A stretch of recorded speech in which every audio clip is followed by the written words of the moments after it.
mystery drama, Medium Rare, was written especially for the Mystery Theater by George Lothar and stars Joan Lovejoy and Robert Dryden. It is sponsored in part by Anheuser-Busch Incorporated, Brewers of Budweiser, and Buick Motor Division. I'll be back shortly with Act One.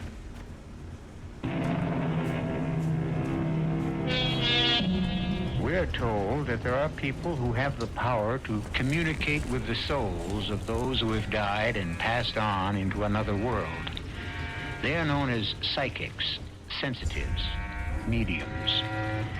Unhappily, there are also people who pretend to have this uncanny ability, fake mediums, who prey upon the credulous, the gullible. One of these, I regret to say, was an otherwise rather decent woman who dubbed herself Madame Zora, and who, with the assistance of her husband Artie, well, listen. I'm sick of the racket, I'm sick of myself, and if you want the truth, Artie, I am sick of you. Oh, come on, Gladys, what'd I do? Nothing. That's just the trouble.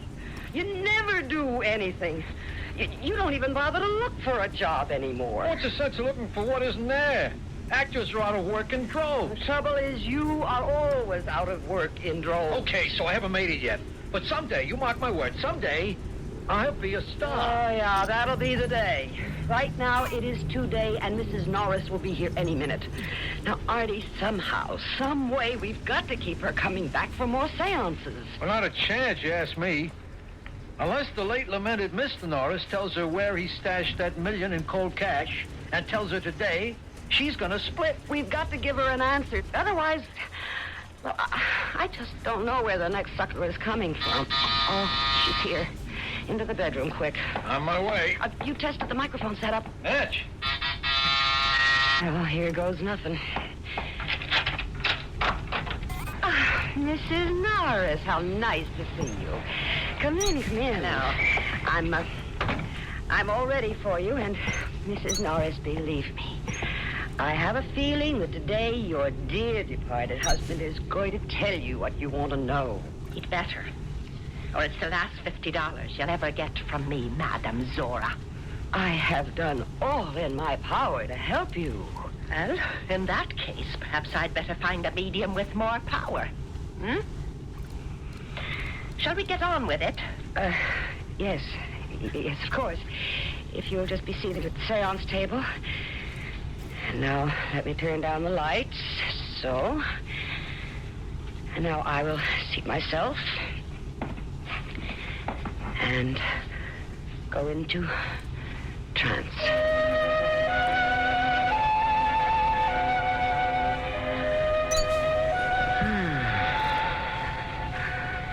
He is here. He is with us. You are there. Are you not, Mr. Norris? I am here, Madame Zora. Your wife has joined me once again so she can talk to you. Will you talk with her? Hello, Marie. Herkimer, is that you? Really you? Would I lie to you, Marie? No, you wouldn't dare. But Madame Zora might. Marie, believe me, you may put your trust in Madame Zora. Herkimer, where is that money? Marie, you know I've been trying to remember where I put that $1 million for weeks. I've been trying to remember, but... That does it. I've had enough. You can come out of your trance, Madame Zora, if you are in one, and never again will I come into the... Down. Cool it. Oh, what? I said cool it. Knock it off. Who are you? What? Handsome Harry Harrigan, they used to call me, sweetheart. But never mind that. You want to know where hubby cribbed the cabbage, right? Cribbed the cabbage? Hid the dough. Okay, I'm going to tell you. I'm going to tell you because I'm sick of hearing you ask. Also, I've got some business with Madame Zora, and you're chewing too much beef. You got something to write with? Pencil, paper? Yes, I've got... All right, write this down. Geneva Bank, Switzerland. Got that? Yes. Number 753-8492-W. Got that? Yes, but... That's what? the number of the safety deposit box in a Geneva bank where your hubby hid the long green. Okay. You got what you want? Pay Madame Zora her 50 clams and split. Yes. Yeah, oh, yes, I will. I don't know what to say. Well, thank you, Madame Zora. Thank you. Not at all, not at all. And thank you, Harry. Thank you. Yeah, sure. Now fade, will you? Fade? Scram. Beat it. Oh, yes. I'm going. Thank you. Thank you. Thank you. Artie, you can come out of the bedroom now. What? What's happening? Who are you? Where are you? I'm here, but you can't see me. I haven't learned how to, what they call, materialize yet. Materialize? Are you telling us that you're a real ghost? I'm not whistling Dixie, doll. Artie, I think I'm going to faint. Later. Right now, I need you. I need a job done, and I picked you to do it. What kind of a job? You'll find out. First, let me give you a little scam about me. Put you in a picture, like they say. Before I kicked off a couple of years ago, I was one of the best card shops in the business. Handsome Harry, they called me. Handsome Harry Harrigan, because... I do say so myself. I was a pretty cool-looking cat. Not like this creep you married. What do you mean, creep? Go take a look at yourself in a mirror and you'll see what I mean. You want to be an actor, you got to act the part. Look like an actor, talk like an actor, dress like an actor. You look, act, talk, and dress like a bum. Oh, I've been telling him that for years, but would he listen to me? Oh, no, not him. Some other time, Gladys, huh? Right now, I got to fill you in on why I'm here. Oh, I'm sorry, Harry. I may call you Harry. Handsome. I was always called Handsome. Now, over here, in this other world, I'm doing a stretch in what they call limbo. It's kind of like being in a can in prison, you know what I mean? That's because I got hate in my soul, and I got to get rid of it. Hate in your soul? You got hate? For a gunzel named Tex Morgan, who 3 years ago took me to the cleaners with a pair of loaded dice and took my mouse along with everything else.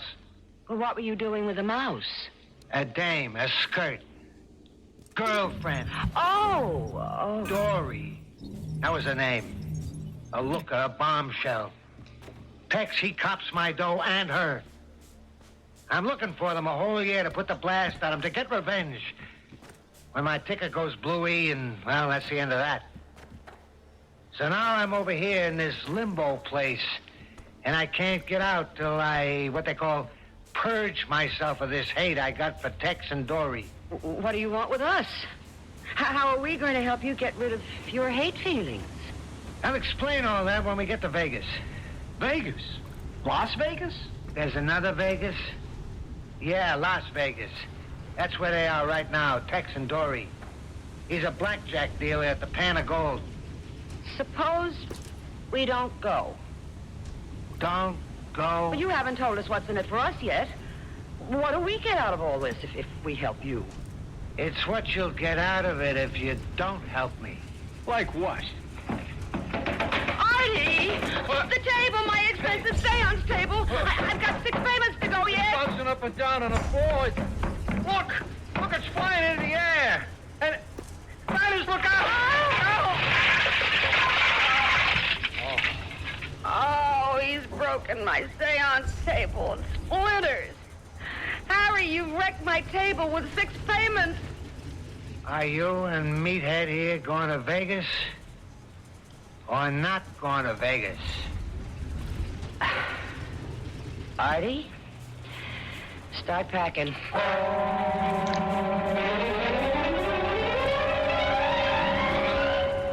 Dory, Yes, Tex?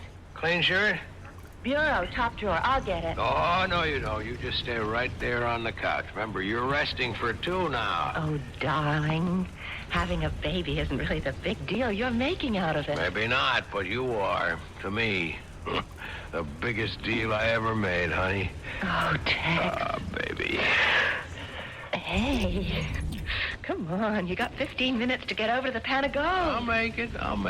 I wouldn't be late today for anything.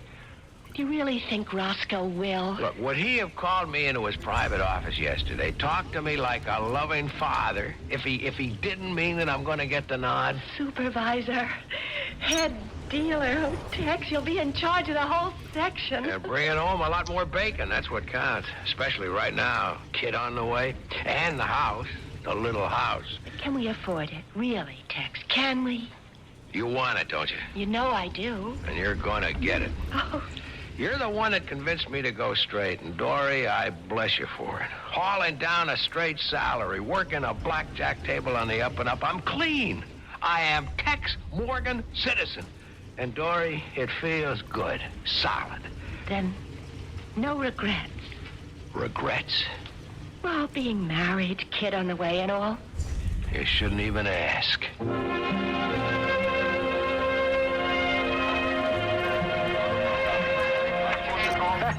Wild, man. Wild. You sound like you've never been in a casino before, Artie. Me? I never been west of Hoboken, New Jersey. Gladys, look at this place, would you? Roulette wheels, slot machines, crap tables, I don't know what all. Blackjack tables, like that one over there, with Tex Morgan dealing. That's him? The slim one with the glasses? That's him. My first mark, my first step to, like they say in limbo, purging my soul of hate. You ready to go to work, Gladys? What do you want me to do? Take a hand at Morgan's table. Play blackjack? I don't know how. I've never played. Artie has, though. How much dough you got on you, Gladys? Would you believe $7? Gladys, by the time you leave that table, Tex Morgan's table, you won't have just 7 skins or 70 or 700 or 7,000. You're going to leave that table with 17,000 iron men. 17 grand? For openers. You'll really start putting the hooks to Tex Morgan tomorrow. Look, I don't get this. I don't know the first thing about playing blackjack. But I know everything. Also, I'm a ghost. What's that got to do with it? I can see through anything, including cards. My revenge on Tex and Dory begins. And baby, let handsome Harry tell you, revenge is sweet.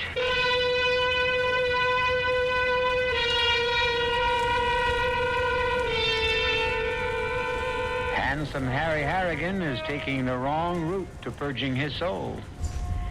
Madame Zora, fake medium, was, as I said at the outset, hoist by her own petard. And quite honestly, I look forward to Handsome Harry, unhappy though he may be in limbo, being hoist by his. We'll see when I return shortly with Act 2.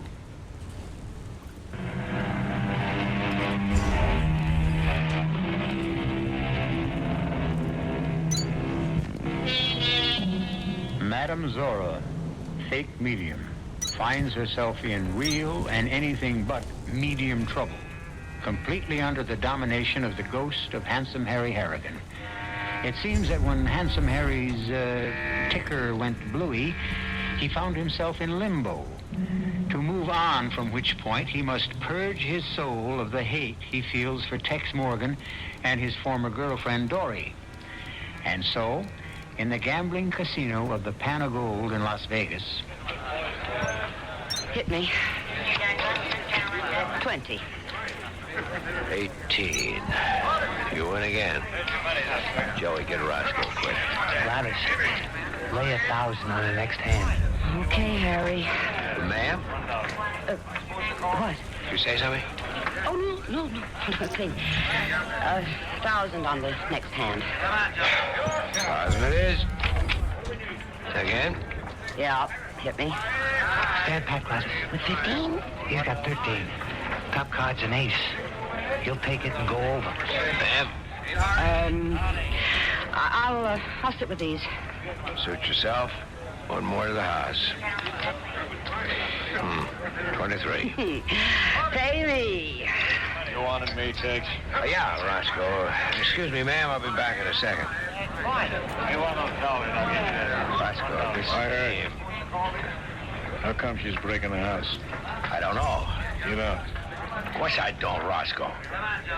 You don't know this thing. No. You never see her before. No. She's in the house. What? How much? 14 grand. Close the table. Okay. Hey, Hardy. Table's closed, ma'am. What do you mean, close? He means closed. Well, now, wait just a minute. Collect the winnings and toss Tex a $100 chip. Well, okay. Just give me my winnings. And, here's 100 for you, dealer. I say, go buy yourself a piece of luck. Go buy yourself a piece of luck. Oh, my God. Is something wrong? You've gone white as a ghost. Where'd you get that line, lady? What line? Handing the dealer 100 skins and saying, go buy yourself a piece of luck. Why? What's it to you? Nothing, only it was a trademark of a gambler, big-time swinger. He died more than 2 years ago.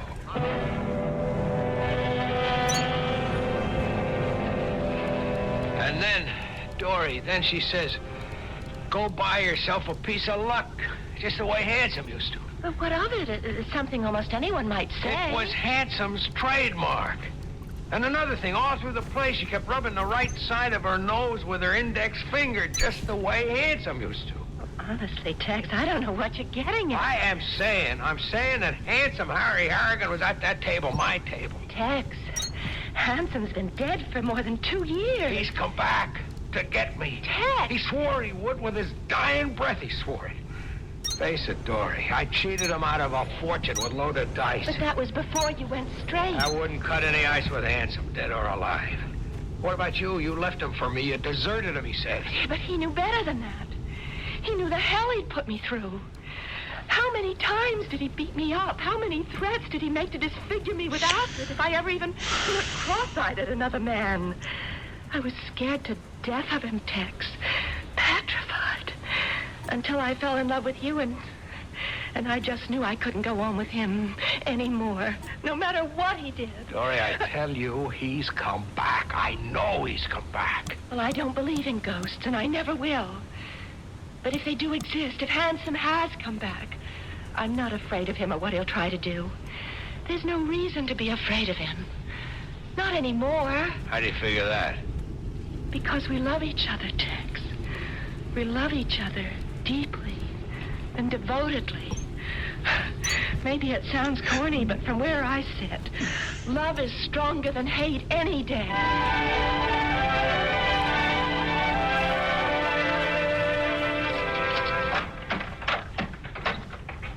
Artie? Artie? What have you done to yourself? Well, I wanted to do for years. As soon as I got some dough, go out and buy me some new threads. Handsome wasn't telling me nothing I didn't know when he said, I want to be an actor, I got to dress the part. Well, I never believed clothes make the man, but they sure make you. I'm more than just a clothes horse doll. What in the world? Artie, you sounded just like Handsome Harry.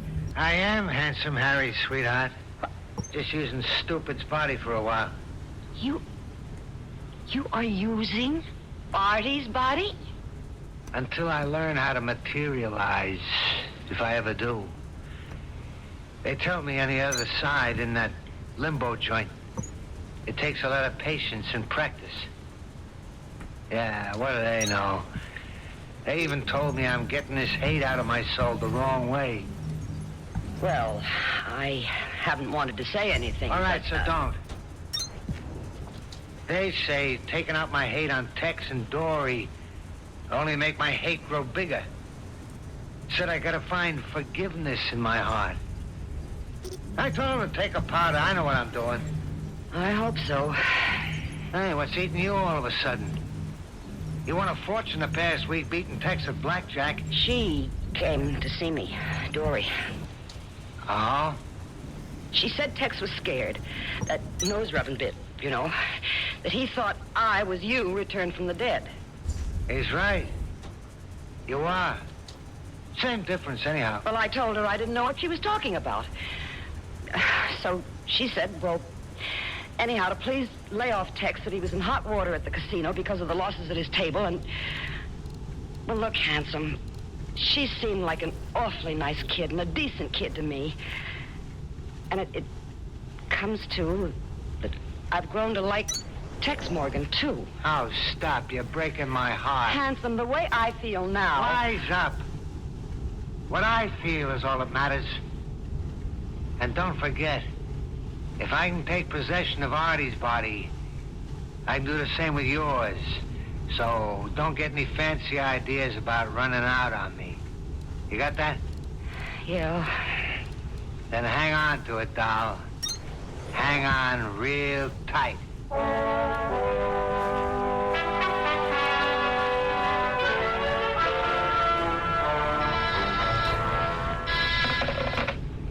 Yeah? Send him in.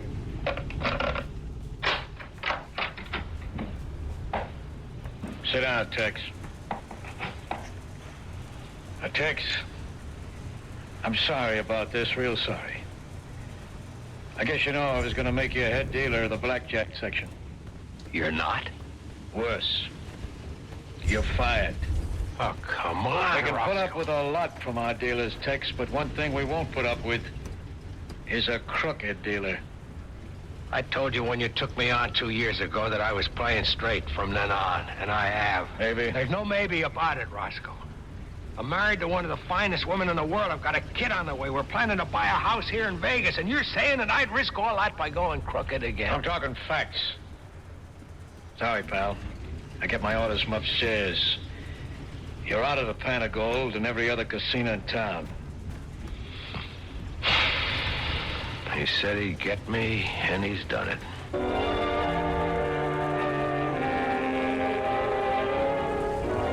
Hey, Artie, you should have bought more luggage after buying all those new suits. How are we going to pack them up for the trip back east? You taking a powder, doll? Oh, it's you, Handsome. You've taken possession of Artie's body again. Yeah. Handsome Harry in the flesh.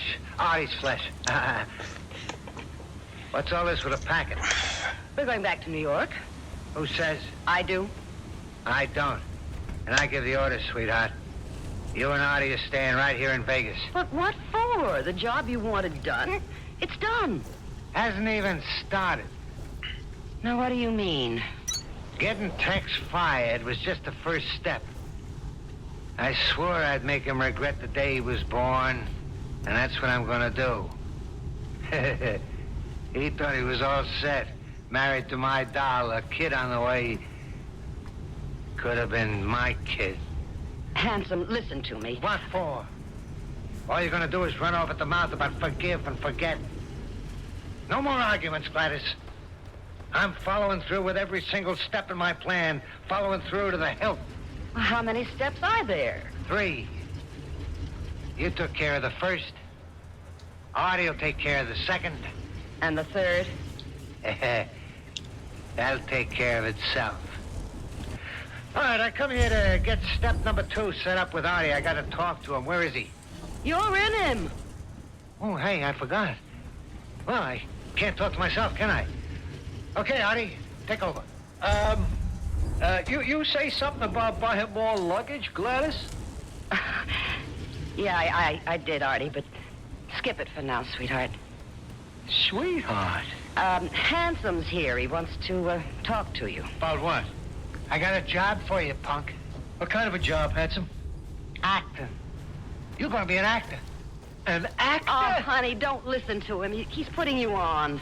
What part do I play? A murderer. A murderer? I kill somebody? Not just somebody, Artie. You'll kill a very special person. You'll kill the girl who used to be my girlfriend. You killed Dory Morgan. A short act, but a sweet one, Handsome Harry said, believing, as perhaps all too many do, that revenge is sweet. But chemistry teaches the immutable, perhaps divine law, that the sweeter a thing, the more sour it can become, given certain conditions. Personally, I have the feeling that Handsome's sweet revenge is going to turn very sour indeed. I'll be back shortly with Act 3.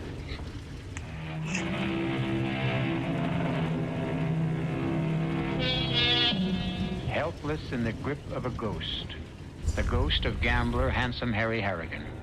Fake medium Madame Zora, real name Gladys, and her would-be actor husband Artie find that they must do whatever Handsome tells them to do. Now, to the horrified astonishment of both, Handsome has told Artie that he is going to murder Dory Morgan. Murder Dory Morgan?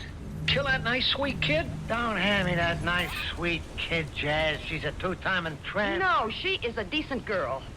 And she's carrying a baby. Tex Morgan's baby. I don't care whose baby it is. Kill her and it's double murder. And I'm not letting Artie do one. Stupid here will do what I tell him, and there's nothing you can do to stop it. But why? What are you going to get out of killing Dory? Not what I'm gonna get, sweetheart. What Tex is gonna get. The misery that'll make him wish he'd never been born. He'll live with that misery inside him, burning in him, in his gut, for the rest of his life. First, he loves her. And he does, I know that. Second, he'll know he killed her. Not me, him. Every day of his life, he'll think, 1,000 times a day, he'll think, if I hadn't stolen her from Handsome, she wouldn't be dead. He didn't steal her. She loved him. Love. You know something? I'm sick of that word. That's all they talk about over here, love. And that's all you talk about lately. You, a two-bit phony medium that sucked in any mark you could find, sucked them dry. Even when they didn't have a pot to put a penny in. And you talk to me of love? Okay. I guess I have no right. I've got to admit, I don't know much about it. It's new to me, love. What? Hey, you mean me, Gladys? Yes, Artie. I love you. Well, how about that? You hear that, Handsome? How about that? So don't get all flaked out. I know dames, and this one you're married to is no exception. Love you. She needs you is all. There ain't a dame in the world. There isn't a person in the world. Wouldn't sell his mother down the drain. You're judging others by what you are. Can't you get it through your head? Can't they on the other side somehow beat it into you that there are good people in the world? Honest, generous, decent people? Show me one. What? Show me one. Just one. And maybe then I'll believe. Well, go on, doll. Show me one. Name me one. Dory. Dory. I can prove it to you. Yeah? How? If I do, will you let her off the hook? Will you let her live her life with Tex? Sure. It's a deal, Handsome? It's a deal, baby. It's a deal.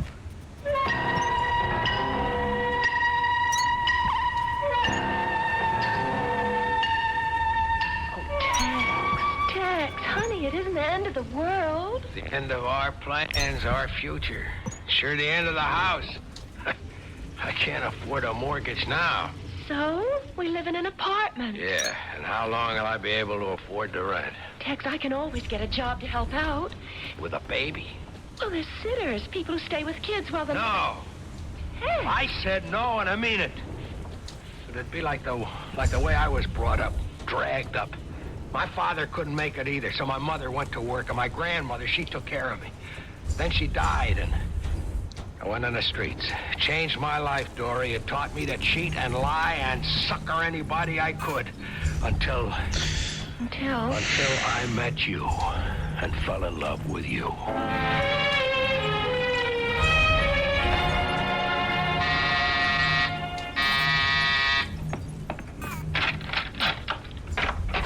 Oh, you. May I come in? Well, yes. I don't blame you for hesitating, Mrs. Morgan. I guess I've kind of put a crimp in your life. Oh, what? Not at all. You don't have to con me. I know the score. Your husband's in trouble, Mrs. Morgan. Bad trouble. Is he? You know it. I don't know anything of the sort. Well, never mind that. What is it you want? I've come here to make you an offer. Offer? In the past week, I won $130,000 from your husband. Well, the casino, actually. But he was the dealer, and he lost his job because of it. True. The deal I've come here to make, and no questions now. I'll give you that $130,000 if you leave him. You will give me everything you won from Tex if I leave him? What you mean is desert him? Yes. In other words, sell him out for $130,000? Well, that's one way of putting it. Tell me another. Harry was evil. And the man I'm married to is good. As for you, I don't know what you are. I don't think you know what you are. But you'd be smart if you found out. Found out? I didn't know who I was with Harry, but I did. And I do. With Tex. You think you can buy that? With $130,000? You think you can buy it with $130 zillion dollars? I said I'd give you one answer. Here it is. You can't. I was sure I couldn't. Then why did you come here? To prove my point, to somebody else. But we had a deal, you Wilshire. I said I'd prove there are good people in this world, decent people capable of love, and I did. She turned down your offer flat. You go and you buy a gun and you kill her. That's all. I'm not buying any gun, and I'm not killing anybody, especially a fine human being like Dory Morgan. All right. Now, let me tell you two something. Thanks to me, you're worth $130,000. You're on Easy Street.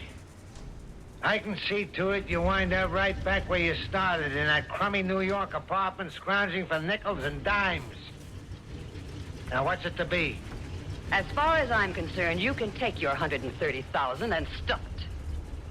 Tex and Dory, two people you never met till now, and you'd give up a fortune for them? And for what they stand for. For what they are. She loves him, he loves her. And love, a stacked deck, a con game. Call it what you want. I'm not killing Dory Morgan. And you neither, huh, stupid? Well, I don't know. Artie! Gladys, baby, I'm sorry, but I've been thinking. I don't want to go back to that lousy New York dump and start living from hand to mouth again. You'll do it? Artie, you'll do it? Yeah, I'll do it. Oh, Artie, Artie, Artie.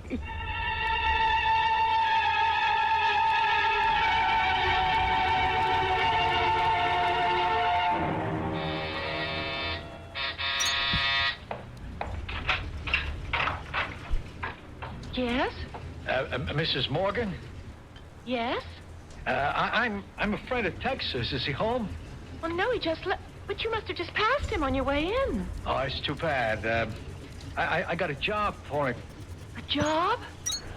Oh, well. Won't you come in? Thanks. Sit down. Sit down. What kind of a job is it? What is this? A gun. Now, listen, I don't like to do this, but I gotta. Gotta what? Kill you. Kill me? Yeah, I gotta do it. I got no choice, you see. It won't hurt. I'll make it quick so it don't hurt, and I can't do it, Harry. I can't do it. I can. I can, easy. Your voice. It's changed. You sound like... Handsome Harry Harrigan, Dory. Oh, Your old flame. Handsome Harry. but you're dead. Only my body, doll. The spirit, it don't die. It goes on living till it gets itself purged or something. That's why I'm here. Inside this creep's body. My spirit using his body to kill you, you two diamonds. Harry. And I won't make it quick. I'm gonna make it slow. And very painful, doll. Very. Oh, Harry. Harry, no. I don't care about me, but the baby. I'm carrying a baby. His baby. It doesn't matter whose. It's a baby. It's a new life. Oh, Harry, no. I'm telling you, stand Harry, still. Harry, listen to me. Please listen. I fell in love with Tex. I couldn't help myself. I couldn't stand it anymore with you. The beatings and the threats. If I'd loved you, Harry... You did. No. You loved me. Never. I wanted to. I wanted to, but you never gave me the chance. Right. I gave you everything you've asked for. Clothes, furs, jewels, No. everything. Everything but love, because you never had any of that in you to give. What? A lot you know. A hell of a lot you know. You beat me. You threatened me. Because I loved you. Because I was scared of losing you. I seen you flirting with another guy. Never, I Then it would never- send me up the wall. I'd make love to you and you were like ice. And it would drive me bananas. I wanted you. I needed you. And never once did I ever have you. Harry. I'm sorry I beat you. I'm sorry I threatened you, but I couldn't help myself because the thought of losing you. I knew I'd die if it happened. And I did. Oh, Harry. So you owe me, doll. For what you did to me, you owe me. And you're paying. You're paying in full. You're paying now. No! Harry? You dropped the gun. I can't kill you. I still love you. And maybe I love you a little now. What is it, Harry? Calling to me. Guys and dolls in limbo. Huh? What?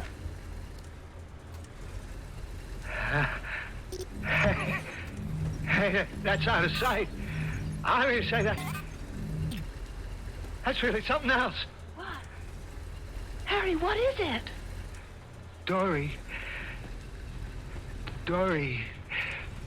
believe it or not, I'm purged.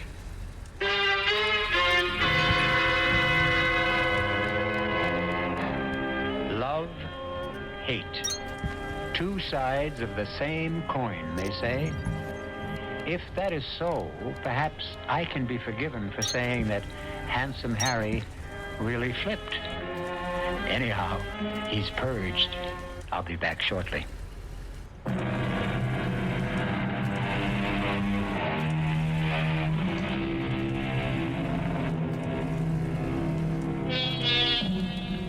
You'll be interested to learn that Tex found another job, and he and Dory are deliriously happy with their baby boy, Harry. Gladys and Artie live in the country. They bought a house and barn, in which Artie stages and stars in his own plays. As for Handsome Harry, he went on finally to a higher plane, wherever that is.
Has so much and locks it away, not even spending anything for his own comfort, keeping it from us who need it so badly.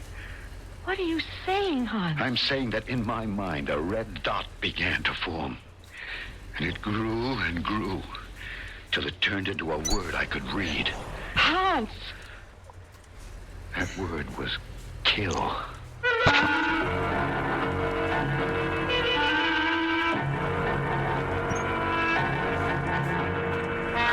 Our mystery drama, The Return of Anatole Chevenik, was written especially for Mystery Theater by Sidney Sloan and stars Alexander Scourby. It is sponsored in part by Buick Motor Division and Anheuser-Busch Incorporated, Brewers of Budweiser. I'll be back shortly with Act One.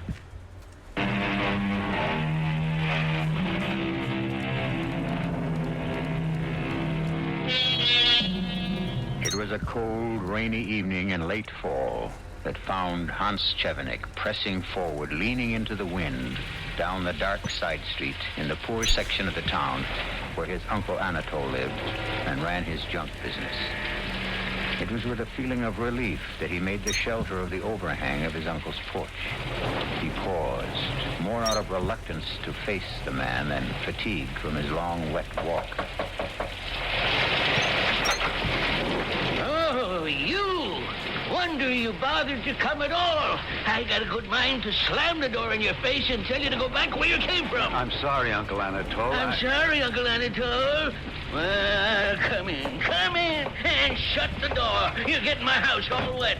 When I ask you to come at 7, I don't mean 7:30. I don't get through with my other job until 6:15. Only takes 30 minutes to get here on the bus. Uncle, it was raining. All right, raining. I know that. So let's drop that and get down to work. You're to go down into the cellar and start bringing up all the copper scrap piled up there.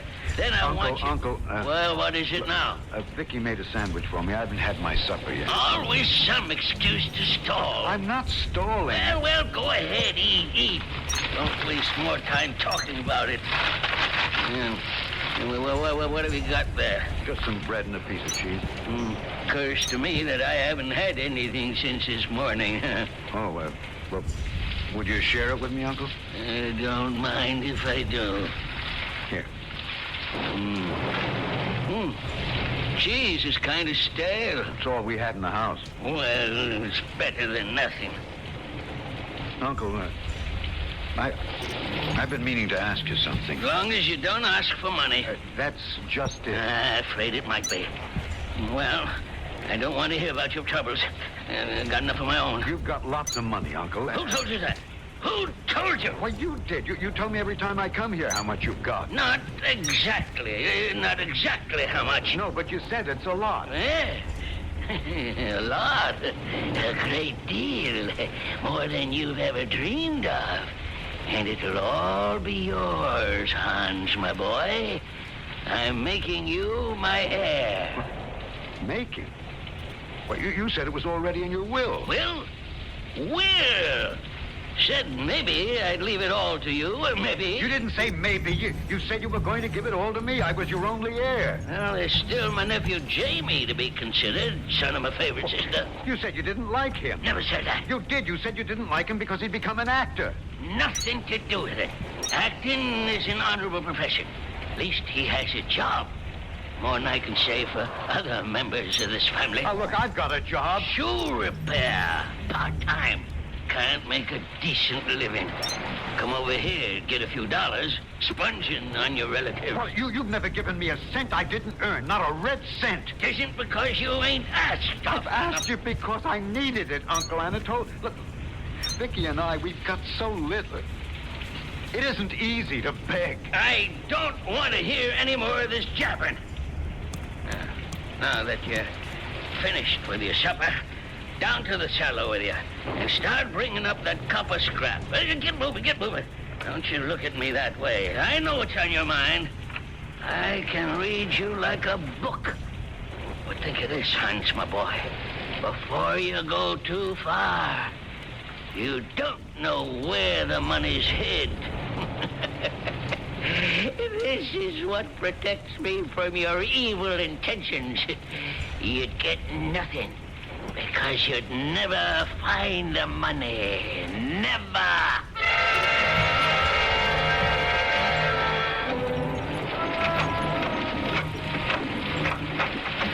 That you, Ron? Yeah, Vicky.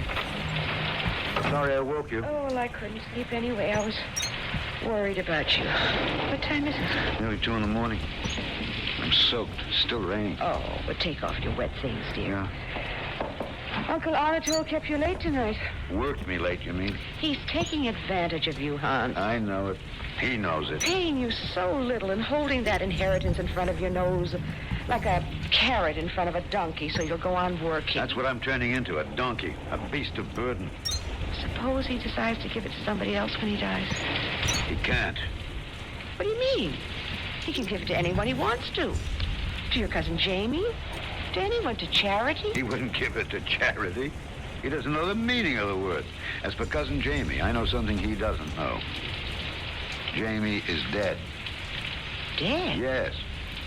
When? How? About 6 months ago, he was killed in an automobile accident in San Francisco. I wrote and got all the details. Car caught fire after crashing. He was identified from papers in his wallet. And you're bound to get the money. When? Well, when he... Dies? Couldn't you persuade him to give you some of the money now? I suggested that tonight. He flew into a rage, accused me of planning his death. Oh, he didn't mean He meant it. He as much as said the only thing that was keeping me from killing him was the fact that I didn't know where the money was hidden. Oh, that's ridiculous. It's almost comical. The way I felt about it when he said it.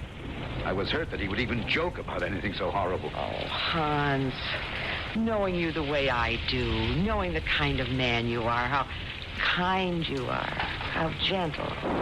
The whole thing's utterly impossible. Is it? Hans. You know, coming back on the bus, I thought of what he'd said. And I thought of you trying to make a home for us out of the few dollars I earned. I was wet and tired and angry inside. I kept thinking he has so much and he locks it away, not even spending anything for his own comfort, keeping it from us who need it. What are you saying? I'm saying that in my mind, a small red dot began to form. It grew and grew, and then it turned into a word that I could read. Hans! That word was kill.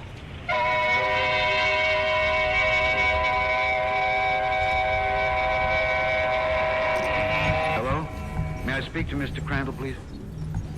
Ann Shevnik calling. Miss Crandall? Yeah, I got your letter. I know I'm 10 days late with the payment. Yes, sir, I know that what the contract reads, but... Oh, no, sir, I wouldn't want that to happen.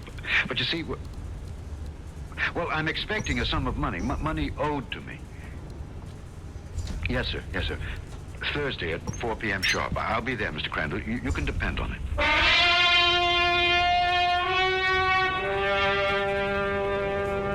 You'd like to see me dead and in my grave so you could have my money. No, I never said that, Uncle Anatole.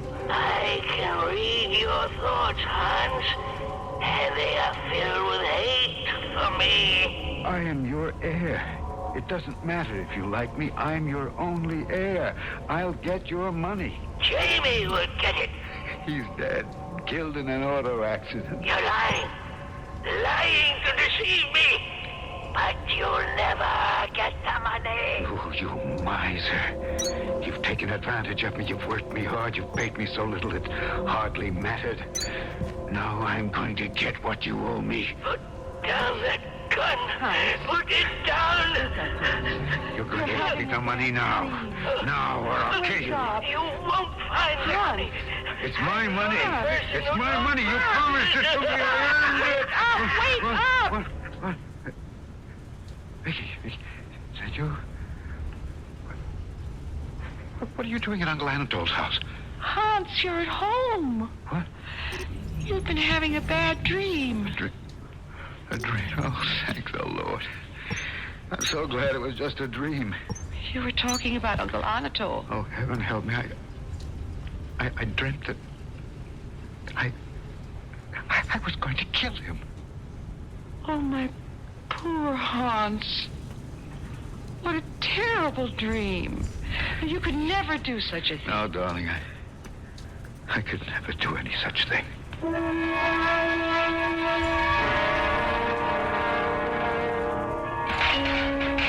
Hans! Yes, Uncle Anatole? Not finished yet? No? How long do you have to stall when I'm not watching? Look, I wasn't stalling. Well, leave that iron scrap and come upstairs out the cellar. I got something for you to do here. Uncle Anatole, I wonder if you'd mind if I left a little earlier tonight. You can take it off the money with the money I've got coming to me. I don't mind. I don't mind if you never come back for that matter. Work too much for you? No, please. Look, Vicky is sick. She was running a fever when I left. Sure. Here, take your money and get out. And don't bother to come back. What?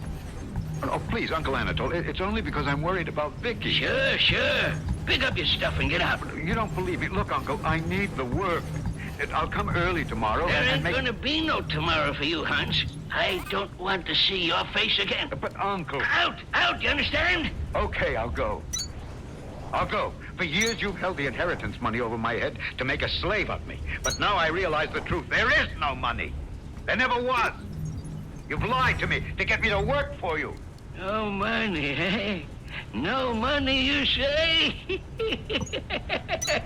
Well, now that I know your true feelings about me, I'm going to show you the money. What? I'm going to show you what you've lost with your suspicions, your nasty, evil suspicions. Follow me. You're not more than 10 feet away from your inheritance. What? That you will never get. Here, give me a hand with this big chest. Push it. Uncle... Just shut up. Give me a hand with this heavy old chest. Come on. I'm sorry that Just keep your mouth closed and help me push. Come on. All right. Push. There. That's enough. Now, scrape that dirt where the chest was standing. What? Go ahead. Wow. There's a trapdoor here. Yes, a trapdoor. Here's the key. Take it. Now open the trapdoor.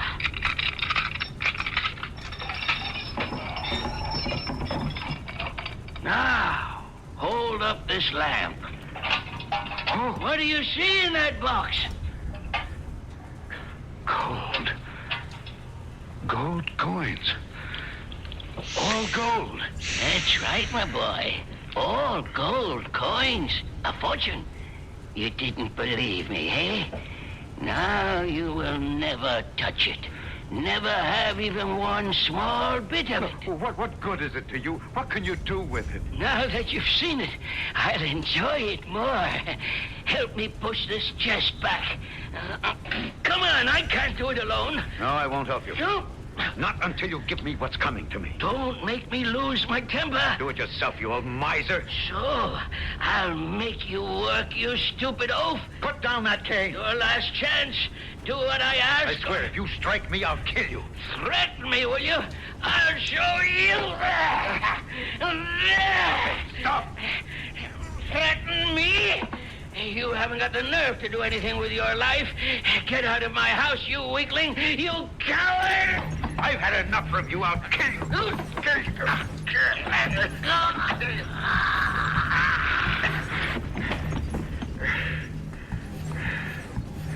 Uncle. Uncle. Speak to me. No. You're not dead. You're not dead.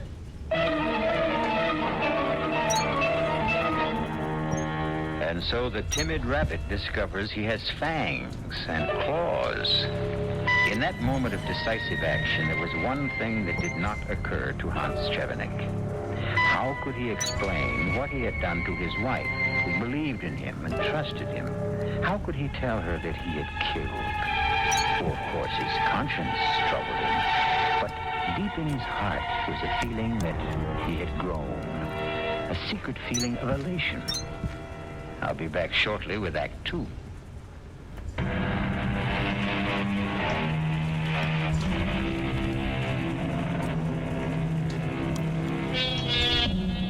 When Hans Chevenik returned home that night, he slipped into the house as silently as he could. He knew he couldn't face Vicky with the mark of Cain on his forehead. The next morning, he left before she awakened for the same reason. When he returned home from work that evening, he thought he had himself sufficiently under control to look her in the eye. Hans, that you? Yes, Vicky. Well, come into the kitchen. I've got something on the stove. Oh, it sure smells good. Well, I made a little stew for you. It's ready any time you are. Sit down. Sure. Anytime. Tastes good on a cool, blustery day like this. Vicky, you're putting it all on my plate again. I've eaten No, already. you did the same thing yesterday. Said you'd eaten when you hadn't. Well, you work hard, dear. You need more than I do. Nonsense. Now, sit right down. We're going to share this. Now, start eating. Oh, Hans. Please forgive me. I don't want to cry. I know, dear. Things have been very tough for the last year or so. But I tell you, they're going to get better. Look, I've had a bit of good luck. Look. Look at this. What is it? What is it? It's a $20 gold piece. Oh, I've never seen one before. The government stopped minting them years ago. They're collector's items now. This little bit of gold worth $20? Worth a lot more than that. I'm giving it to you. A present. A present? Oh, what could I do with it? Keep it. Or sell it. It'll bring quite a bit. Well over $200, I think. Hans, where did you get it? I found it. I was on the bus this morning, and I looked down, and there was this little gold glint right under my feet. Did you report that you found it? No. No, I'll go around to the bus company lost and found tomorrow and report it. Hey, I almost forgot. I really have some big news for you. I've been offered a new job. A good one. Really? Who offered it? What, you remember I told you about that Mr. Congrave who came into the shop to have some shoes repaired? Congrave? Yeah. No, I don't remember you mentioning him before. Well, sure I did. He got to talking with me, and he sort of liked me and said if ever I wanted to change my job, to look him up. I can't recall you ever saying anything about it. Well, sure I did. Look, you just don't listen. So, anyway, he walks this morning and says he's been thinking about me for a long time and that a good job has just opened up with his company in Arswell. I'd be a foreman in charge of about 25 men. Hans, this whole thing is sort of I don't know, it's come so fast. Now, listen to me, Vicky. We've had so much bad luck that you're afraid to believe the good luck. This Mr. Congrave liked me, and he's offered me a chance. But he doesn't even know you. Just talked to you that once. He had a hunch about me. Honey, look, let's not turn this one good thing that's happened to us into a question and answer game. Now, there's only one thing about the job you might not like. I'm going to be away from you for a couple of months until the job is set. You understand? Well, if that's the way it is, that's the way it has to be. Oh, come on. Let me see a smile on your pretty face. That's better. Things are going to be all right from now on. Trust me.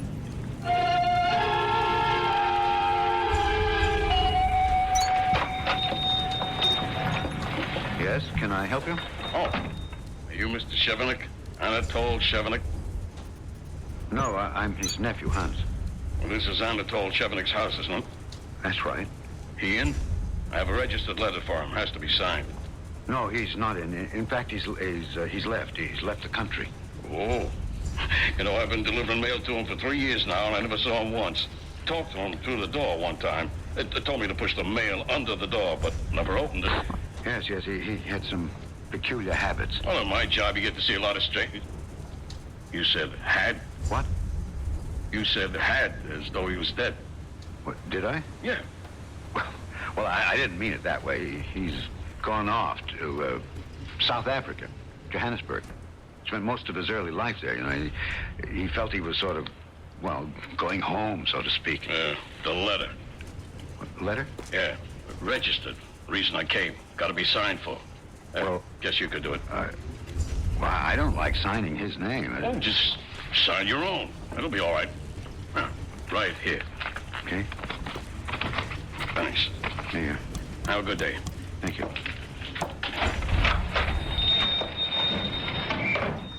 Oh. Damn. I gotta watch myself. That was a bad slip. I wonder if he was suspicious. Oh. Hello? Hello. May I speak with Anatole Chevenik, please? Well, he's not here. What do you mean he's not there? He's gone. He's left the country. Gone? He didn't say anything to me about leaving. I spoke to him just 2 days ago. Well, yeah, it was all very sudden. He left probably after you talked to him. Very strange. He said nothing about any plans to go away. Where did he go? Africa. South Africa. What? South Africa? Yes. You see, he'd spent the better part of his early life there, in Johannesburg. I never heard that. Who are you? I'm his nephew, Hans Chevenik. Oh, Hans Chevenik. Yes. Well, I was really looking for you when I called here. Well, looking for me? Who is this? Surely you can't have forgotten so soon. I thought you would be in Oswald this morning, starting on your new job. What? How did you know? Oh, you must have spoken with my wife. She expected me to be there. As a matter of fact, I would have been there if it hadn't been for the sudden departure. Of Uncle Anatole? Yes, it sort of changed my plans. Strange the way you said that. What? Sudden departure. Well, what's so strange about that? It's a common expression. It is also used when speaking of someone dying. Suddenly. Not at all. Not at all. Sudden departure, sudden death. See what I mean? Well, I never use it that way. I meant my uncle left the country. He went away. Yes, of course. Well, to get back to the reason for my call. When may I expect you in Oswell? What? Expect me in Oswell? Or have you given up the entire plan? Who are you? Who am I? Yes.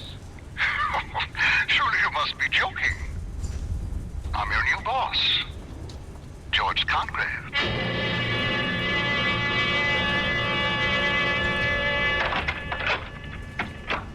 Hello? Who's there? It's me, dear, Hans. Oh, Hans! Oh, I wasn't expecting you when I heard the front door open. It's all right, Vicky. Hans, what happened? What do you mean? Well, you were supposed to be in Arsville, weren't you?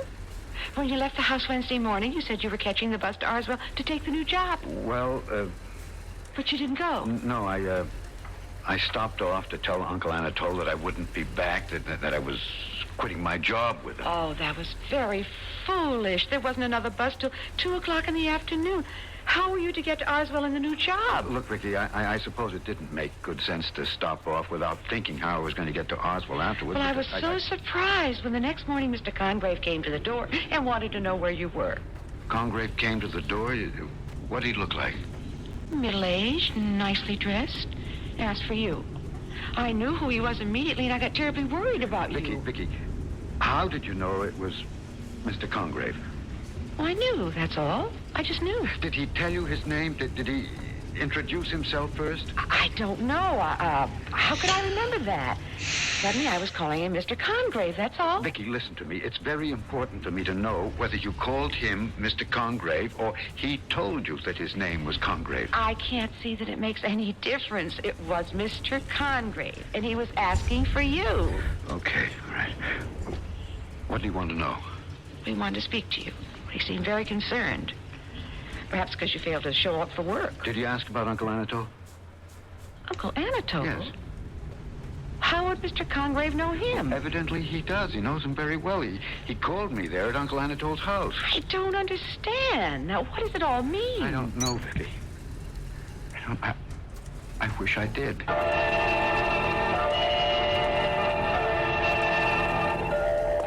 Is that the house? Yeah. Well, it isn't in very good repair, is it? Uncle Anatole never would spend a cent if he could help it. Here, up these stairs. Hans, shouldn't we knock? Well, there's nobody there. Uncle Anatole couldn't answer. He's gone away.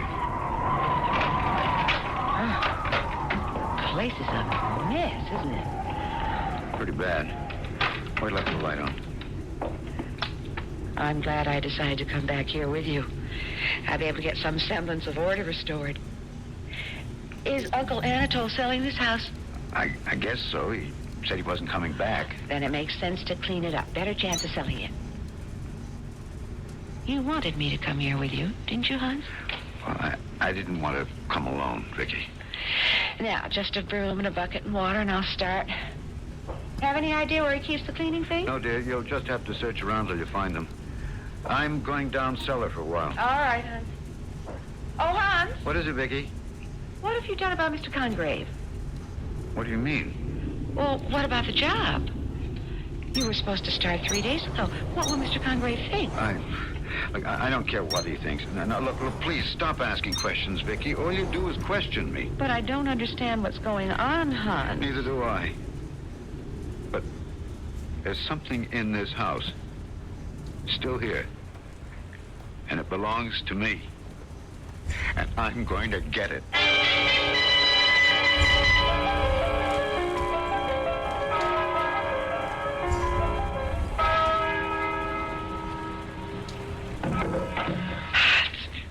Huh? Hans, wake up. What?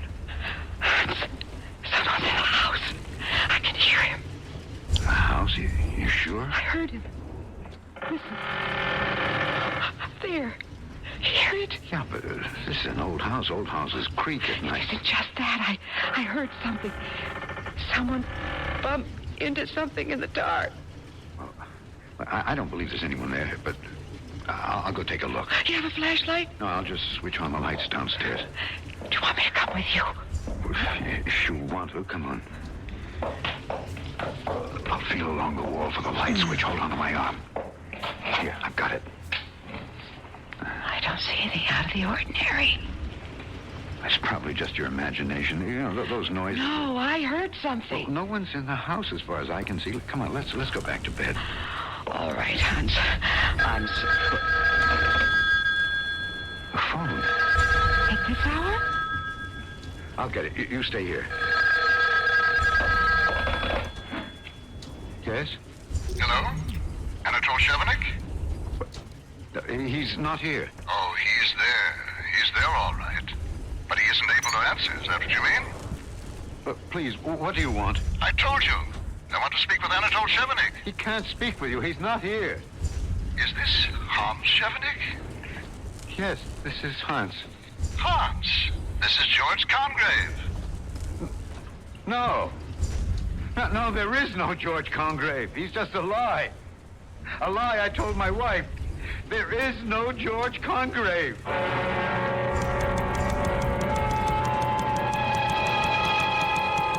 And so, in a lie told by Hans Chevenik, an imaginary man is conjured up to haunt him.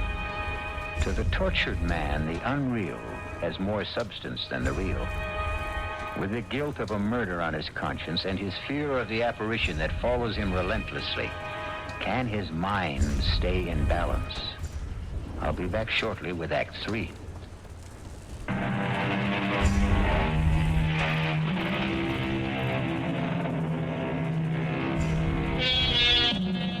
After his frightening experience on the telephone with a man who calls himself George Congreve, Hans tried to compose himself and put up a brave front for Vicky, but he failed miserably.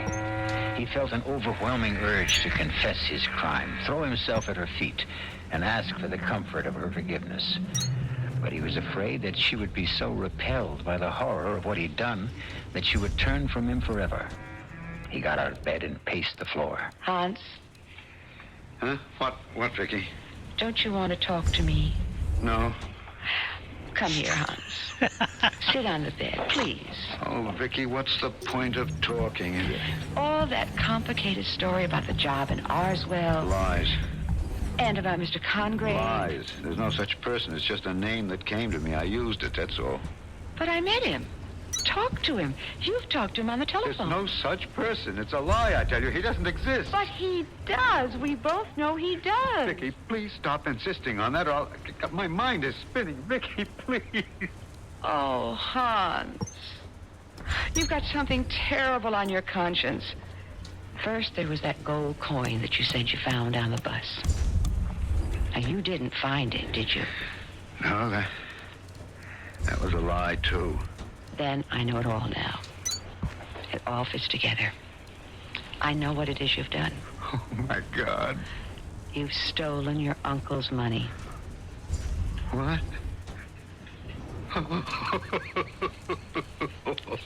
Oh, stolen.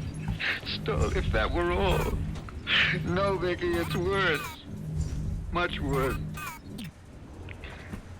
I've committed a murder. I killed him.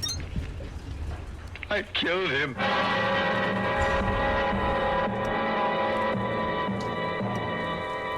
Vicky? You still here? Of course, darling.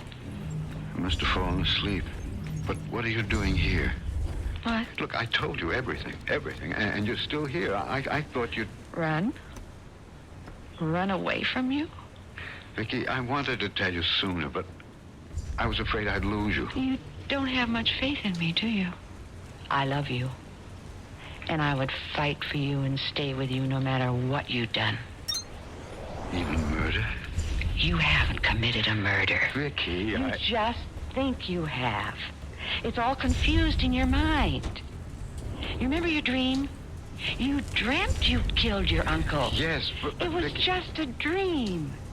Remember, you woke up and said, thank God it wasn't true. But Vicky, it came true. That dream came true. I strangled him. Then I took his gold, and I put him in the hole and pushed the big chest back over the trap door. Hans, you were dreaming. No, I wish I were. No, I did it. Listen to me. Now, try to control your thoughts. Now, just say to yourself, it never happened. Oh, Vicky. It never happened. You just imagined it or dreamt it. It happened. I killed him. I pushed him into the trap in the cellar floor, and he's still there. He's still there. Hans, did you move the chest away by yourself when Uncle Anatole said he would show you the money? Oh, no, we both pushed. It was too heavy for me to do alone. Then I opened the trap with the key he gave me. And I saw the gold. I couldn't believe my eyes. And he laughed. He told me that that was the last time I would ever see it, that he was cutting me out of his will. Then after all that, he commanded me to help him push the chest back over the trap. And then you struck him. No, he struck me with his cane because I refused. Look, here it is, this broken cane. He broke it on my back. There's dried blood on it. My blood. I begged him to stop, but he just kept hitting me as though he'd gone mad. Finally, I grabbed him. I thought to stop him. I didn't even realize what I was doing. I hated him. I loathed him. And I was strangling him. When I let go of him, he was dead. And then you took the money? Yeah, I hid it in another place. I had better use for the trap. It was to be Uncle Anatole's grave. I pushed him in. I closed the trap door and pushed the big chest back over it. Hans, there's only one way to find out. You mean move the chest and look into the hole? No. It's the only way. No, I couldn't look at his face again. If he's not there, it means you never killed him. No, if he's not there, it means he's still alive, and that's more frightening than his being dead.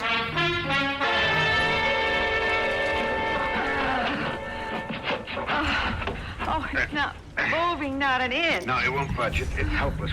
We can't move it. Look, maybe I can use this big iron pipe. If I can get it under the edge of the chest and lift, using it for a lever. Here, give me a hand. Grab the other end of the pipe while I shove it under the edge. There. Now, let me get the other end and lift. We moved several inches. Here. Again. Only Again. Only a few inches more, Hans. There. Oh, it's off the trap door. Hans, the key. Have you got the key? It's not locked. I never locked it. Open it. What? Hans! He's gone. Anatole is gone. Hans, we can't stay here in this house any longer. What can we do? Where can we go? We can go to the police. No, not the police. You did kill Anatole, and I still doubt that. You did it in self-defense. No, it was premeditated murder. It was on my mind for months. Hans, darling, don't condemn yourself. I killed him for his gold. Why don't you go to the police and tell them how he was beating you with his cane? I'll be convicted. Life imprisonment. Oh, Vicky. Hans, look. What? Where? Those muddy footprints across the floor. They're still wet. They are. Someone's been here while we were down in the cellar. Maybe he's still here. Vicky, work your way toward the back door. Yes. You too. Open up! What? Open up! I know you're in there, sniveling mouse. Open up or I'll beat you and injure your knees. It's him. It's Uncle Anatole. I told you he wasn't dead. He's dead. He's dead. He's returned from the dead. Get out, Vicky. Run, run, please. I'll get help. I'll get help. Get out of here. Well, how long are you going to bar me from my own house? Let me speak to him, Chevenik. Perhaps I can make him listen to reason. Listen to reason. My stout cane will make him listen. Oh, but that's in the cellar where he buried me in the trap. Oh, good. You stay here, Anatole. I'll go around to the side breakaway and get in. Good idea, Conrad. Right this way. No, stay out. Well, well, my dear Hans, at last we meet face to face. Why do you keep your head down? Afraid of me? No. Go away, please. Shall I open the door and let your uncle in? No, please. Come. That's not very hospitable of you, considering it is his own house. Please don't let him in. He is in, Hans. In the hole you put him in after you killed him. You did kill him, Hans, and stole all his money. That's true, isn't it? Yes, I confess it's all true. Look up. Look at me. There, that's better. What? Jamie. Jamie, no, but you're dead. You were killed in an accident. False identification, cousin. No, I'm very much alive. And Cousin Jamie has come to collect his inheritance. What? Now, where did you hide it? Inheritance? Uncle Anatole's out there. I heard him. You seem to have forgotten my very special theatrical talents. I did the voice of Uncle Anatole. Listen. Stalling. Never an honest day's work. I was also your new employer, George Congrave. It was you, yes. Vicky mentioned that name to you. Told you everything. That's how you knew. And now I want my money. I knew Uncle had the gold hidden someplace. I came here to find it. But I found that you had been here ahead of me. I could see where the chest had been moved in the cellar, and that's where I found our dear dead Uncle Anatole. In the trap. Now, I know you have the gold, and I want it right now. It's mine. It was to be mine, he said. Do you want me to produce the body of Uncle Anatole? I can, you know. And you'd go up for life. But no buts. Give me the money, and I'll keep my mouth shut. I had no love for the old skinflint either. I just want my inheritance. Nothing I can do? Nothing. Just take me to the gold. All right, come with me. I've got it hidden in the cellar. See those old iron pipes piled over there? In there? Yeah. I stuffed old waste paper, some rags, and scrap iron in the end of the pipe to conceal the gold. I've got to hand it to you. I searched this house from one end to the other night. I knew the gold was here. It was too heavy for you to carry away with you. But I never thought of the pipe. Well, now let's see.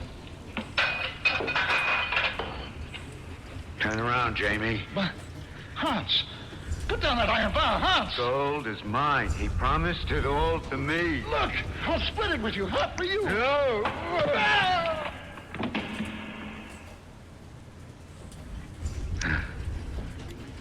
It's all mine. All mine now.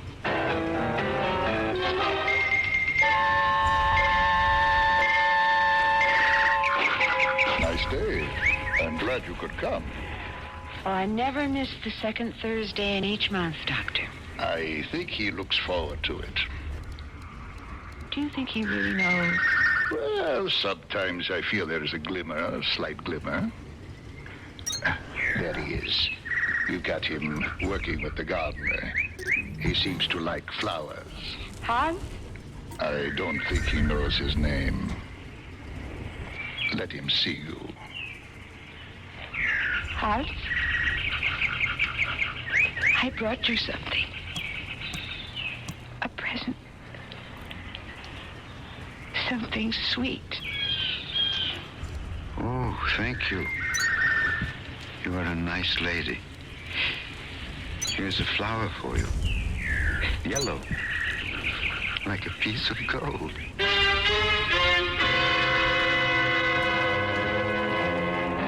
Hans Chevenik had been walking on the narrow line between sanity and insanity, and had finally fallen into the abyss.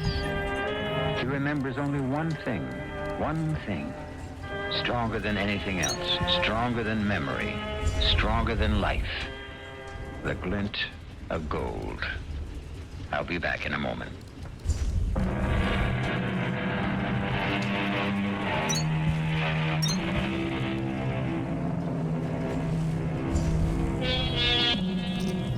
And there we have it, a tale of greed, which destroyed the lives of 4 people. Anatol Shevnik returned to haunt the waking and sleeping of his nephew Hans. And the gold, which he hoarded for so many years, brought happiness to no one. Our cast included Alexander Scorby, Ann Petoniak, Gil Mack, and Sid Sloan. The entire production was under the direction of Hyman Brown. Now, a preview of our next tale. And what is the whole contract? That while a person owns this dark imp in the bottle, any request that concerns money, gold, or wealth, no matter how unreasonable, will be satisfied. And that to dispose of this creature and its spell, you must sell it for less than your original price. Oh, here. $7.40. $5 is enough. Okay. Cheap at nearly half the price. Oh, think first, Barry, think. Remember, it will keep you rich as long as you live. But remember, too, if you do not sell it for less than you paid for it before you die, your soul will surely rot in hell for eternity. Radio Mystery Theater was sponsored in part by Anheuser-Busch Incorporated, Brewers of Budweiser, and Buick Motor Division. This is E.G. Marshall inviting you to return to our Mystery Theater for another adventure in the macabre. Until next time, pleasant dreams.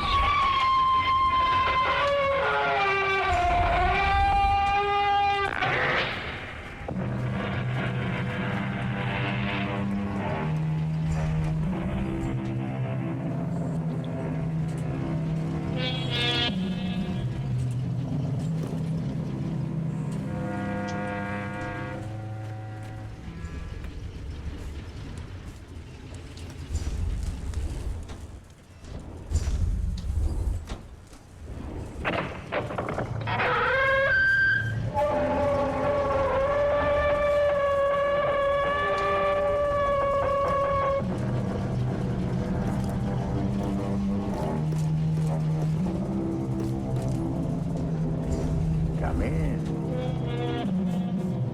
Welcome. I'm E.G. Marshall. Jasper Sheridan is dying. Even the most ignorant of laymen could determine that fact. The wax-like face, the emaciated body, the rasping breath that precedes the last death rattle. In the huge baronial bedroom, he faces his only living relative, Barry Holden, a great-grandnephew, a fortunate young man who is the only heir to one of the richest, if not the richest men in the world. Fortunate? Listen. Barry, are we alone? Yes, Uncle. Open the drawer in my bed table. You see the small bottle in it? Yes, sir. You mean the one with the ugly little black bug in it? If you will buy that from me for less than $10, you can be the richest man in the world. Oh, Uncle, you know me. I'm always broke. I can raise, let me see, $7.43. Will that be enough? More than enough. Will you buy it from me? If you want me to, of course.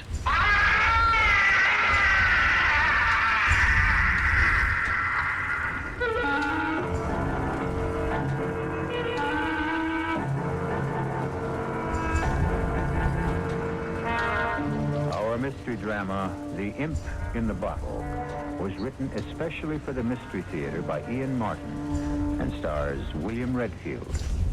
It is sponsored in part by Anheuser-Busch Incorporated, Brewers of Budweiser, and Buick Motor Division. I'll be back shortly with Act One.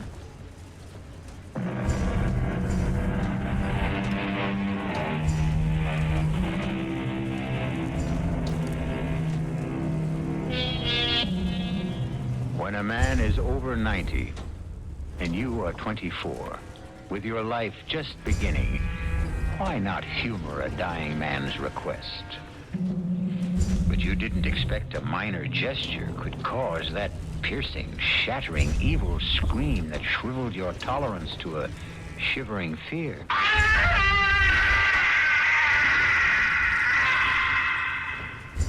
What in God's name was that? Nothing in God's name. It came from that damnable black imp immured in the prison. He thought he might escape at last.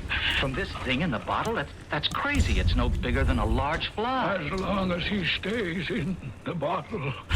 Oh, Barry, I have no right. If I were not so afraid... Look, wait, let me go and get Dr. Haney. No, this is just between us, and I have very little time. So let me speak. Uncle, please. Don't interrupt. You had every expectation to be my only heir, and you are so indicated in my will. But do you know what my estate will be if I should pass on still owning that black minion of the Antichrist? Nil, nothing, zero. Look, Uncle, I don't think this is the right time to worry about estates. This is exactly the right time.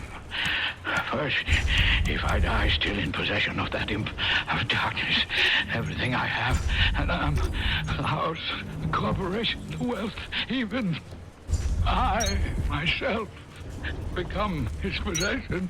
Oh, poor Barry, you think you are listening to an old man's ravings. Okay, so we're back to that dirty black spider or whatever it is in the bottle. I'll buy him. That's simple. Now, does that solve it? Not by a long shot. First, you have to know the terms. Okay, brief me. When I was your age, I was in Venice, and I bought that bottle with the black thing in it for not much more than $10. I was always a sucker for legends of any kind. The lure of the bottle imp was it legend. If you could find the right person, whoever you were, you would command anything in the world you desired, gold or money, at the snap of your fingers. That's what that dirty little thing there is? Oh, I laughed at the notion of its power, except that it does possess it. And once you know that, the whole contract gains its own belief. And what is the whole contract? That while a person owns this dark imp in the bottle, any request that concerns money, gold, or wealth, no matter how unreasonable, will be satisfied. And that to dispose of this creature and its spell, you must sell it for less than your original price. Oh, here. $7.40. $5 is enough. Okay. Cheap at nearly half the price. Oh, think first, Barry, think. Remember, it will keep you rich as long as you live. But remember, too, if you do not sell it for less than you paid for it before you die, your soul will surely rot in hell for eternity. Cheer up, Uncle. You've made your sale. Your imp in the bottle is my problem from now on. I'd no sooner made that statement than I felt a burning sensation in my pocket. It was sheer reflex action to reach in and pull out the bottle containing the evil black bug. I glanced at my uncle. He had sunk back against the silk pillow cover, his face the corpse white of the dead, but its expression one of peace and relief. You'd better go in, Dr. Haney. I'm afraid he's gone. Yeah, very well, Barry. It was inevitable, you know. Oh, I know, but I'm gonna miss him a lot. That makes two of us. I'll let you know in just a minute. Thank you. I hope I'm not premature, but I'm sorry. Thanks, Mr. Barnes. You're going to miss the old man in a lot more ways than one, son. What does that mean? You know, I haven't been able to talk any real business with him almost the whole past week, and... Well, what's the scoop, Mr. Lawyer? Disaster. The whole empire's going to topple. Sheridan Enterprises? Jasper is mortgaged up to the eyed teeth, overextended. He's so deep in debt that if things went under, he couldn't even pay his creditors a penny on the dollar. You're trying to tell me that Jasper is broke? Unless he's got piles of money stashed away in Switzerland, Lebanon, the Bahamas, or some secret corner of the world. The only thing he'll leave you is debts. The pity of it is, if he were alive, he'd find a way out of all this mess. He's done it time and again. The man was a financial genius. He's gone, all right. Poor old Jasper. But he looks at peace. He certainly looked like he left you well provided for, Barry, if that's any consolation. Well provided for, perhaps. A consolation? That remains to be seen.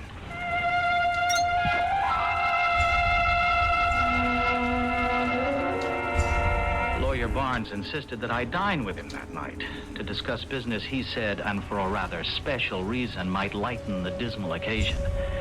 I accepted, for reasons of my own, which were blown right out of my head the moment I met his special reason. Oh, there you are, Barry. Just in time for a mint julep in honor of my guest. Oh?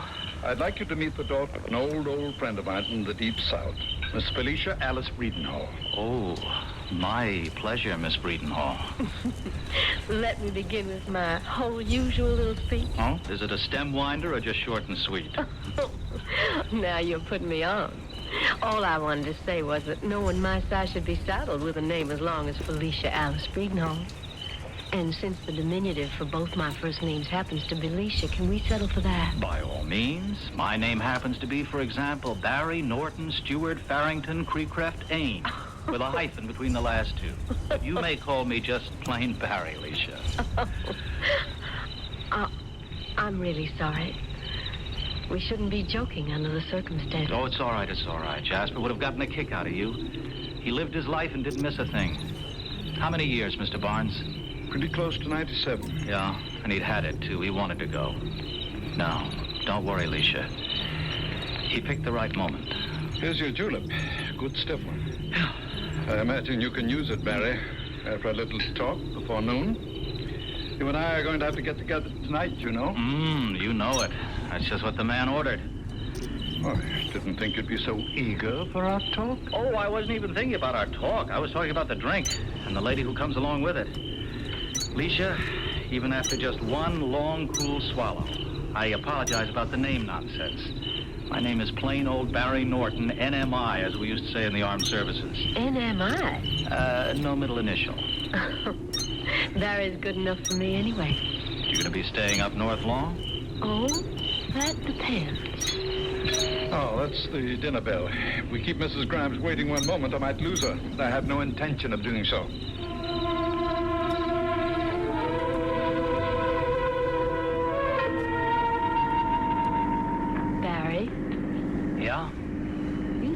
So preoccupied ever since we left after dinner. Oh, I'm sorry, Alicia. I am. Got a lot on my mind. How long is your stay up here going to be? A long, long time, I hope. Ah, now that's just the same thought I had in mind for you. But it may not be too long if I don't get a job before my money runs out. You mean that's the only problem? Oh, you can joke. You don't know what it is to be poor. Oh, you want to bet?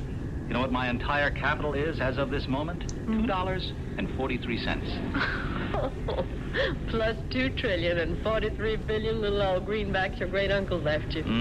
Supposing I was to tell you Jasper left nothing, not a cent, just a collection of monumental debts. I wouldn't believe you for a moment. Well, let me put this whole proposition on another basis. Supposing I didn't have a dime. Would you marry me tomorrow, this minute, if I really didn't have a dime? And no particular prospects, and I asked you. You haven't even found out if I even like you. No, this is no holds barred time, Alicia. I think you do at least like me. Enough to think about marrying me? They warned me life went a little faster up north. Okay, I'll fade you, Mr. Gambling Man. I do like you. But I've had too many years growing up just one middy jump above poor white, so the answer to your question is if you didn't have a dime and no particular prospects, I'd pick up my bell-bottoms and run like hell in case you lassoed me with black magic charm. Ah. All right. Give me 24 hours to find out where I stand. Then I'll know just where we stand.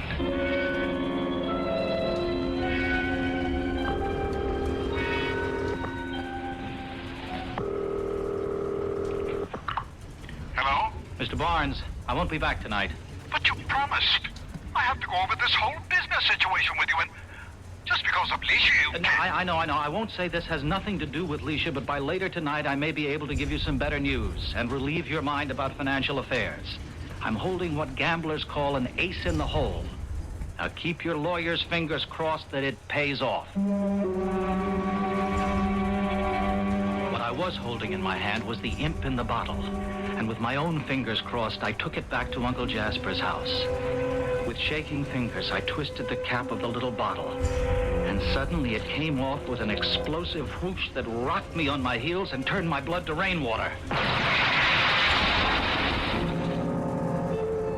Out of the narrow opening, a great foaming black cloud burst like an atomic bomb. The room reeked of fire and brimstone, and the whole house rocked and shook and seemed to disintegrate.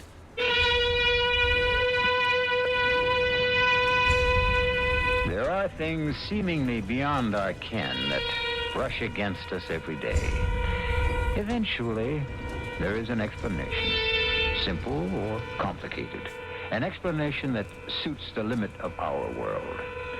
But is there another explanation that suits another world? Something so dark and mysterious and mind-boggling that we refuse to accept it? I'll be back shortly with Act 2.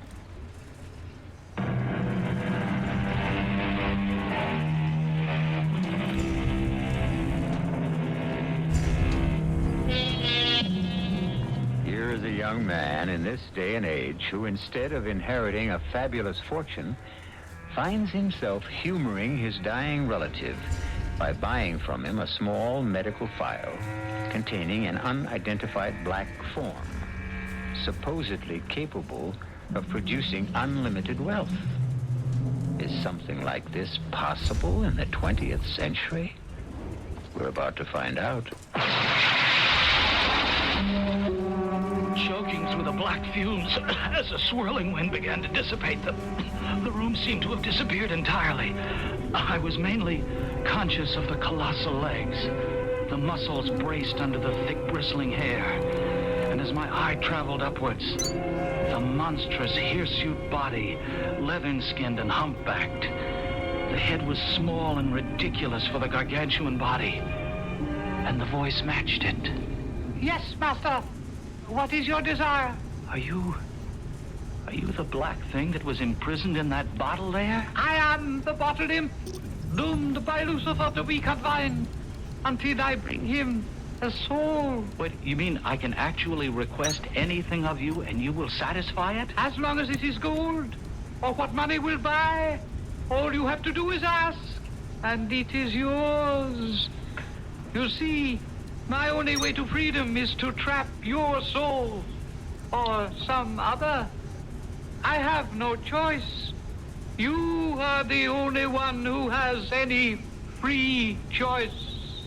What choice?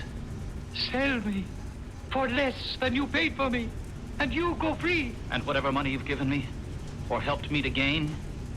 You cannot have it both ways, master. That disappears with me. And must I free you from the bottle every time I have a request? No. I have no right to freedom of any kind, and until I deliver a soul. Well then, get back in the bottle.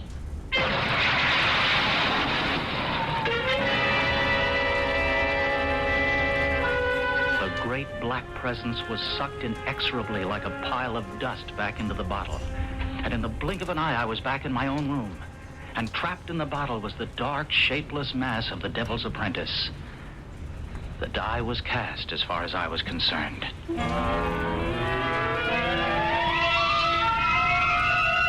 course, I knew I should see my local psychiatrist, but just in case black magic hasn't gone clear out of style, Abracadabra, right on the bed.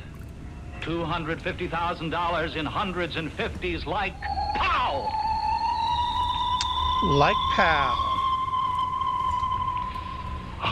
$250,000?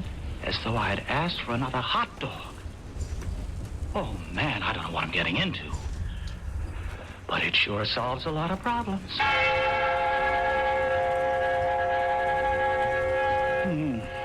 Strange. I thought he had everything filed with me.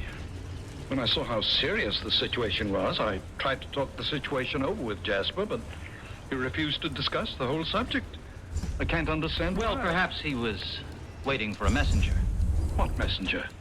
The one that gave me the envelope. I can't understand why this didn't come to me. After all, I am his lawyer. And I'm his heir. That's true, of course. And I was in the house. Well, what's the difference anyway? This solves all our problems, doesn't it? Financially, I mean. Oh, absolutely. Huge deposits in top banks all over the world. More than enough capital to put the conglomerate in the best shape of its life. My congratulations. Oh, thank you. Thank you, Mr. Barnes. But it's still only money. Which you are very careless about, if you will forgive an old man for putting in his oar. Oh, Barnes, I'm not only happy to have you put in your oar, but you're going to be running the whole ship from now on. Why aren't you going to be taking over the business? Oh, no. Not me. Then what are you going to do? I'm going to get married. If the lady will have me. But then you'll have to have a job. No. I have no head for figures, except the right kind. Which reminds me. May I call the lady? If you think she won't object to... Oh, heavens, it's almost 1. Well, she may start off mad, but I have a feeling she'll end up forgiving me. Do I know this young lady? Well, you ought to. You introduced me to her tonight. Leisha? Mary, how can you talk about marrying a girl you don't even know? Hello. Leisha? Who is this? You know, I was sound asleep. It's Barry. Barry? What are you doing calling me? Do you know it's nearly 1 o'clock in the morning? Well, I just wanted to tell you that I'm all through with dull old business, and the whole world is now our oyster, and even if you won't marry me tonight, how about that date we almost missed? At 10 minutes to 1 a.m.? Well, that's when the big city really comes alive.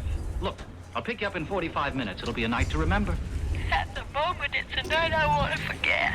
Well, you'll never really be able to tell that, will you, unless you give it a try? Huh, Leisha? You nut, Barry. You absolute nut. Make it 50 minutes. It'll give me time to put some perfume behind my ears. Bye. When I invited you to dinner earlier this evening, Barry, it had nothing to do with Leisha. She turned up unexpectedly. As a matter of fact, had I been playing marriage broker, you would have been the last person in some ways that Barnes, relax. The greatest thing you ever did for me in your life was to introduce me to Leisha.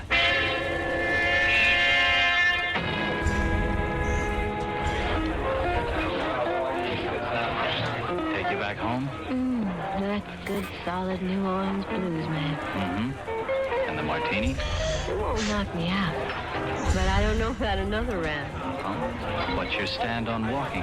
Great. As long as I can stand. And I can stand. Don't worry. Good. Up Fifth Avenue to the Plaza Hotel.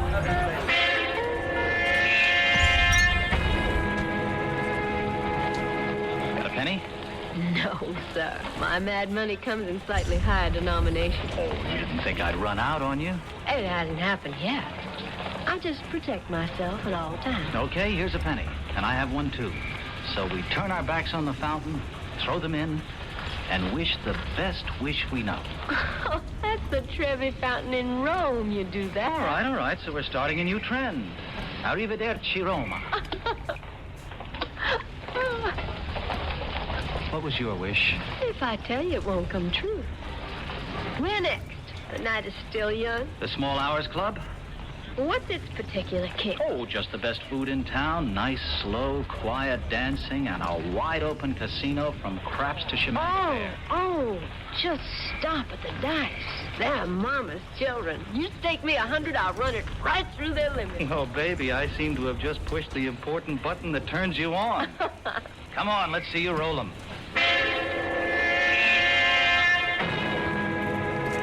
The point is 8. 8 is the point.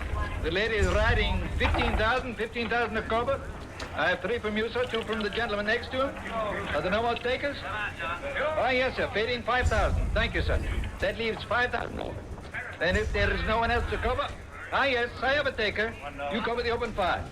You are faded, madam. Your dice, the point is 8. Oh, come on, baby. We can't run in any more bad luck. This is our time. Come through for Mama, and away you go. 7. You lose. Oh, well, it was my own fault. The whole thing was my own fault from the beginning. See, my whole trouble is that I really don't give a damn about money. I mean, if I've got it, great. But if I don't, I'll get by. So the trouble is, I never recognized the fever in others. I certainly didn't in Leisha anyway. The 15,000 was play money to me, the way I was fixed with my own personal little devil in the bottle. But I should have spotted Leisha as a lady who was hooked on gambling and the money that went with it. Here we were just beginning, and I didn't know it, but we were already on the way to the end.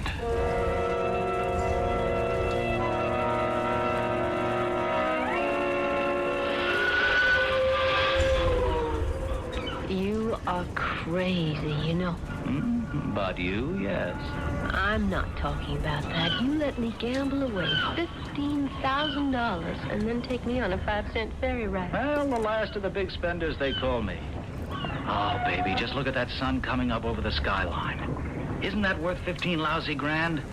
I'm gonna take off my tie and open up my shirt and enjoy the sun on my manly chest. You could have gotten the sun just for a nickel. But I might not have been able to persuade you to make the trip. I swear to Jonah, you are something else. What's that chain you have around your neck? Oh, it's kind of a lucky charm. Oh, may I see? Sure. Here. What? It's just a little old bottle like you get a prescription in. Mm-hmm. What's that black thing? Oh, Barry, I am sorry. I thought it was a spider, and I'm just scared to death of them. And before I knew it, You chucked it overboard. It was an accident. I didn't... Never mind. It's gone forever now. Does it mean all that to you, Barry? Well, we're getting near the landing. Let me ask you a question right out here in the morning sunshine in front of God and everyone. Are you gonna marry me? It's like everything else tonight. Crazy. But, Barry, I just guess I'm gonna have to. I mean... Barry! What is it? The bottle. The chain. And that thing, it's right back around your neck again. How did you do that? I didn't. I guess there is only one way to get rid of this. There's something funny going on. Barry, you kind of scare me. Now, I don't know... Wait a minute. As soon as we land, come back up to the house with me. Oh, no, sir. I've already spent the night with you. That's as far as we go this time around. Oh, Leisha, it's not your lily white body I'm after. Not tonight, anyway. It's just a secret I want to share with you. A secret I guess I've got to share with you before we do get married.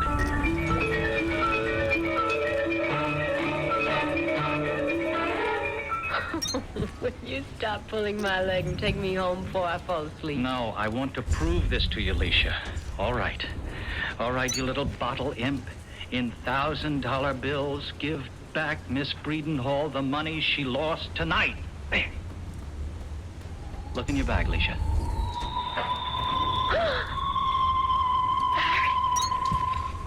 1, 2, 3, 4, 5, 9, 14, 15. Are these genuine? They are? It's a trick. Not mine. His. As much as I want, anytime, anywhere. Just as I told you. No, I just can't believe it. Oh, well, I know a way to really prove it to you, Miss Dice Sharper. Now, here's a pair of dice, okay? Roll them as long as you want till you're sure there's nothing kinky about them. Then tell me what number you want to throw and how many times. And the bottle imp will see that it happens. Okay. You can't fool me on this. I know dice, and I know odds. Once I'm satisfied these dice are clean, I'm picking snake eyes. You bring me those up 10 times in succession, and I'll believe anything you tell me. Why be pikers? Let's make it 20.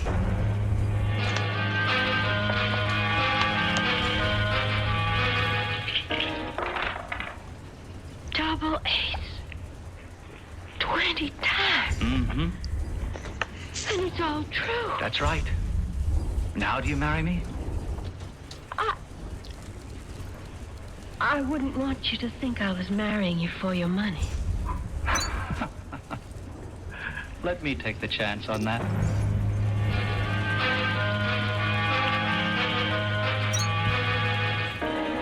Beware, Barry. Games of chance are not your forte. And you don't know the odds. You're a good-hearted, happy-go-lucky guy who's gotten himself mixed up in something evil. A lot more than he can handle. And perhaps not all the evil is shut up inside the bottle. I'll return shortly with Act 3.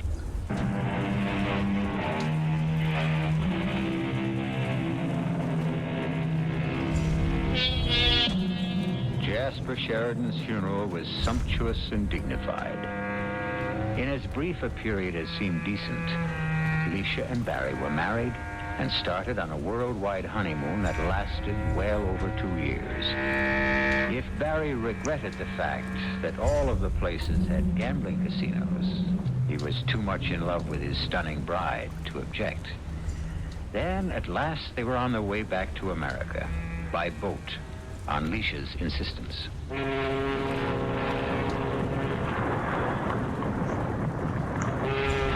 Well, I see you broke the bank again for the second night out. Well, I'm not always so lucky, Mr. Stavrasis. Oh, you know my name. I was going to introduce myself. I'm flattered, Mrs. Norton. Of course you're not. No more than I am that you know mine.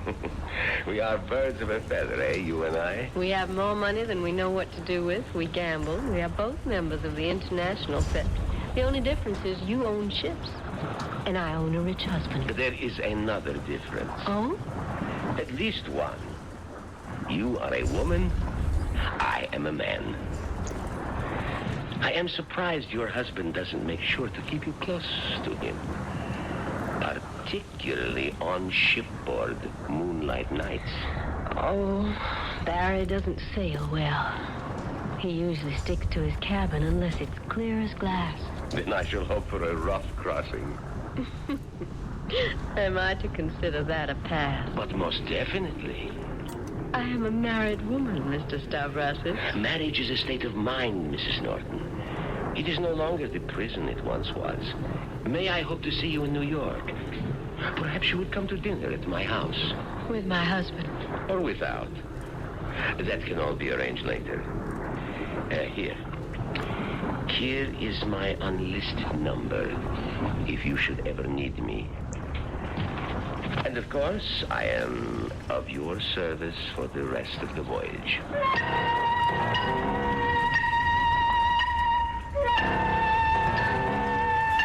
You must be crazy, Barry. I remember when you used to say that a little more fondly. Your being crazy made some sense then. Oh? And now it makes none? To go out and take some 9-to-5 job in a dirty little store as a numbus, whatever it is. Numismatist, a collector or seller of old and rare coins. Funny, isn't it? It's the only real interest I've ever had in money. Well, you won't make much of it there. Oh, I don't know. With the deal Charlie's offered me, I could do quite well. From 20 to 30,000 a year. It's quite a hot business these days. You must be mad. Go work at the conglomerate if you have to work. You can pay yourself $500,000 a year. Anyway, what's money to us? That's our problem, Leisha. Everything at the moment. I'm just waking up to how gambling has you hooked. And how you have me hooked into being a sort of gigolo. And the source of the hook is this damn thing. So the way to get off the hook is simple. I'm going to sell it. Sell the bottle, Ip? But that means that everything would be gone. No, except what I make. We just have to learn to get along on it. But why? Why? Because, honey, it's all wrong. And more I'm becoming aware of my immortal soul and how much it means to me. Sell me the bottle. Aren't you concerned with your immortal soul? Oh, Barry, you know I don't believe in that rubbish about after death. Anyway, I could always sell it to someone else. Only you wouldn't have the nerve. Oh, no. Oh, no, Leisha, you are the last person I'd ever sell the imp in the bottle to.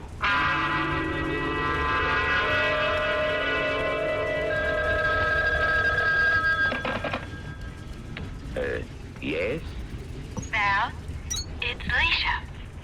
What a wonderful surprise. May surprise you even more. Would you like to invite me to dinner? You and... I said me. Consider me surprised even more. Just name the night and where you would like to go. Where? Your house. When? As soon as possible.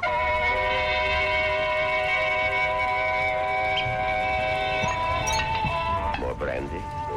No, thanks.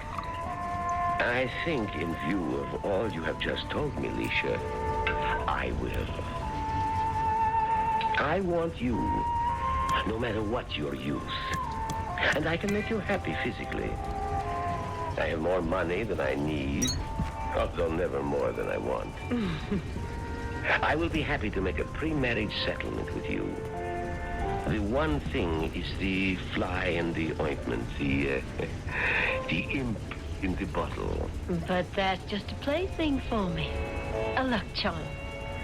Whether you believe in it or not. And you can get it for less than $5. Why should he sell it to me, a stranger? Why not to you? Because he believes whoever buys it sells his soul to the devil. I don't want to talk about that nonsense anymore. What I will discuss is our marriage settlement, your divorce, and your promise to me of faithfulness and a child. If that is agreed, then I promise you I will buy your whatever it is in the bottle tomorrow. Or the first feasible day. Agreed? Agreed.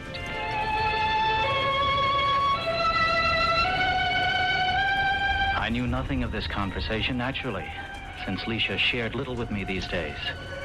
Besides, in the first months working with Charlie, I was so fascinated, captivated, drenched in the business of old coins, that I had little else on my mind.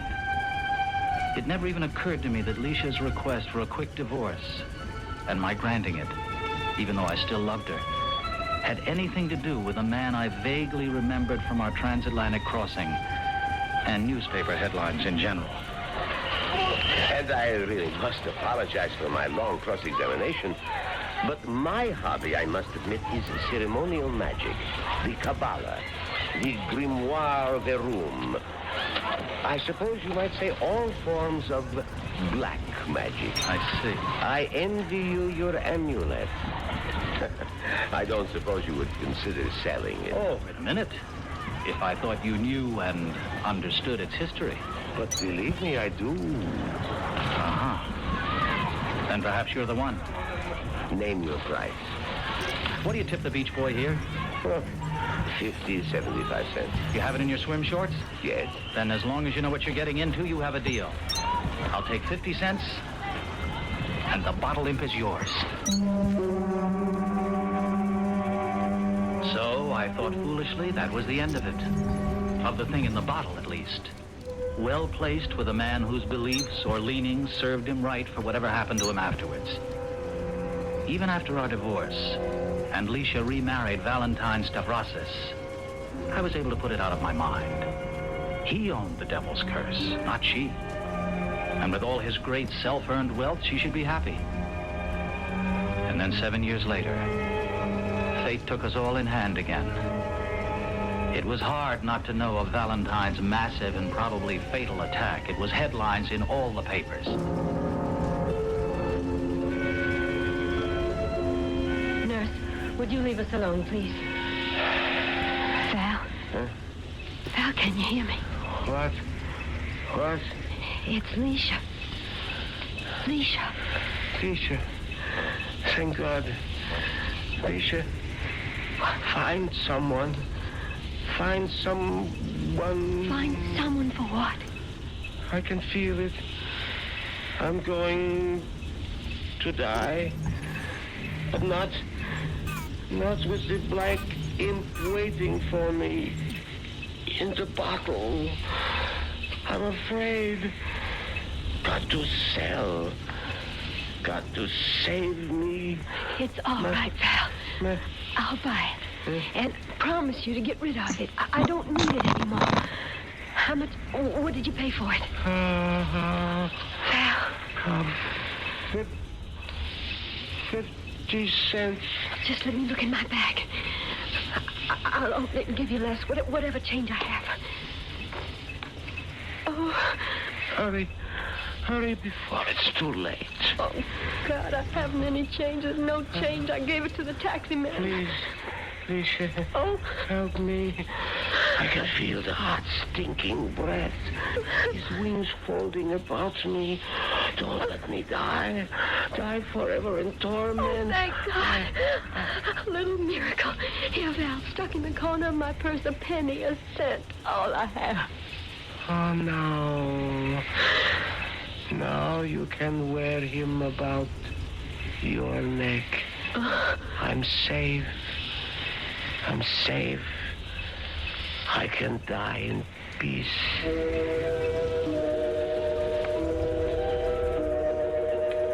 As Val died, his lungs unable to sustain their pressure even underneath the oxygen tent, Alicia, without thought, lit a cigarette.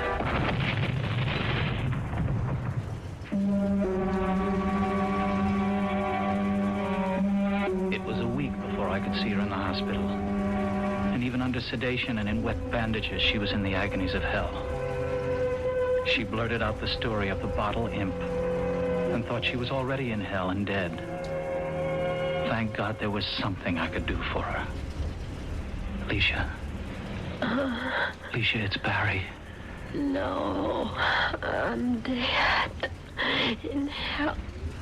Curse came true. No, not yet, honey. Not yet. You're still alive. You can still sell him. It's too late. I bought him at the bottom. 1 cent. I'm stuck. No, don't you believe it. Lucky you happen to know an old, loving numismatist. All right. You don't like the word coin collector. Lots of coins in the world worth less than a cent. A lira, the Cambodian sen, the Japanese yen. Oh, I could go on forever. I can't, Barry. Not after all this agony.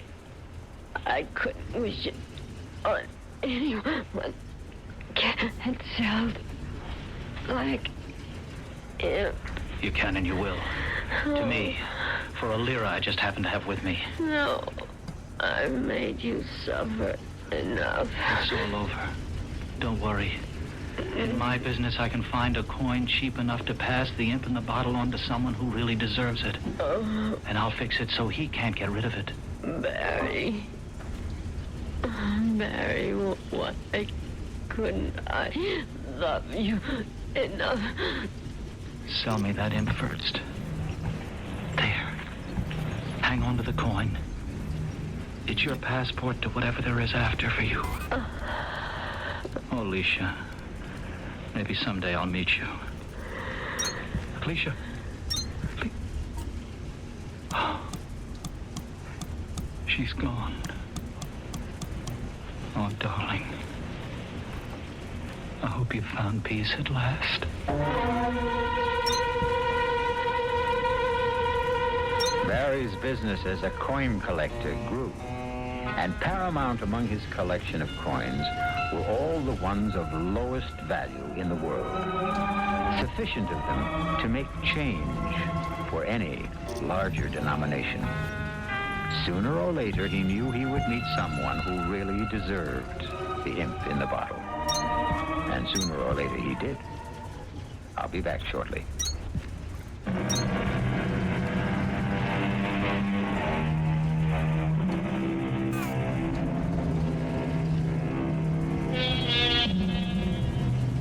I understand that a power-hungry dictator bought the imp in the bottle for one of Barry's near worthless coins.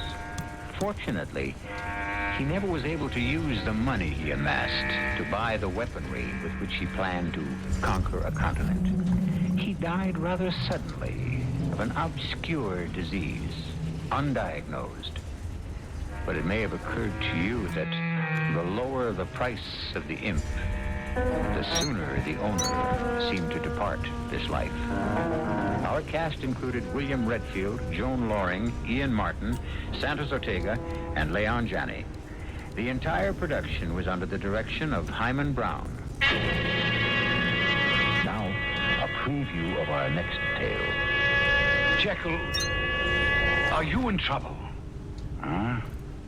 What do you mean, trouble? Well, with this Hyde, does he have something on you? Is he blackmailing you?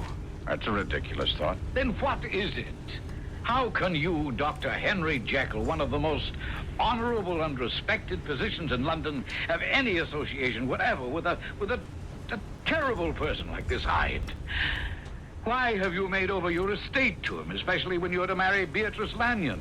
And why that stipulation in the event of your disappearance? Jekyll, I beg you, tell me what it means. I cannot. I cannot. But as your friend, You are the friend you say you are. Do me the favor of never mentioning Edward Hyde again. Radio Mystery Theater was sponsored in part by Buick Motor Division and Anheuser-Busch Incorporated, brewers of Budweiser. This is E.G. Marshall inviting you to return to our Mystery Theater for another adventure in the macabre. Until next time, pleasant dreams.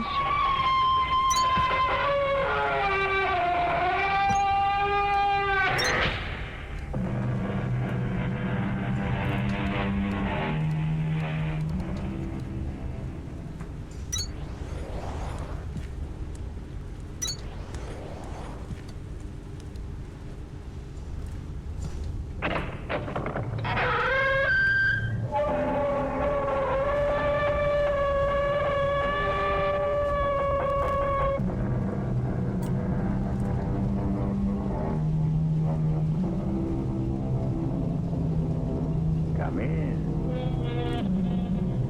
Welcome. I'm E.G. Marshall. The one place where all men meet sooner or later is the grave. It's the place where all roads end.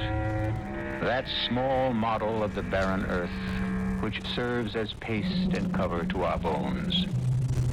What happens then when two old friends meet beyond the grave? When one of them has been living under the threat of death by the other? A threat from the grave? A threat made in a crowded courtroom more than 20 years ago. If not for you, Sammy, I'd have got away with it. But you'll pay for it. With your life. My name ain't Johnny Promise for nothing, kid. So just keep your eye on the calendar. Count the days, one by one. Because I tell you, after I get mine, I'll see to it that you got no more than 1 month to live. Remember, Johnny let you have it straight from the grave.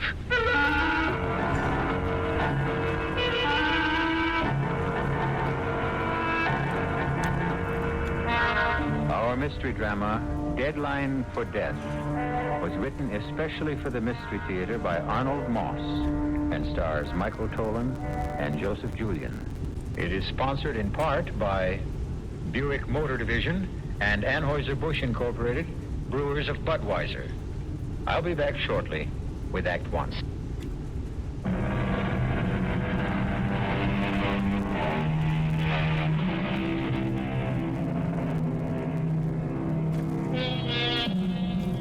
Was the threat Johnny Promise made some minutes ago an empty warning? Can a dead man moldering under the damp earth for 20 years doom the life of another man? Can a corpse, long dead, wreak vengeance on another human being from the immeasurable distance of another world? We're about to find out as Johnny Promise talks to his old friend, Sammy Rogers. Sam? Sam Rogers? Answer me, Sam. It's so dark here we can't see one another, but we can hear. There's nothing to be afraid of anymore. Sam? Why can't you leave me alone? Nobody's bothering you, Sam. Nobody. Just someone to talk to is all. Old friends, old time's sake. Nothing wrong in that, is there? Is there? Nice to talk over old times. Friendly. Makes me feel good. Besides, what else is there to do in this place? I don't want to talk, Johnny. Not again. Oh, don't be unfriendly, Sam. Not here. Get your kick some other way. Leave me alone. Stop torturing me. It's been finished all over for a long time. Oh, tell me again how it was. Just one more time. Like what went wrong on our bank job? How we had it worked out so good? How some way we goofed? How the cops broke in on us and we began to run?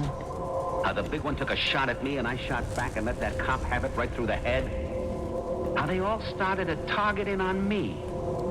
How I called you for help? And how you ran away? And ran and ran and ran? You did manage to save your own little neck, didn't you? Tell it to me again, Sammy. You've heard it 1,000 times. I know, Sam, I know. And more than anything, I love the way you tell about the courtroom. That hot summer day, 20 years ago, back in the 50s. I'll never forget that one. Especially your part. You'll never forget it either. Because as long as we're here together, I won't let you forget, Sammy.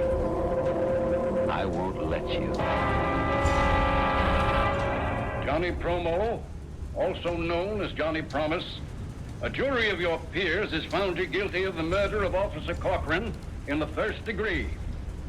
Are there any last words you would like to say before I pronounce sentence? Yes, Your Honor. But it's not for the court. It's for Sam Rogers sitting over there, star witness for the prosecution. You saved your own skin, Sammy, by squealing about me to the DA. If not for you, I'd have got away with it. But you'll pay for it, Sammy boy, with your life. My name ain't Johnny Promise for nothing, kid. So keep an eye on the calendar. Count the days one by one. Because after I get mine, I'll see to it that you get no more than a month to live. Order! Maybe less Order! than a month, but not 1 minute more. Don't look so scared, Sammy. If you live past the month, you're safe. But I got a lot of friends and a lot of dough to toss around to those friends. Today you buy loyalty like you buy lamb chops, so don't count on more than a month. And when you get yours, remember Johnny Promise let you have it. Straight from the grave. Remember the date, Sam? The date the judge named for me to burn in the electric chair? I don't remember. Oh, that's not true. You remember. August the 28th. 5 o'clock in the morning. Taps for Johnny Promise. A man with a code of honor. A man whose word was a thing of respect. And above everything else, your friend. Now, how could you forget that? You will never let me. And little Sammy with his big mouth made the whole thing happen, right? Cut it out, Johnny. I don't want to hear anymore. What do you get from tormenting me like this? Laughs. And it passes the time. We got no place to go. We're going to be here for the rest of our... let's say for a long, long time. And I like to laugh. And that story of yours is good for 1 million of them. Let's have it, Sammy boy. What was it like for you after I got mine? Come on, tell it just like it happened. Tell it.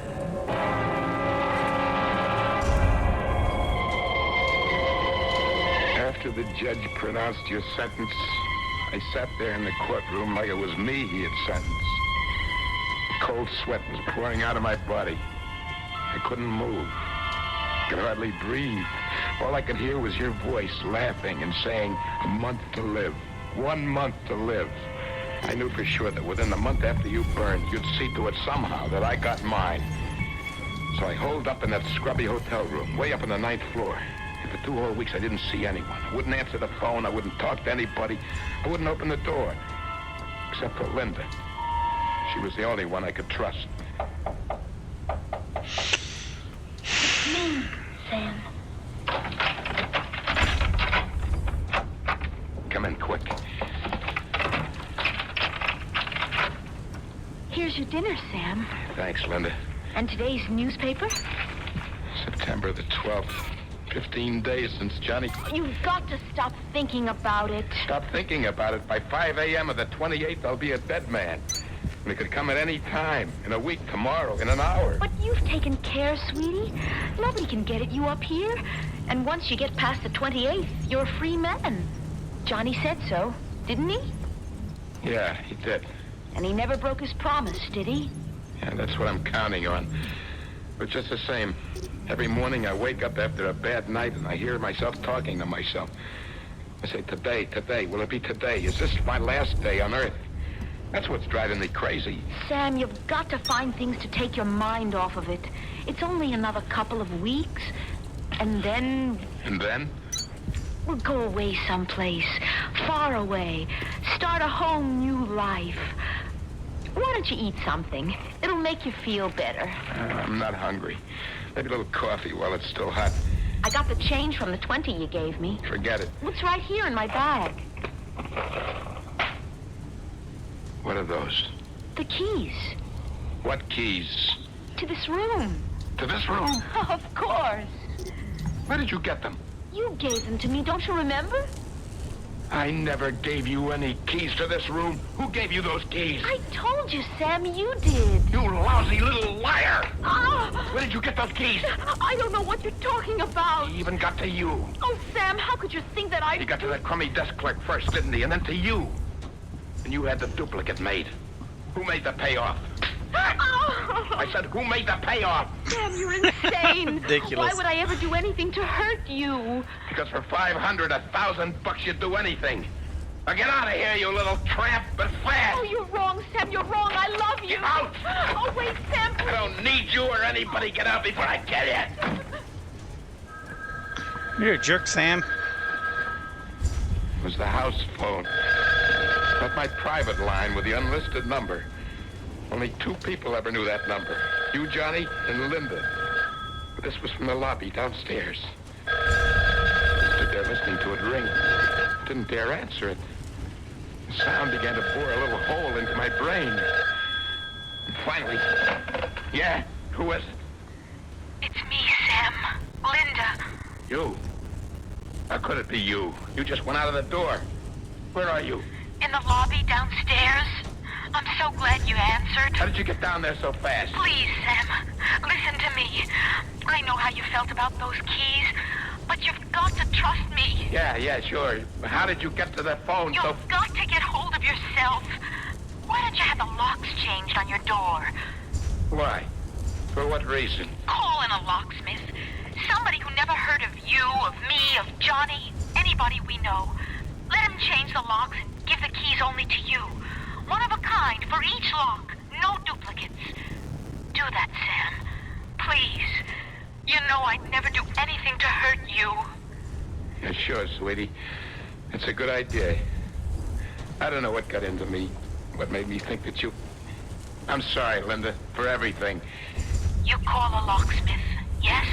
First thing in the morning. I'll be seeing you, Sam. Huh? Oh, yeah, Linda.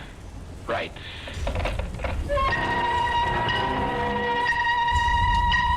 That was real tricky of you, Johnny. Leading me to suspect that Linda might be the one you'd pick to get me. After I put the phone down, an idea came to me.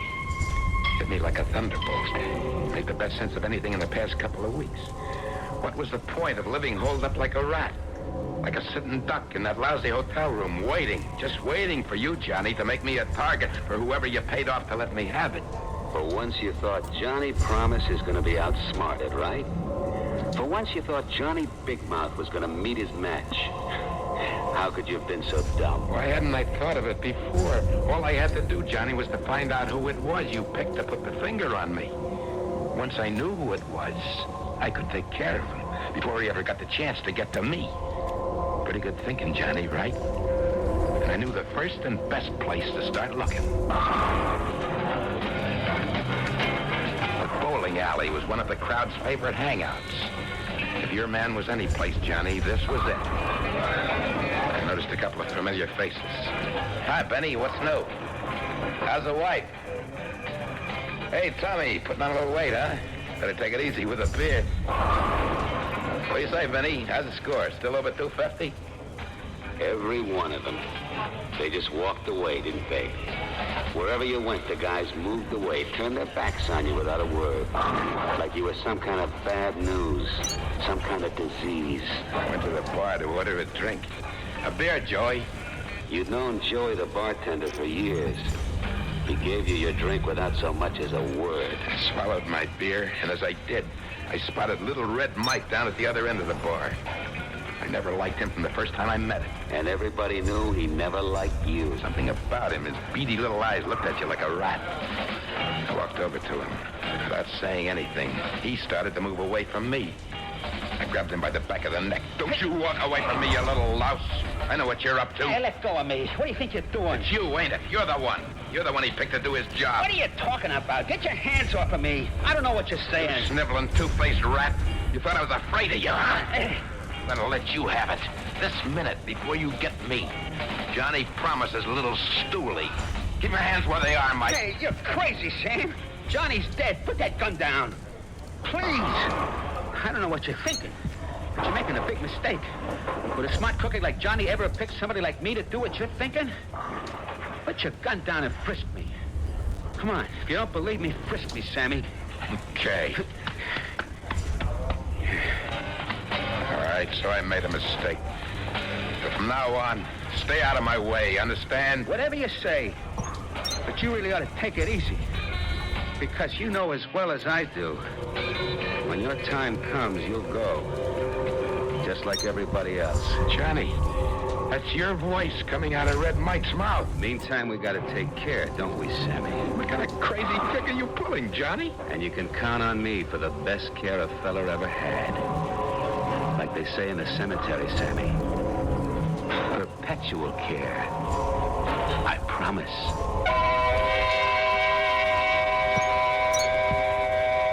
There's a delicate little mechanism inside the heads of all of us. When you're threatened by an overpowering fear, for example, whatever or whoever is the cause of that fear turns the little machine on. And wherever you go, you see that person.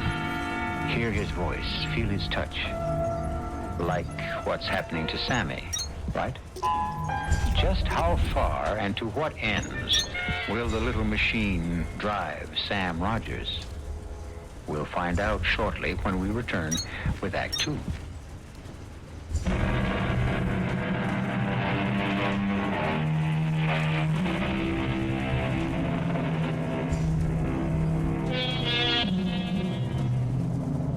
One of the great mysteries is time. It often happens that time seems never to move forward, when the minutes are suspended in some terrifying space and refuse to move. And then there is that silent, never-resting thing called time that rolls on, rushes along, swift as an ocean tide, on which we and the whole universe ride. For Sam Rogers, time was beginning to take on a new meaning. The end of the month was getting closer and closer. The days were racing by. Every night I shut my eyes to try to get just a couple of hours sleep. But I kept myself awake thinking. What were you thinking, Sammy? Tell me.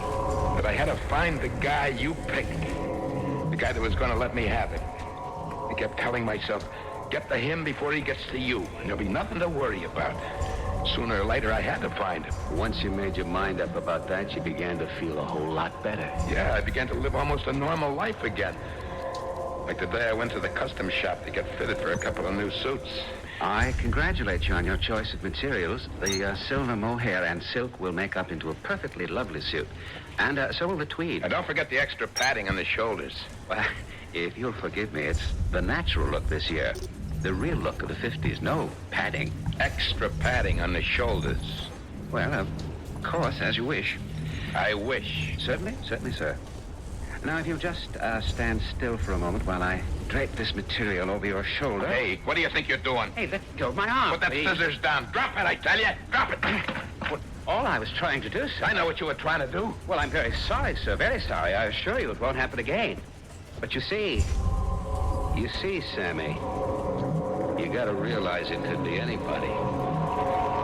Anybody at all. It was happening again. The tailor who was standing there in front of me, right in the middle of a sentence, it was your voice that was coming out of him. Your words. And there was that day in Luigi's barber shop. Hadn't been to the barber in weeks. Luigi had been my barber for 15 years. There was one guy in the world I could trust. It was him. That's what the guy on the radio says, Sam. If we get the same kind of heat tomorrow like we had today, it's going to set some kind of record. Imagine, the end of September, 96 degrees. Yeah, that's what they call real Indian summer. If it don't cool off, Sam, they can give this summer back to the Indians. You understand? I sweated out every stroke of that sharp razor. While Luigi went droning on about the weather, I held my breath, thinking, maybe my friend. He was your friend too, Johnny. No, so... The eyes are shut. All he has to do is to let that blade slip just one little bit. Accidentally, you know. All right, chin up a little higher, Sam. Just a little more. And who would know the difference? Ah, there we go. Let me just lower the chair a little, huh? What are you doing? Well, like always, a nice hot towel. Opens up all of the pores. When they're open, a little lotion closes them up again. He could have let me have it right then and there while he was shaving me. But he didn't. When he wrapped that hot towel over my face, instead of it feeling good, I suddenly got the idea that this could be it. Luigi could smother me to death. And there I sat, helpless, beneath that hot towel. I ripped it off, screaming, "You thought you had me, didn't you, huh? You and your hot towel!" What's the matter with you? Here's what you can do with your towel! Hey! I have to think of something better than that. Well, you'll never get the chance. You've seen me here for the last time. I don't know what you're talking about, Sam. But it won't do you no good. Getting excited this way. It was your voice again, Johnny. You gotta learn to calm down. Take things easy. Listen to me, Sam. Easy does it. After all, there's only 3 more days to go. Right?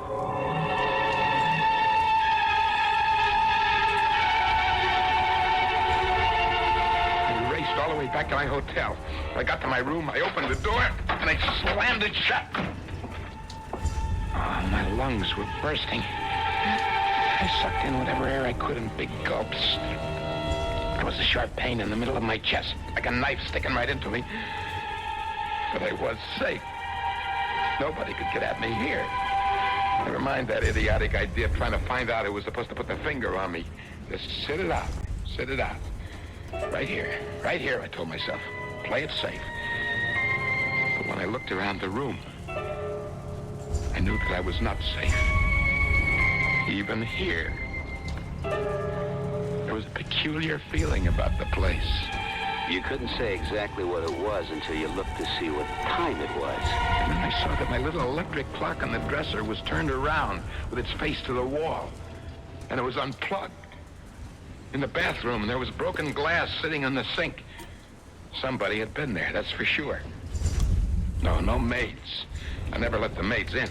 Maids or anybody else. Except Linda. And Linda was right. She was right. I had to get those locks changed today without waiting another hour.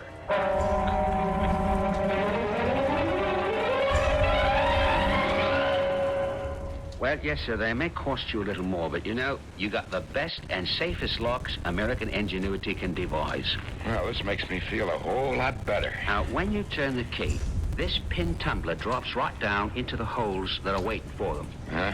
And there you are, safe and sound. Now you should have real peace of mind. Thank you very much. And here are your keys, one for each lock. No duplicates, just like you ordered on the phone. Good, that's fine. Take my advice, sir. Change your mind. Get duplicates made. I don't want any duplicates. Well, it might be a lot of trouble to get them later on. Each key is made on a special machine. The formula of each key is registered. It's the way I want it. But supposing you lose one of them, the only way you're ever going to get in is to call me, which might be somewhat inconvenient for you. Now, suppose you got a real friendly date. You've had a fine dinner. Why was he giving me this big song and dance about the possibility of a lost couple of keys? Why was this guy I'd never seen before? Picked the address right out of the yellow pages. Why was he so anxious for me to order duplicate keys? And that's why I recommend you have another pair made. I have no intention of losing these keys. Well, no one ever wants to, but take my advice. I don't want your advice. And suddenly it hit me. This could be the guy you picked to get me. By some crazy coincidence. Who was he anyway? Somebody I'd picked out of the phone book. And that's why he was selling me this bill of goods about duplicate keys. And the whole thing was a big put-on. Here's your money. Thank you. Well, whatever you say, you're the boss. Now get out of here. Get out before I throw you out. Well, if anything should happen, don't say I didn't warn you. A door you can't get into could turn out to be a matter of life and death. But maybe you're right. If someone really wants to get in there... I don't know how you did it, but that trick with the voices was driving me up the wall. I guess a little thing like a couple of keys is not going to stop them. We both know that, Sammy. Don't we? I was trapped.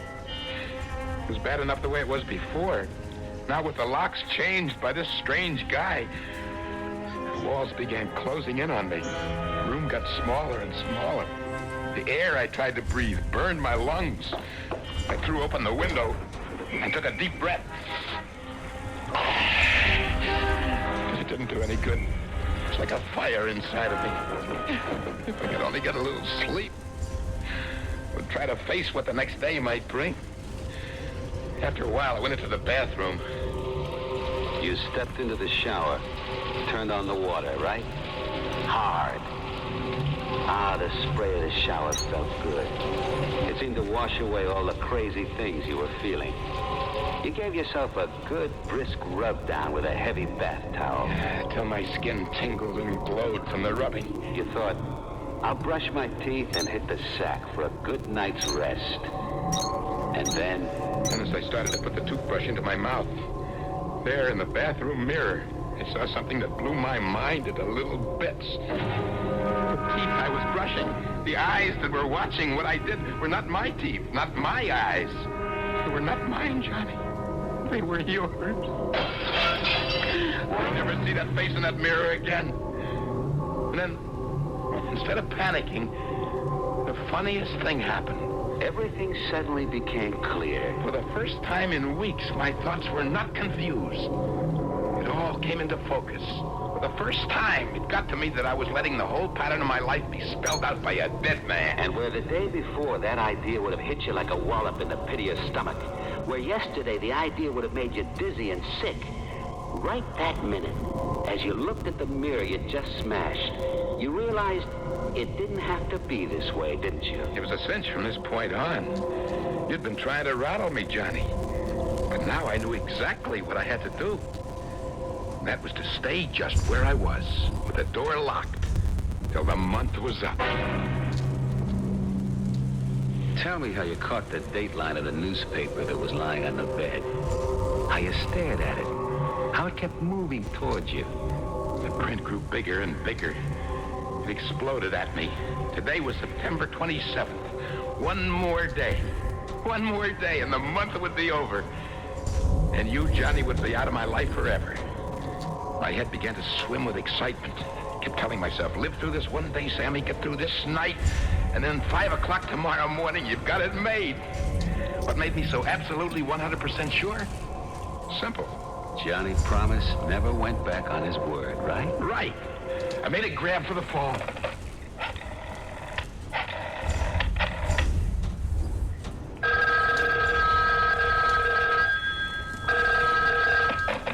Front desk, can I help you? What time is it? Exactly. Exactly 11:15 p.m. You sure?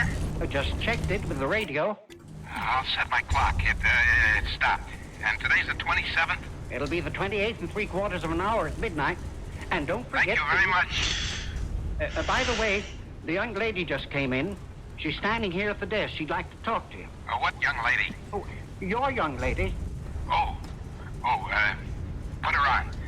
How are you feeling, Sam? It couldn't be better. A couple hours more, it'll all be over. What are you doing down there in the lobby? I thought I'd be close in case you needed anything. Well, why don't you get us a couple of hamburgers and coffee? Right away. See you soon. He's feeling great, he says. Well, that's nice for a change. He's sure that in only a few hours he'll be a free man again. Poor guy. Why don't you tell him? I couldn't. I don't know what he'd do if he knew.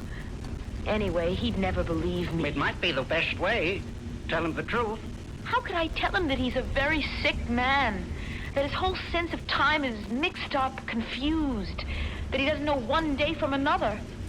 In the state he's in, how could I possibly tell him that Johnny Promise actually went to the electric chair almost 3 years ago?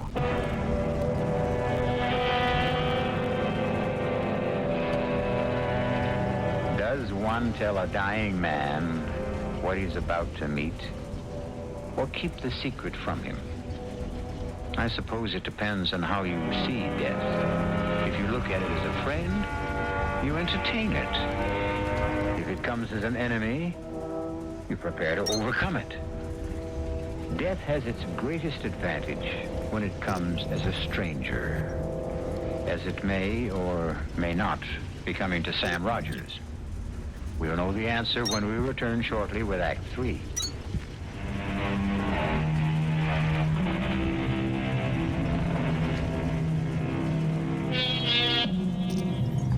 It has been said, a man is never less alone than when he is alone. Thoughts crowd in on him. His imagination summons up multitudes. And which is harder to bear? The fear of loneliness, or as in the case of Sam Rogers, the loneliness that comes from fear.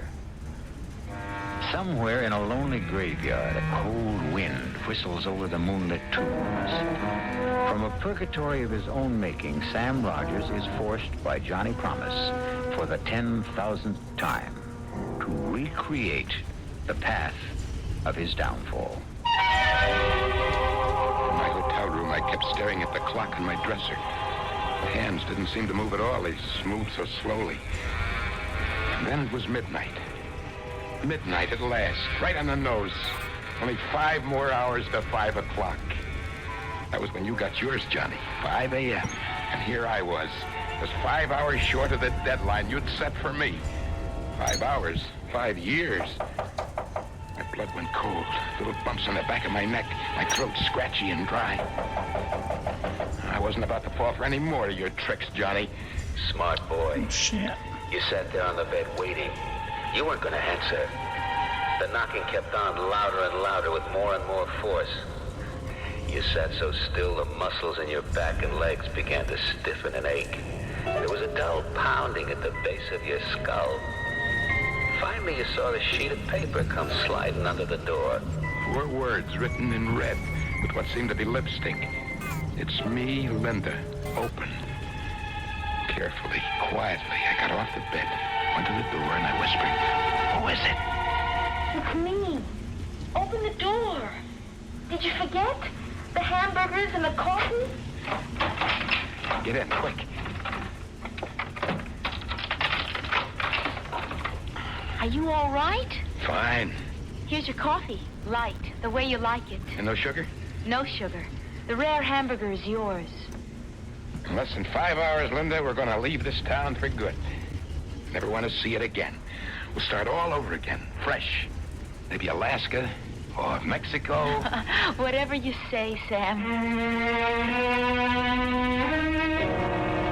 Talked of our plans for the future, where we might go, what we'd do, the family we'd raise, pushing all other thoughts right out of our heads. It was exciting and beautiful. I looked at the clock again. Where had the time gone? It was 4:45. I said to Linda, "You've got to leave." Why? When I walk out that door, I want to do it alone. You understand why? Of course I understand. I'll meet you in about an hour at your place. Good night, Sam.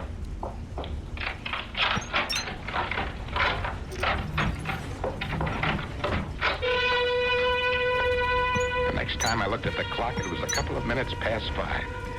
The time had come at last. I'd paid my dues. And I'd showed you up, Johnny Promise. For the first time, your word wasn't worth so much as one bent nickel. Mustn't take any chances. Not at this late date. 110% foolproof. Safe. Give myself every possible break. The benefit of every doubt. No chances. Give myself, what? Half-hour cushion? Wait till 5:30 at least. And beat it out of here. Fast and forever. And you hung on. Those last few minutes were the longest in your life, weren't they? Finally, that big hand on the clock dropped down to the 6. It was 5:30. A half hour past the deadline I'd set for you. So you took a deep breath and you screamed. You lost, Johnny. You lost. Sammy outsmarted you. So run away in your grave, bit by bit, piece by piece. Because I'm alive, Johnny, and I'm going to stay alive. But you, my friend, are dead. As dead as yesterday.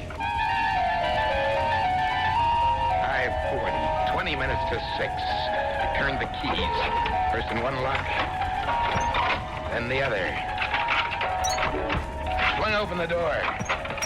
Ran down the hallway. Rang for the elevator. When I got to my floor, the door opened. I took one last look behind me and got into the elevator car. But then you thought, the elevator man. Can I trust him? Was he dependable? Could he possibly? No, that's all over and done with. I don't have to be afraid of anybody. Not anymore. You'd had your bad dream. You were finished with waking up in the middle of the night in a cold sweat. The nightmare was over. The only thing that was real was that you were alive and breathing. What happened when the car reached the lobby floor? I rushed past the front desk out into the street. There was a chill, penetrating drizzle. It was still dark. The promise of a new day was doing its best to break through in the east. For the first time in I don't know how long, I felt able to slow down. I started walking in the direction of Linda's place. Slow, with a sure, firm step. The streets were deserted. It figures. A Sunday morning, 5:45. Wonderful feeling, wasn't it? Like the whole city belonged to you and you alone. That's right. The buildings took on a look of friendliness, like I'd never seen them before. The traffic lights were changing from red to green, then back from green to red, but there was no traffic. Like a ghost city, abandoned. And my own footsteps echoed behind me as I walked. Was it my imagination? I thought I heard 2 pair of footsteps following mine. But you didn't have the guts to turn around and look back. For a minute, you thought maybe they were your own footsteps echoing down those narrow streets. I stopped. They stopped. I started to walk. They started. I got to a corner and quickly turned into the other street. Out of the corner of my eye, I saw 2 men. It wasn't light enough to make out their faces. They weren't saying a word. They just seemed to have their minds on one thing, to keep me in their sight, no matter where I went. My heart stopped. There they were, less than 50 feet behind me. Following. Sickening thought came to me. Terrifying. Tell me about it. It's possible, I thought. Anything is possible. Just suppose, in some crazy way, that I made a mistake. Suppose my clock had been wrong. I think it's 5:45, but I suppose... Then all of a sudden you found yourself passing the jewelry shop. You looked up at the big clock that hung over the entrance. I almost passed out with what I saw. I swallowed hard. My mouth felt like it was stuffed with cotton wadding. I looked up once more to make sure. And what did you see? The clock said 5:45. 5:45, not 6. Something was wrong, wasn't it? The whole thing was like crazy. How could it be? And those 2 faceless men were still there following you. There was a bank on the opposite corner. I raced across to look at the clock outside the bank. I couldn't believe what I saw. That clock, too, said 5:15. Then I began running. I didn't know where. I didn't care. Those clocks, for some insane reason, were right, and I was wrong. And I still owed you 15 minutes, Johnny. You still had 15 minutes to get me. And those two men following me. It can't be, I told myself. Those clocks are both crazy. It's a 5:45. It has to be. He checked and double-checked. And then something like a heavy sledgehammer hit you right between the eyes. Sammy, you stupid, ignorant dummy, you said to yourself. How could you be so blind? How could you have missed it? That's what the desk clerk was trying to tell you. It was the last Sunday in September. In those days, daylight savings time ended at 2 o'clock in the morning. The last Sunday in September. Of course. And those clocks had all been turned back 1 hour. Only I forgot to turn my clock back. It is 5:45. It's 5, not 6. You crazy fool. You thick-skulled, brainless imbecile. You deserve to die. Now we're getting to the best part, ain't we, Sammy? You began to walk, right? Slow at first, then a little faster. Finally breaking into a run. Whenever you got to a corner, you turned. When you saw an alley, you ran into it. When there was a fence, you vaulted over it. Then out into the streets again. But no matter what you did, wherever you went, those same two characters stuck to your tail. You couldn't shake them. They stuck right behind me, always the same 50 feet away. I kept running until I thought my sides would burst. And then way off in the distance, I heard the deep-throated bombs of a church bell striking the hour. I stopped running. I waited. Counted. 3,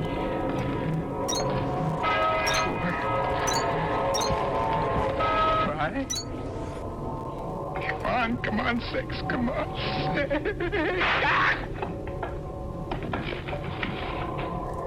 That was it, Sammy boy. You doubled up and fell to the pavement. You never got to the count of 6, because there wasn't any 6. You dropped right there where you were standing, right? Your body crumpled up like a little rag doll. It was all over, just like I promised. Except for one thing. One little thing. Remember, Sammy? I remember. Tell me how it was, Sammy. I dropped, like you said. And then? The two men rushed up. One of them felt my pulse, and the other my heart. And there was no pulse. There was no heartbeat. I was dead. Go on, Sam. One of the men got up from where he'd been kneeling over my body, turned slowly to the other fella, and said, He's dead, all right. And not a mark on him. That big newspaper delivery truck passed by. Backfired. Just backfired. And this guy drops dead. Yeah, I guess we better call the police. So Johnny kept his word after all, didn't he? And even today, from where he is now, he keeps assuring the rest of his companions. It's like it's my code of honor. Once I give my word, I never break it. That's why they still call me Johnny Promise. Right, Sammy? Right, Johnny. Oh, and, Sammy. Yeah? Tomorrow, I want you to tell me the whole story all over again. From the very beginning. Right? Right.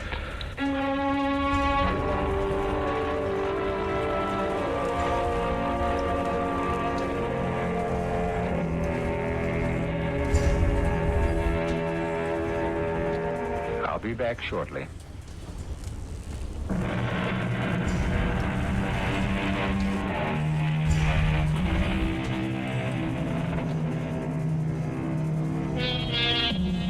You may recall that Johnny had promised he was going to give Sammy the best of care. Everlasting, perpetual care. Which is exactly what happened. Before he passed away, Johnny signed a contract with the cemetery to provide Sammy Rogers' grave with perpetual care. Weeds removed, flowers 4 times a year, neat and beautiful till the end of time. Always a man of his word.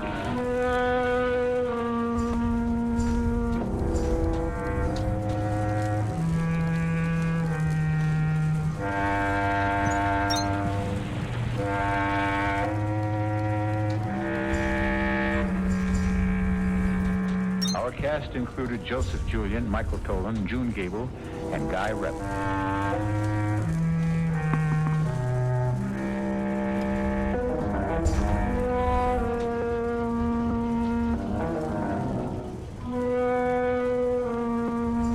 The entire production was under the direction of Hyman Brown. Now, a preview of our next tale. This is the Mass of Saint-Césaire. I couldn't bear to look, Father Giles. I couldn't. And yet I couldn't bear not to look. And when he raised the host high for us to see, I couldn't believe what he held in his hand. Fall to your knees, Louise. But that is not the host. It's black. Black and three-pointed. On your knees, Louise. Oh. This is the Mass of Saint-Césaire. The awful mass had started at 11, and now it was drawing to a close as the hour of midnight struck.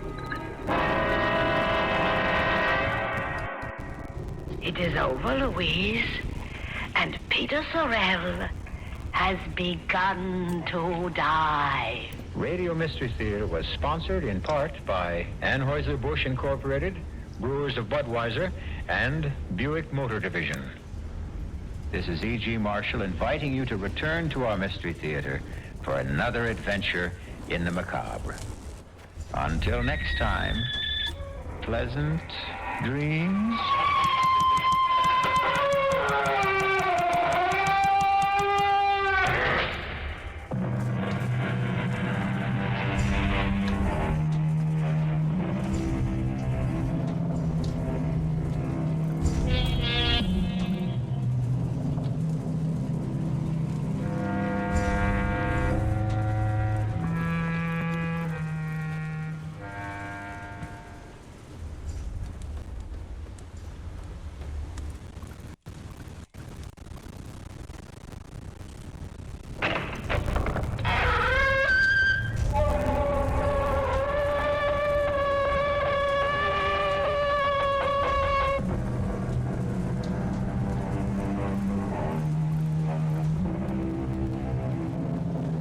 Come in.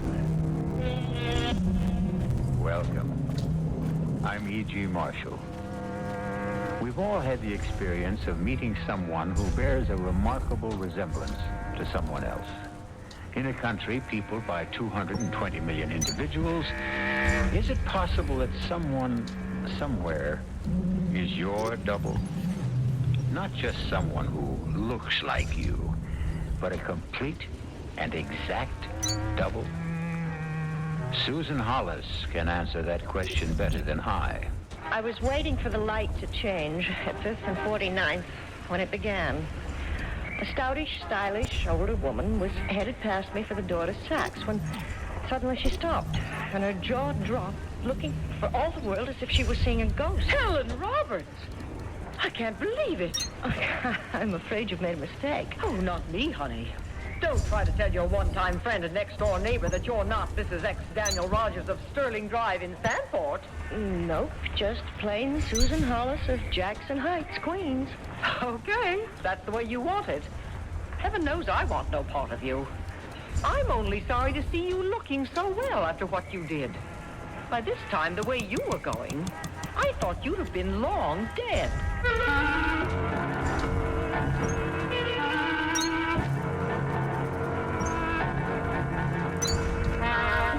Our mystery drama, Double Exposure, was written especially for the Mystery Theater by Ian Martin and stars Kim Hunter. It is sponsored in part by Anheuser-Busch Incorporated, Brewers of Budweiser, and Buick Motor Division. I'll be back shortly with Act One.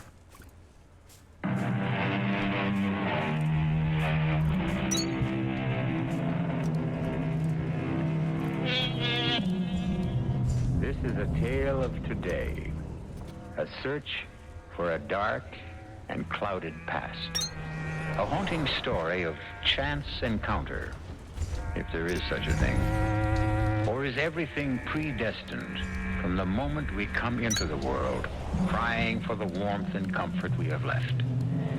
This is a story whose present is buried in the past, to be lost and found again in the future. But it is not my story. It belongs to Susan Hollis. Well, it wasn't a very pleasant encounter, but it was just a small mistake in identity, something to be disregarded. But in the meantime, the light had changed, and I stepped off the curb. And it happened again. This time, it couldn't be waved away as easily. It changed my whole life. Helen! Well, I'll be damned. Look, I'm not... All these years looking for you, and the first day I'm back again in the U.S., you're the first person I run into. I'm sorry, but I am not Helen. Oh, now, look, you can't get away with that. Don't you think I know my own wife? What? Oh, come here. We better get back on the curb. We're blocking traffic. Here, let me give you a hand. I wasn't going back this way. I wanted to cross. And I wish you'd listen to me. I am not Helen Roberts. And I'm certainly not your wife. Well, technically, of course, the Roberts is out. What is the name now, anyway? My name is of no importance to you. Now, if you'll be kind enough to let me go. Come on now, Helen. Give me a break, huh? Well, let's go somewhere for a drink, and I can at least tell you about the children. Or don't you even want to hear about them? Mister, will you listen to me, please? I have never been your wife. I've never seen you before in my life. Well, I just saw you talking to Lillian Freiberg before she went into the store. I never saw that woman in my life before either. This is getting like a nightmare. Look, I just Helen, don't Helen, want to... please, be reasonable. Now, if you don't want to talk here, give me a phone number or an address where I can reach you. Let me go. Or I warn you, I'll holler like all get out for a cop. I'm sorry. And once more, just so maybe it will sink in, I am not who you think I am. I would have laughed at the whole thing, except they both seem so darn positive.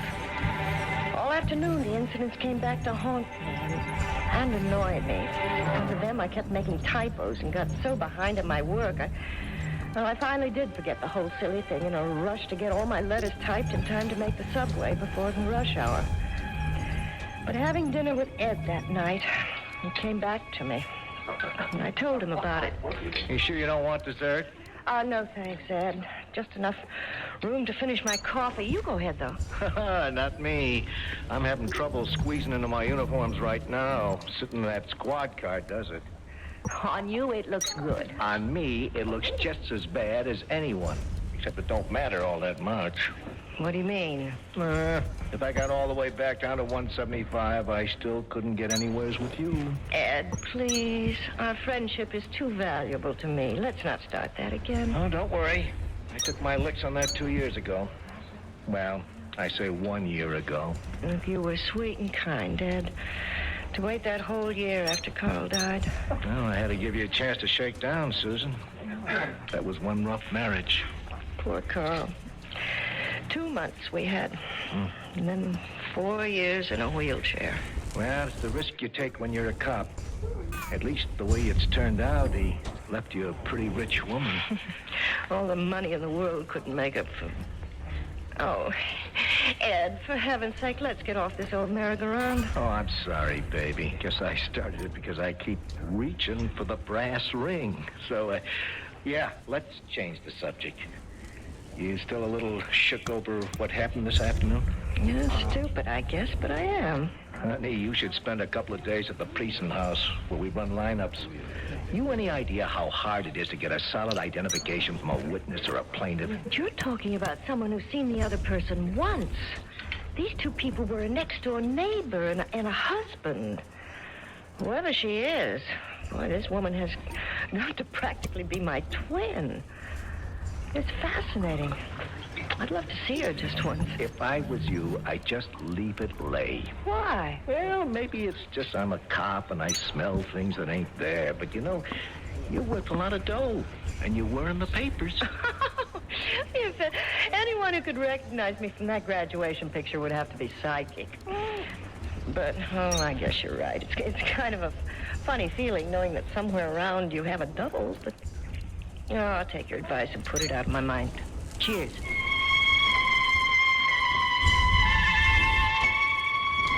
I wasn't going to be allowed to forget it. Ed drove me home to that sad, ugly bottom floor of a two-family house which had held so many years of unhappiness for me. Hello? Good evening.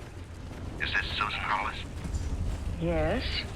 Who's talking, please? Now, please don't be alarmed, and please don't hang up. It's Dan Roberts. Who? You're the man who stopped you on the street today at lunchtime on 5th Avenue, remember?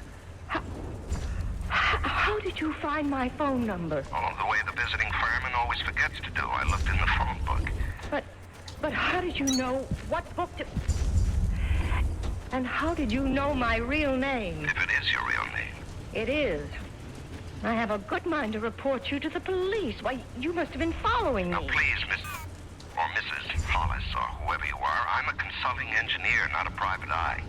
Then how did you know how to find me? Well, I saw you bump into Lillian Freiberg just before I caught up with you. I followed her into the department store, naturally, and asked her if you'd given her the same story as me, and she said yes, that you'd claimed to be a Susan Hollis from Queens. Which now you know I am.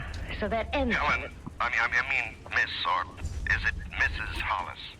I don't think that's any of your business. All right, then, Susan, for want of something more polite, please. I want to see you again. I want to talk to you. Well, I don't. I want you to stop bothering me. It's not for me. It's for two little girls named Kim and Jenny. Don't they mean anything to you? No, of course they don't. Now, damn it, Helen, what kind of a mother... Please, forgive me. I wish I could make you understand, but if you really are who you... Well, you couldn't be. But I've got to see you again, Miss Hollis, or whatever your name is. Look, oh, for heaven's sakes, if it'll make you talk in sentences instead of gibberish, it's Mrs. Hollis. You're married. My husband is dead. I'm sorry. So am I. Now, may we say goodbye? I beg you, I plead with you. There are things I want to say to you, to explain. I can't do it over the phone. Can we meet again? May I meet you for lunch tomorrow at say, the Palm Room at the Park Plaza? You know, you're the most persistent man I've ever met. And I'm really not a prude, but I don't like pickup. I really don't see how you can get in much trouble at the Palm Room, do you? Well, it's a little outside my normal stamping grounds, but... Oh, okay. But I'm a working girl, and my lunch hour's limited. Can we make it at 12:30 sharp? The coldness in my voice as I hung up was more than anything to cover the excitement I couldn't help feeling. I'd never been to the Palm Room. Also, I was intrigued by the mystery of the whole thing. And yes, admit it, Susan. Intrigued by his voice and my memory of a very handsome man that unexpectedly I was about to meet again. Well, here's to better reacquaintance. I'll just say to acquaintance. Buy that? With pleasure. Now, I'm afraid I'm going to have to do quite a bit of talking. Well, I'm a good listener. Now, where to begin? Well... Do you have every credit card in that wallet? Well, most. When you travel as much as I do. Oh, here we are. Of course, these photographs were taken 7 years ago, but who would you say that woman is? Well, it isn't me, of course, but it could be. Oh, Lord, it could be. Helen, I suppose. Uh-huh. That's Helen. And these? Oh, how adorable. You, don't recognize them? No. I suppose these are your daughters. Yes. Well, they've changed quite a bit in 6 years, of course. But then, they looked like this. Well, the baby, it's difficult to tell. Well, she wasn't quite a year old, but Jenny... Oh, yes. Even then, quite a little lady. Mm-hmm. 3 years old. The day my wife walked out. Mr. Roberts, if you Just a moment. Now I will do the talking. A consulting engineer with a large firm has to do a great deal of traveling, particularly in his first years with a firm. Well, Well, in the 5 years we were married, I was well aware of the fact that I was gone to Europe, to the Far East, South America, wherever I was sent for over half the time. How it's unfair leaving a young wife and later a mother alone for long periods of time in a suburban area, but, well, that was the nature of my job. And then came that terrible day I came back from Brazil. I was tired. The plane was way overdue, and I came home to an empty house. Empty, except for this. Oh, I really... Read it, please. Dan, I'm getting out just before you get home. I couldn't face it. It's all over. I'm going away and I won't be back. I guess it doesn't do much good to say I'm sorry. Helen. P.S. I'm leaving the kids. They'll be better off with you. And she dropped completely out of sight. Oh, I was mad at first. I made no attempt to trace her. I had to go to England on a job, so I sold the house and took the kids with me. They're still there. Except now I'm home again and looking for somewhere to bring them back to. And Helen? And Helen. With no luck till yesterday. But I'm not Helen. I'm someone else. However, I know a lot of policemen. Maybe I can help. What was the date she disappeared? April 14th, 1968. What? There's something wrong. What is it?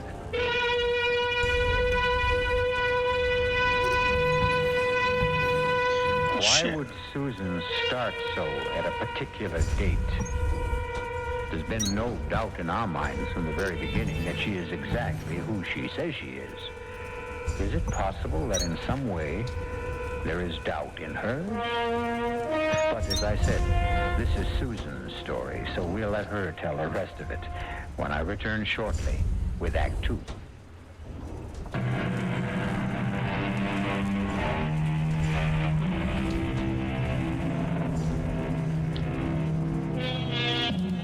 In the beginning, this was a simple case of mistaken identity. The only complication possibly being that both the identifiers seemed so positive, so unconvinced by Susan Hollis' claim that she was not Helen Roberts. Then, just at the moment when the more important of the two people, Dan Roberts, appeared to indicate he had been mistaken, Susan herself, hearing the date that Helen Roberts disappeared, has a strangely guilty reaction. What is it? Something wrong? What is it? Nothing. It's just you're mentioning the 14th. It's a date that happens to be very important in my life, too. That's all. Important how? How long were you married to Helen? 4 years. And you met her in a... How did you meet her?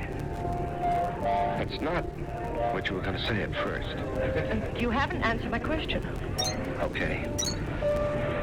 I met her in a hospital. Nothing serious. I broke my damn fool leg skiing, and they flew me down from New Hampshire to have it set. What hospital? Physicians.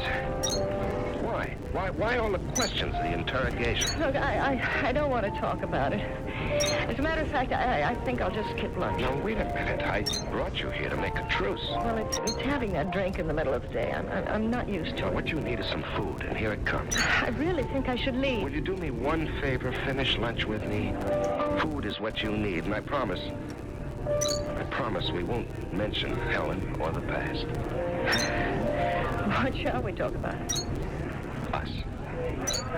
Just as if it was our first date, which I hope it is. But what I really mean is, I hope it's not the last.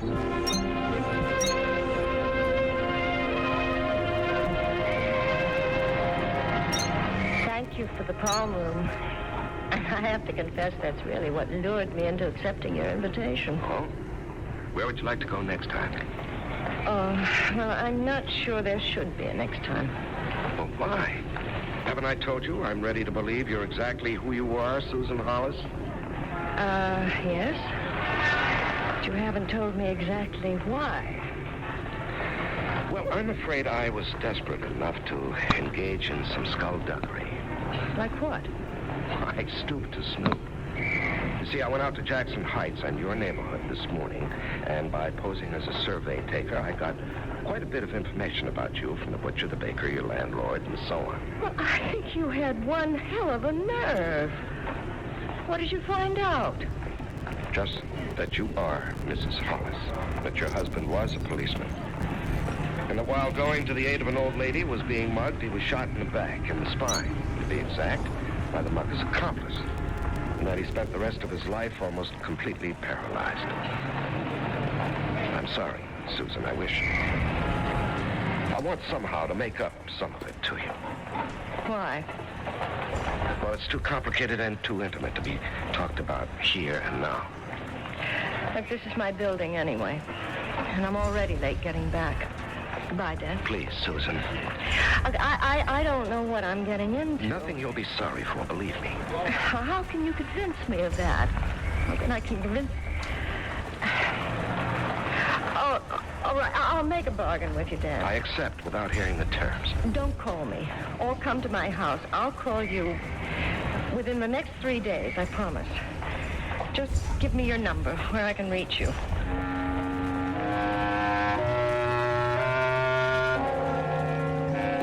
I still think it was a crazy thing to do, Susie. Oh, I should never have called you last night to tell you how he'd gotten my phone number. Well, that's why I trailed you today. Well, what did he want to talk to you about? Two things, really. And they both sort of surprised me. How? Well, first off, he showed me a picture of his wife. Huh? And even given the fact that it was taken 7 years ago, the resemblance was absolutely uncanny. A picture can be touched up so you couldn't tell it from your own mother if you start from someone who looks near enough alike. But why would he want to do anything like that? What would be the point? Just to meet me?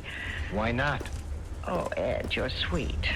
Maybe I'm something very special to you, but I'm not nearly as attractive as you. You'd be surprised how attractive even the ugliest dame with 250,000 fish in the bank, to say nothing of Carl's insurance and your own savings, can look to a guy who lives off of women. Look, you can't think that about someone as sweet and as nice as Dan. Oh? Hey, we're on a first-name basis now already? Oh, well, Oh, you don't have to tell me.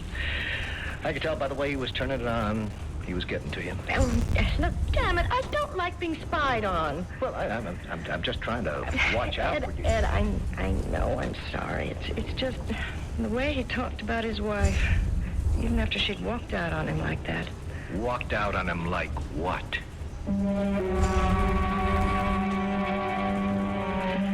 I sat down on the couch with Ed and told him everything that had happened. Everything except one thing, of course. He was a good listener. Finally, there wasn't any more to tell except my own side. And that I wasn't telling anyone, except Dr. Vane. Are you going to see him again? I don't know. If we do see each other, I'll be the one to decide. And if I do, I don't want to be followed. I'm going to make you mad, Susie. Until your Mr. Dan Roberts checks out A-OK with me, I'm keeping my big nose in this. Oh, Ed, you don't have to worry about me and fortune hunters. That money that Mrs. Westingate left to Carl when she died is in escrow. I'll never touch it. It was to make up for Carl being hurt and saving her from the mugging. It isn't my money. It's only being held till the lawyers and I decide on the best charity for it to go to. Your Mr. Roberts doesn't know that. So the next time I see him, if I ever do, somehow I'll try to let him know. You want to see him again, don't you, Susie? Yes. You really go for him in a big way, huh? I didn't say that. I've seen you hurt so bad once through nobody's fault. I wouldn't ever want to see you hurt again. Well, I'm sure Dan would never do anything like that. How can you be sure? Why did his wife run out on him? Where did she go? How come she dropped out of sight like a stone in a pond? Where is this Helen Roberts, if there ever really was one? There's a million questions to be asked, Susie. And what's more, answered. Look, they can all wait, Ed. There's one of my own that has to be answered first.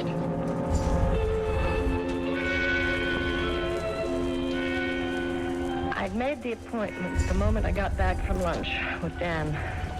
Heaven knows I'd have made it for that same day, but Dr. Vane was out of town. It had to be tomorrow. Oh, how I wished it could have been my sweet old Dr. Chandler who treated me for the accident, but that dear, good benefactor was over 9 years dead. His secrets, if there were any, had to lie with Dr. Vane. I do remember you, Miss Ainsley. Oh, I'm sorry. Mrs. Hollis now, isn't it? Yes, that's right, Dr. Vane. Even though I was Dr. Chandler's assistant at the time, I don't know if you recall me. Oh, of course I do, vividly. Those were the days when I knew who so few people were, including myself. Terrifying thing, amnesia. Fortunately, yours was very short-lived. Well, I hope it was. I thought it was then. Does that mean you think you've been blanking out recently again? No, I mean, not exactly. What I really want to make sure of is... Is what, Mrs. Hollis? Is whether the results of that whack on the head I got were ever really cleared up. I mean, maybe Dr. Chandler's the only one who really could have told me. I don't know if you have the facts to answer me. I just pray to God you have. Well, we keep a record on all patients. Yours may take a little while to dig back to. Excuse me a moment. Nurse, will you look up for me in the inactive file a patient of Dr. Chandler's, Miss Ainsley. That's A-I-N-S-L-E-Y. First name Susan. Now, while we're waiting, why don't you tell me what's worrying you? Well, I'll have to begin at the beginning. I was 17 in 1964, fresh out of high school, and fresh out of Nebraska, arriving in the city, the big one, the only one where every dream comes true. Some of this only came back later, you understand, but I'm trying to tell it in one straight line, or maybe I'll get you lost, too. I understand. Tell it any way you want to. Well, my mother died when I was 15, and I'd been sort of keeping house for Pop. Just the two of us. Then he died just after my graduation, and that was the end of my family. By the time I settled up everything and buried him, there was less than $1,000. I had to get away. So I paid my bus fare, kept $20 or $30 in my handbag, and stuffed the rest in my bra. That, with 2 big suitcases, were all I had. I could hardly lift them. New York, when I got there, was freezing cold, and there was black ice on the streets. Coming out of the bus terminal, I slipped and fell. Hit my head. When I came to, I was in Bellevue Hospital. A lucky thing you had those suitcases. I can recall Dr. Chandler telling me about you and saying if they hadn't broken your fall, you'd probably have broken your neck or ended up with a really serious skull fracture. Oh, not to know where I was, where I came from, my name, nothing. Somebody had stolen my pocketbook with every piece of identification I had. I don't think I'd have ever remembered anything if Dr. Chandler hadn't tracked things down for me. But he did. Not only that, he got me the job and training here at Physicians Hospital as a nurse's aide. And when he died, he left me enough money to go through secretarial school. In every way, he gave me a chance at life. Yes. Amnesia is a frightening condition, but it didn't take you long to get your name back. Well, it was 2 months. I know that Dr. Chandler gave me an identity and a name. But was it the right one? What? Was he just so sorry for me that he made up a name and a background and got people to call me from Lincoln and To write letters just so I could be called somebody named Susan Ainsley? But that's who you are. It's who I thought I was 2 days ago. Now I'm not so sure. I'm here today to find out if it's possible that I might be someone else. Someone called Helen Roberts.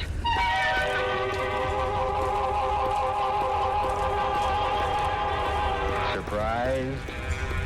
Or as is usual with good listeners, were you already ahead in this story as it unfolds, and at least half suspected this might be the case?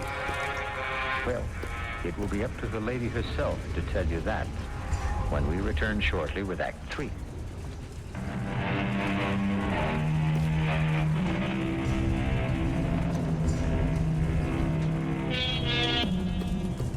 Confusing story, isn't it? With all its twists and turns. But then, that's the fault of the young lady who's telling it.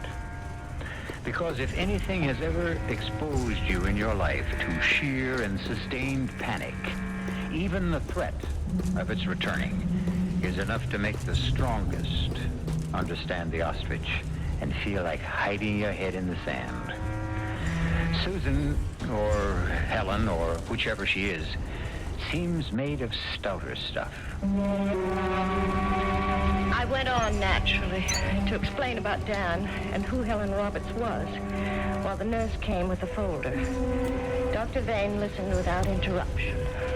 When I finished, he sat back. All right, Susan. Well, that's who you are. Now it's my turn. Amnesia is not a disease. It's a symptom, a byproduct of physical or psychological shock. In your case, a good solid bang on the noggin. Now, what on earth would make you think you might be getting it again?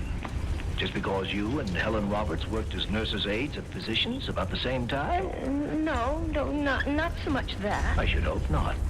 Because you were in children's ward, and she must have been in orthopedics.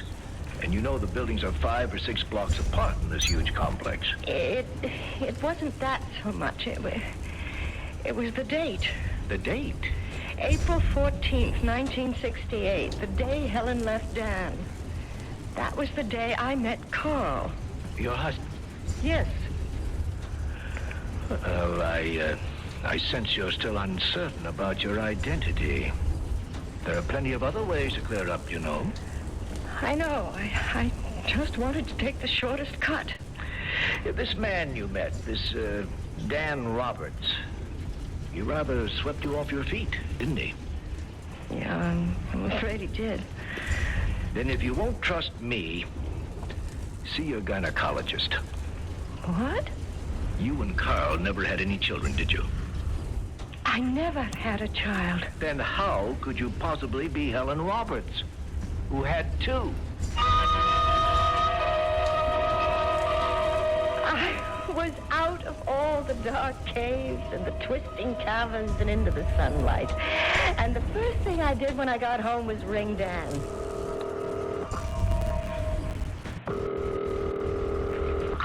Hello? Dan? Yes, who's this? The problem lady. Susan!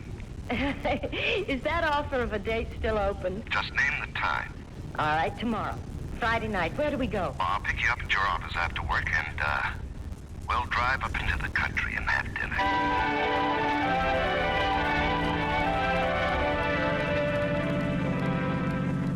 Oh, it's a heavenly evening, Dan. I haven't danced in years. I was so clumsy. Oh, that was me. I haven't danced in even longer, but it was good. I'll take every bunion and blister happily and come right back for more. Oh, you couldn't have stepped on my feet. I was floating. What are we stopping for? We're home. That is, your home. Oh, shucks. Well, I'd invite you in for a nightcap, but I haven't anything. Madam, you have everything in the world. But I tell you what I'll do. I'll make a bargain. I know you're tired. I'll let you go right to bed if you promise me tomorrow. All right. What time? All the time. I meant all the tomorrows. Saturday, Sunday, Monday, Tuesday, etc., ad infinitum. I love you. I love you, and I want us together. Oh, Dan. Kiss me. Oh, Dan. Oh, Helen. Helen. Helen, you mean after Wah, all wah. my long Way to go, explanations dude. this evening, you still think I'm Helen? No, wait a minute. That just slipped out. I don't know what I think. It's just that you look so like... No, Dan, no. That tears it. Don't you see it wouldn't ever work for us? No matter who you accept me as, you'd always be seeing Helen in me.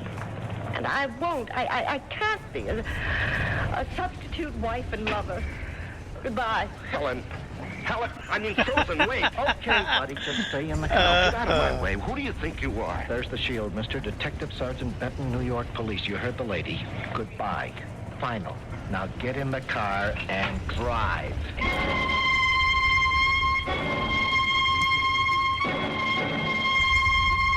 Oh, I know you meant well, Ed, but why did you have to butt in? The way it looks, you're better off without this guy. You could be right about that, but I'd like to mind my own business. This isn't any business for you. I'm telling you, I got this straight from the Sandport police. They ain't closed the file on this guy, Roberts. The way his wife disappeared and all. Okay, so she took a powder. That happens. But why doesn't she show up anywhere else? Huh? How come she never even comes back for the clothes and jewelry she left behind? Wait a minute, Ed. Are you trying to suggest that Helen is dead? He could have done away with her. Dan? Oh, don't be silly, Ed.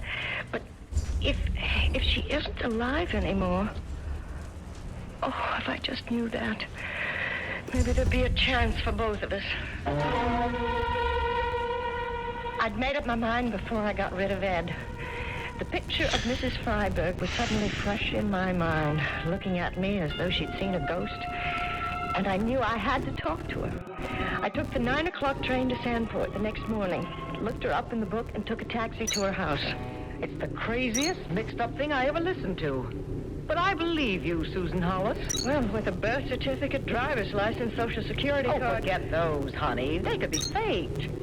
I'll tell you why I believe you. I thought about it that day after I bumped into you this week.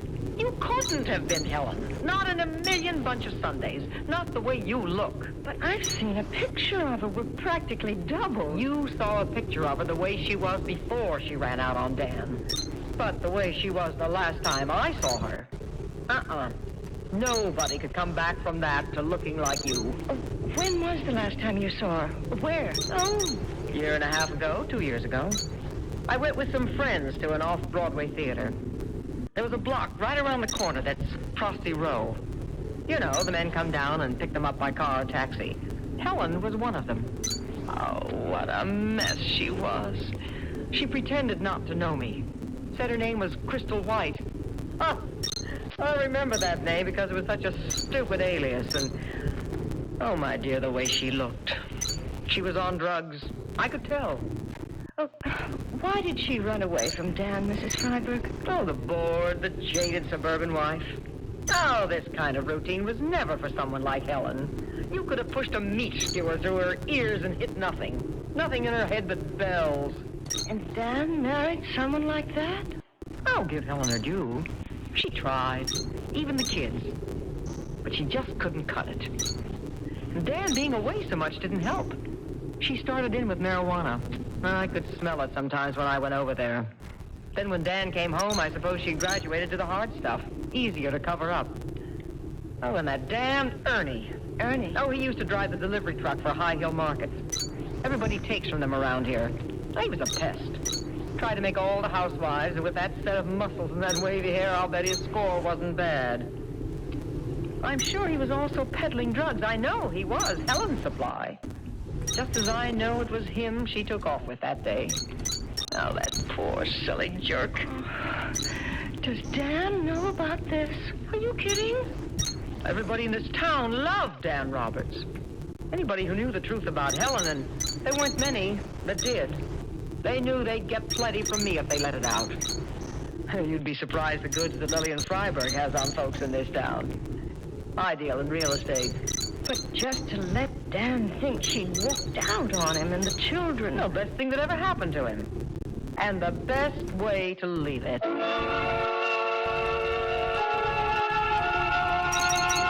was a sad, long ride in from Sandport. It didn't help to find Ed waiting for me in his car outside my house. Susan, I've been waiting for you over an hour and a half. Where have you been? It doesn't matter. Ed, I don't want to see anybody. That's where you're wrong. You and me are taking a ride. Hop in. I just had one. I don't want another. You want this one. You don't know it, but it's Christmas. You listen to Santa, Ed, and I'll explain while we're on the way. Doors open. Get in. All right. First off, clean bill of health on your boy, Dan Roberts. He checks out A-OK. Owe him and you an apology. Are you taking me to Dan? No, he's on his way down where we're going in his own car. I broke the whole story to him. Now I gotta break it to you.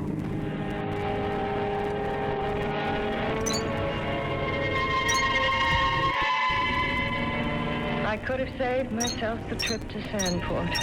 Ed and his boys, with the help of the Sandport police, had checked out that whole story. Only they'd taken it a giant step further, to a halfway house in Brooklyn, where we were headed for now. I had all her things out on the desk already, you see, for the other gentleman, her husband.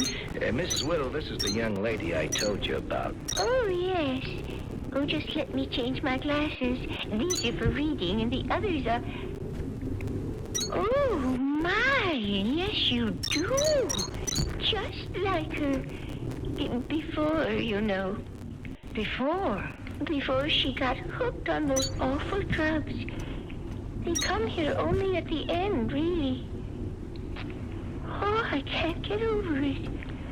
The sergeant only showed me your picture, and you didn't look like more than, well, sisters.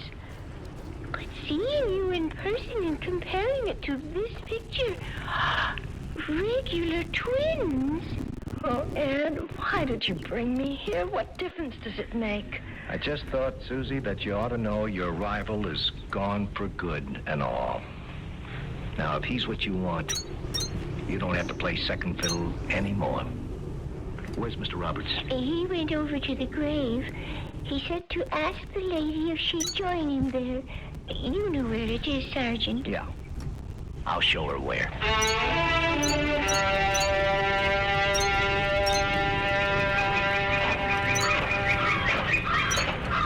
I came, Dan. Mrs. Whittle said you wanted me to. I put some flowers on the grave. It looks so bare. Oh, Dan, what can I say? Thank God. What? You can say thank God for both of us. No, I'll change that. For all of us. Poor Helen there. No, it's a terrible gift, but the best she could have given us.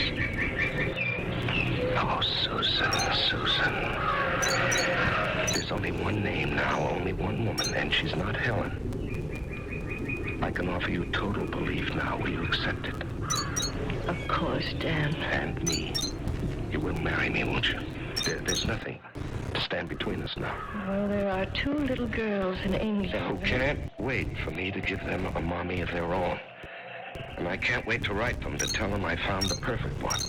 Because she's so like their own? No, because she's just the opposite of their own. She's her own woman, which Helen never was. I want her to be my woman. Oh, Dan. Oh, maybe we've both come home at last. To stay, Susan. To stay.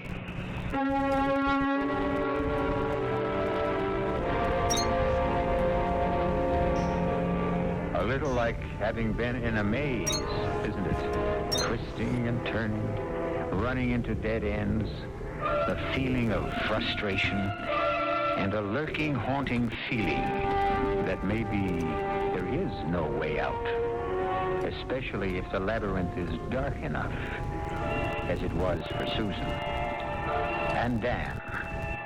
For them, for all of us, when we do find the way out at last, how much brighter the day is. I'll be back shortly.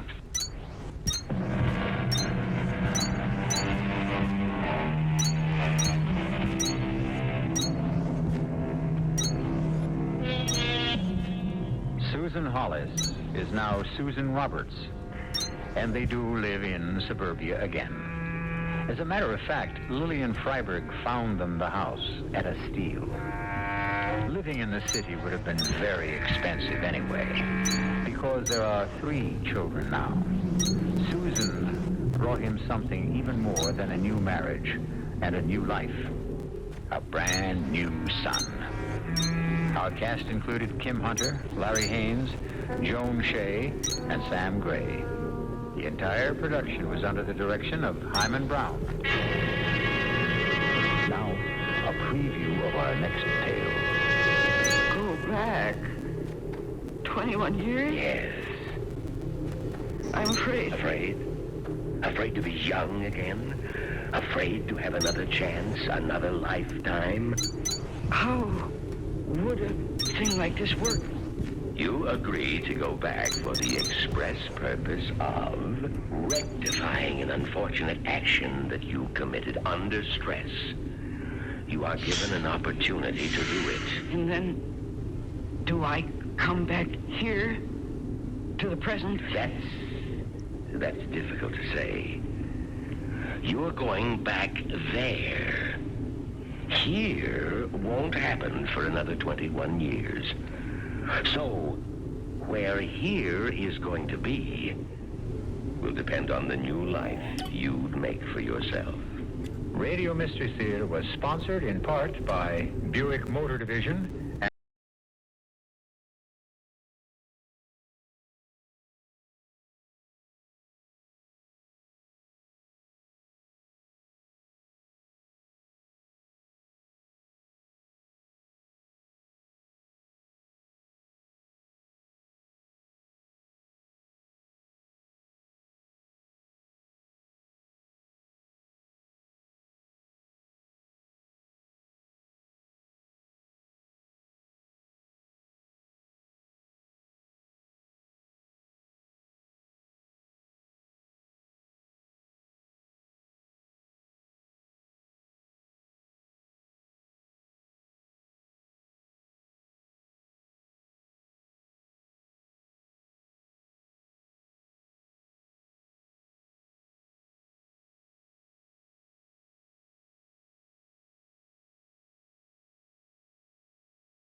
in the next 21 years, we can be the richest people in the world, Jerry.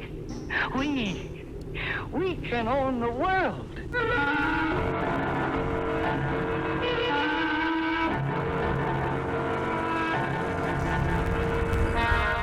Our mystery drama, Yesterday's Murder, was written especially for the Mystery Theater by Sam Dan and stars Mercedes McCambridge.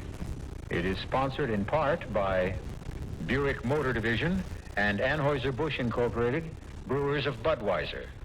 I'll be back shortly with Act One.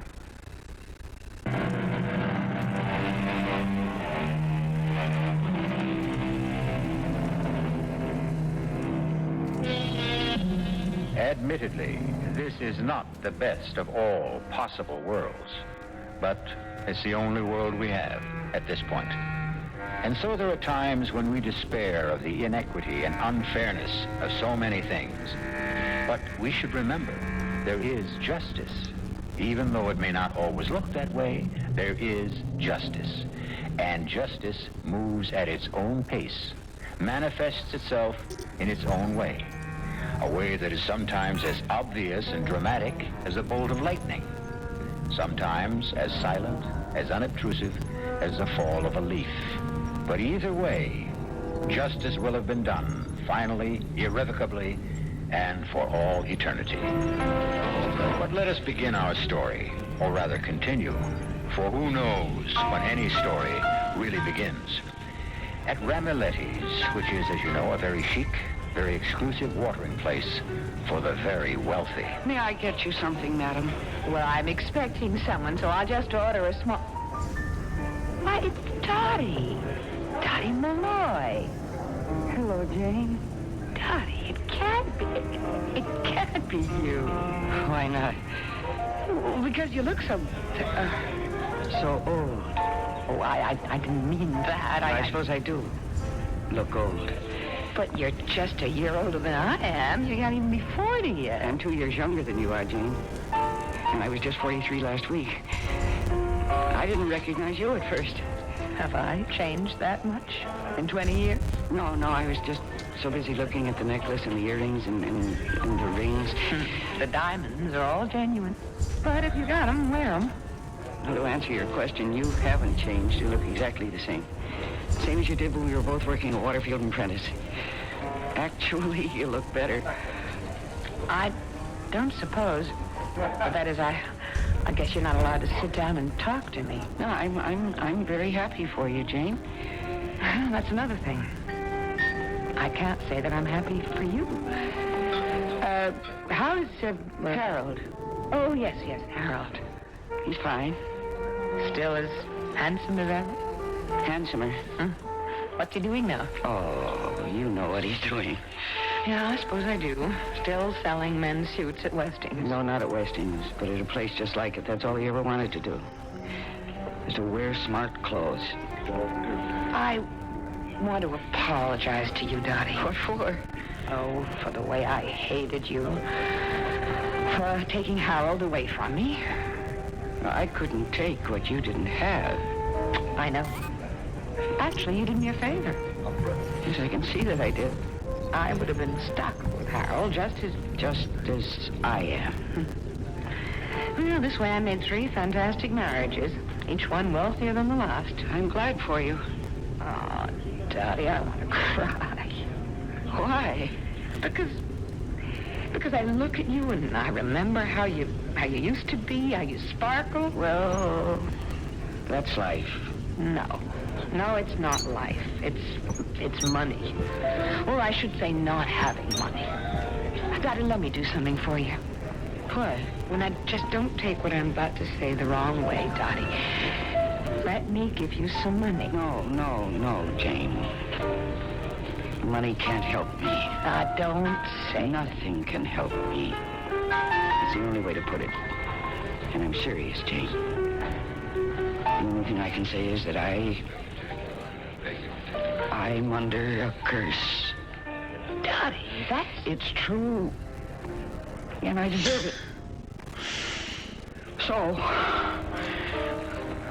what's your order? Dottie? Is there any point in my saying that we should get together soon? No.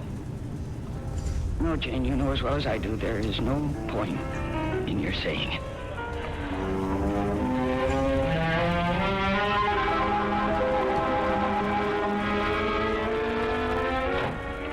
Hey, you're late. Yeah, I had to work dinner. Oh, that's okay. I made myself a sandwich. You eat? I'm not hungry. Well, should you be... No, maybe later. Did anybody interesting come into the place today? No, nobody. You know, I kind of wish I worked in a place where you could meet celebrities. You don't meet them, Harold. You just wait on them. Well, it should give you something to talk about, wouldn't it? Hey, I'm glad I had a chance to see you before I left. Where are you going? Where am I? You know, you haven't changed a single little bit in 20 years. You're still the greatest little kidder in the whole wide world. I forgot. It's Tuesday night. Yes, indeedy, Dottie. It's Tuesday night. And old handsome Harold goes bowling for 17 years, man and boy, through rain and sleet and snow and hail. Well, I think I'll go lie down. Oh, sure, honey. Why don't you do that? You look tired. And good night, honey. Don't be too late. You know, you always say that. Good night. I'll see you.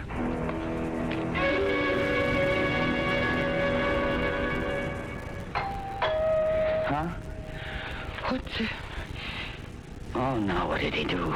Forget his key? Look at me. I must have fallen asleep on the couch. All right. I'm coming. Honestly, Harold, the least you could do is take... Oh. Good evening. Did I waken you? Who are you? I'm Mr. Carpenter. And you are Mrs. Malloy. Yes. What do you want, Mr. Carpenter? I should say, what do you want, Mrs. Malloy? Well, you're the one who rang my bell. Yes, because you sent for me. I sent for you. I'm from Opportunity Incorporated. Opportunity Incorporated?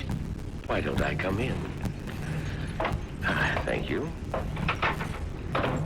I have a copy of your letter here. My letter? You don't recognize it? Oh. You're the people who had that ad in the paper. Precisely, Mrs. Malloy. Well, what are you selling? Nothing. Well, let me put it this way. What will whatever you have to give away cost me? Nothing. Well, how do you stay in business? Whatever your business is. We're a non-profit organization. Well, then I don't understand. A copy of our ad. See, would you like an opportunity to change the course of your life? If so, write Opportunity Unlimited. You wrote, I'm here. You know what it's about? What's it about? A job? Or a chance to go into a new business? I mean, what do you want it to be? Well, it's too late to change the course of my life. It's never too late. Well, you don't understand. I think I do.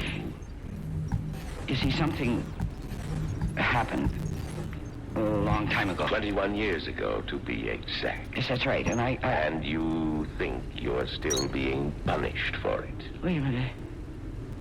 How do you know? I know everything. What do you mean, everything? Who are you? I told you.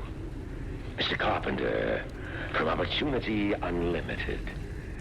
Now, on a certain evening, 21 years ago... What? Which evening? You know the evening. How can you ever forget it?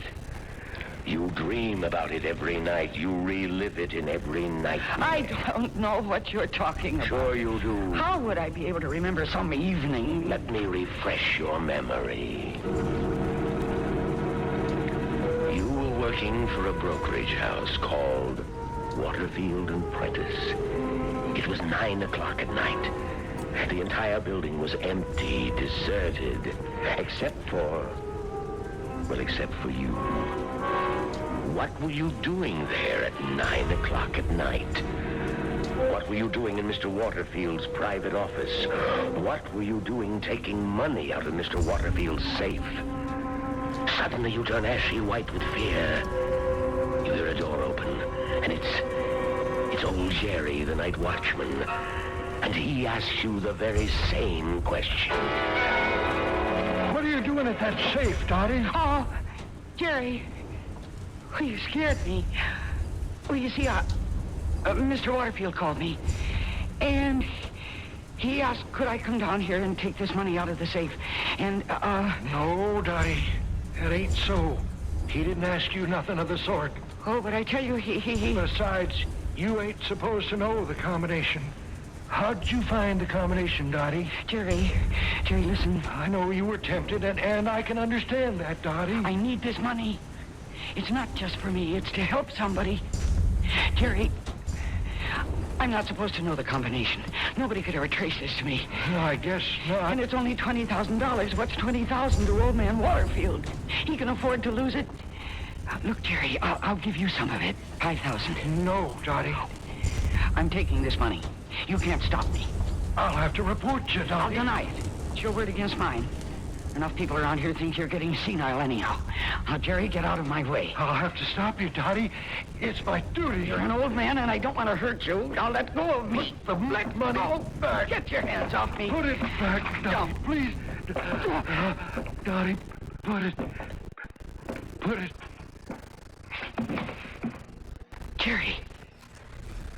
Jerry, I didn't touch it. It's my heart. I have pills in my shirt pocket. Give me a... Jerry, don't. Jerry, please don't die. I'll put the money back, but please, Jerry. Oh.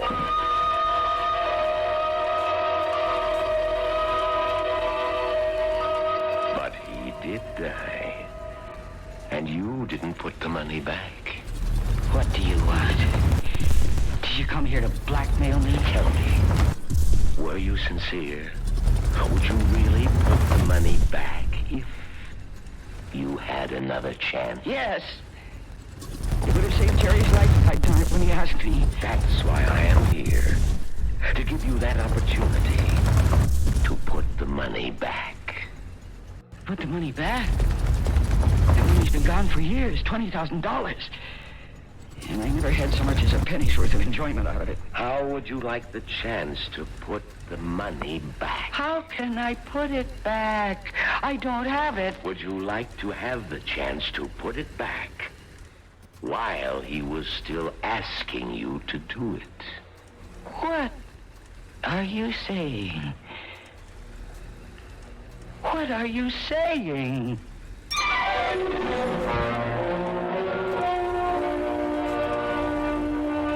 There can't be very much doubt about what he's saying. He's certainly saying it clearly enough. But can it be done? Even so, you certainly have to admit it isn't the kind of offer you get every day. Should she take him up on it? Would you? I shall return shortly with Act 2.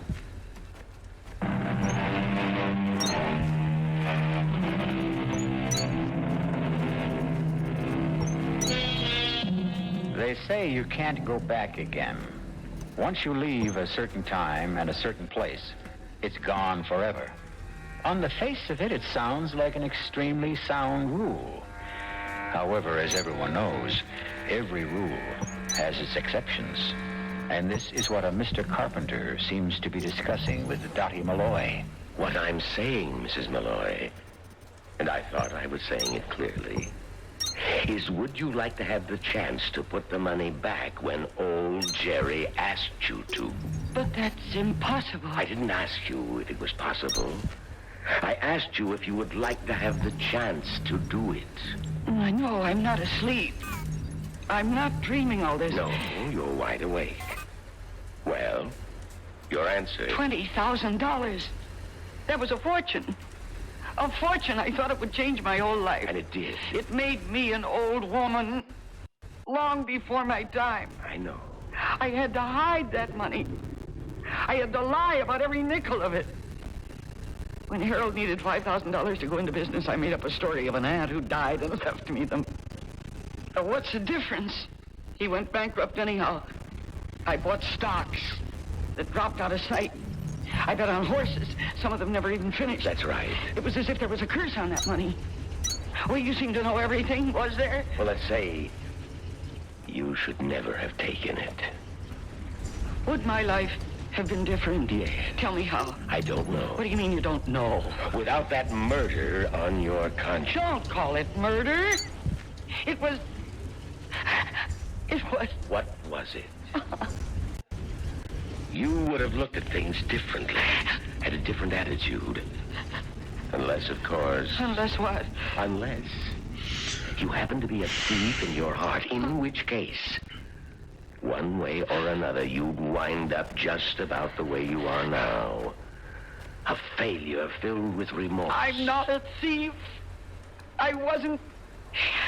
I never stole anything in my life until it... Well, you probably never had the opportunity. Don't say that. I have to say that because there's no point in giving you a chance to make amends if in the end you do the same thing all over again.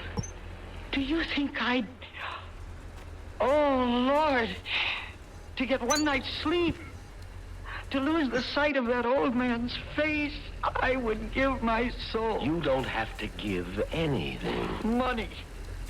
Once I thought it was everything. Oh, look what it did to me.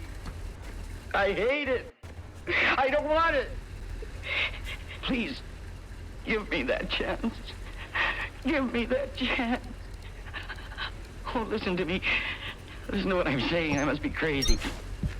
Somehow, a stranger comes into my house, and somehow he found out a secret about me. And for some reason which I can't understand, he chooses to amuse himself. I admit this is shocking to you.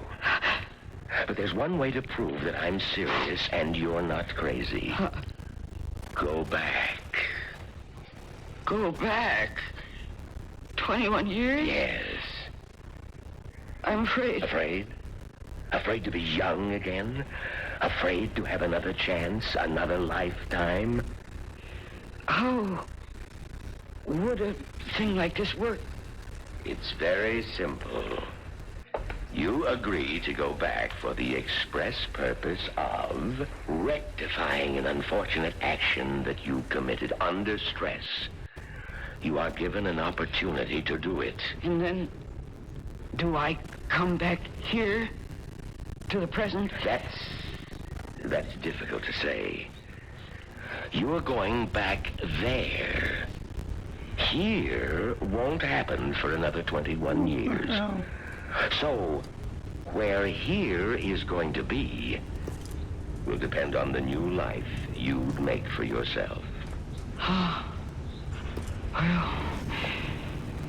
what have I got to lose? My wonderful job, this beautiful apartment, my intelligent husband. I'm ready. A word of caution. If you don't put that money back... Oh, how can you even bring that up? That's what I'm going back there for, isn't it? Well, I would just like to warn... You don't have to warn me about anything. You just sold me. Now, how do we do it? Oh, listen to me. I must be crazy. I really believe what you're saying. Now that you understand, come with me. Where? For a walk. At this hour? When we get downstairs, it won't be this hour. But I'm not dressed to go walking. You're not dressed for 21 years ago either. But don't worry. It will all adjust itself. Come. But I... Well? Harold. He'll come back. He'll worry. No, he won't. Once you walk out of here, this place no longer exists. I'm scared. That's perfectly natural. Don't be afraid. Come. Here, hold my hand. Now come with me. Come. We'll walk downstairs and into the street. Come.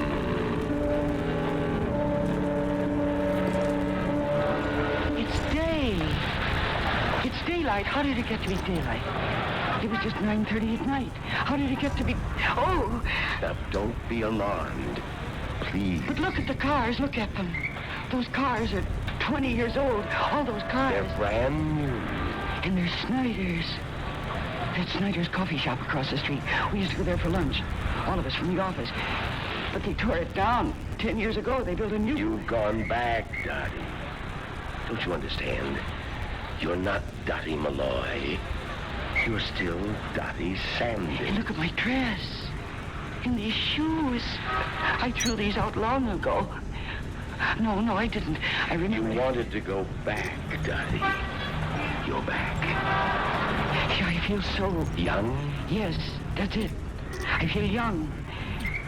But tell me, why do I remember everything that takes place for the next 21 years? Why do I know that? Because you're not all the way back yet. Until that money is returned to the safe, your new life hasn't really begun. Well, then let me go and return it. What are we waiting for? It's only 9:30 in the morning. You have to wait till 9 o'clock tonight. Oh. Well, what am I going to do until then? Go through the day, just as you did last time. No, I'd like to change some of the things I did last time. You can only change one of them. The thing you did 9 o'clock at night. Say, we can't stand around here all day. You're late for work, and you know what a bear old Mr. Waterfield is. Well, goodbye, Dottie. Goodbye. Yes, goodbye. But when will I see you again, Mr. Carpenter? Never. Never? Never. Unless, of course, you don't live up to our bargain. Then I guess this is goodbye. Goodbye, Dottie, and good luck.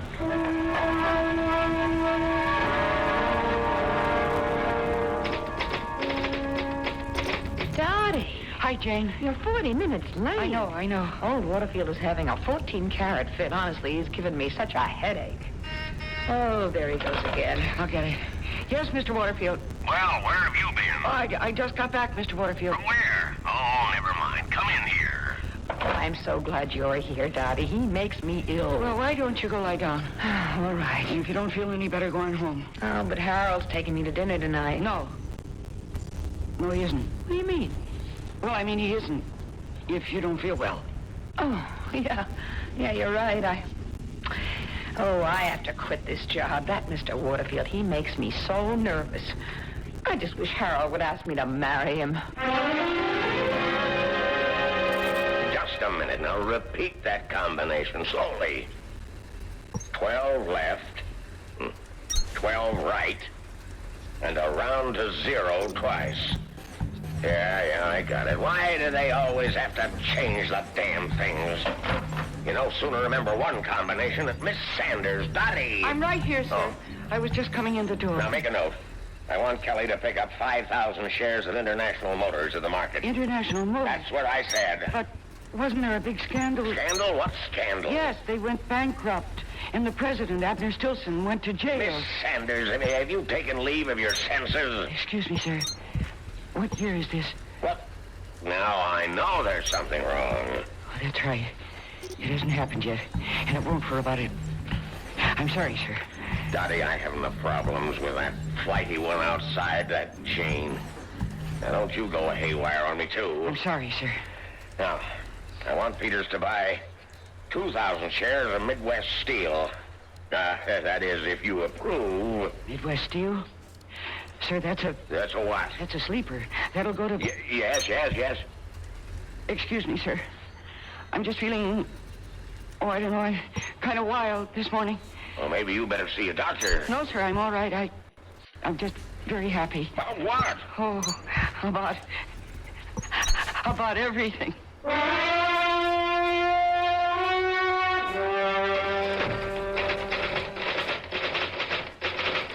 Hi, Dottie. Oh, hi, Harold. Jane isn't here. I know. She just wasn't feeling well, so she went home. I know. I didn't come to see Jane. Oh? I came to see you. Me? How about lunch? Oh, now look, Harold. You have to eat, don't you? And I have to eat, and I happen to be in the neighborhood. When Jane happens to be my best friend. I like her, too. I don't do things that way. Tell you what, I'll really splurge. I'll take you to Ramoletti's. I'm sorry, Harold. What time do you go out? 12:45. Meet you downstairs. Yeah,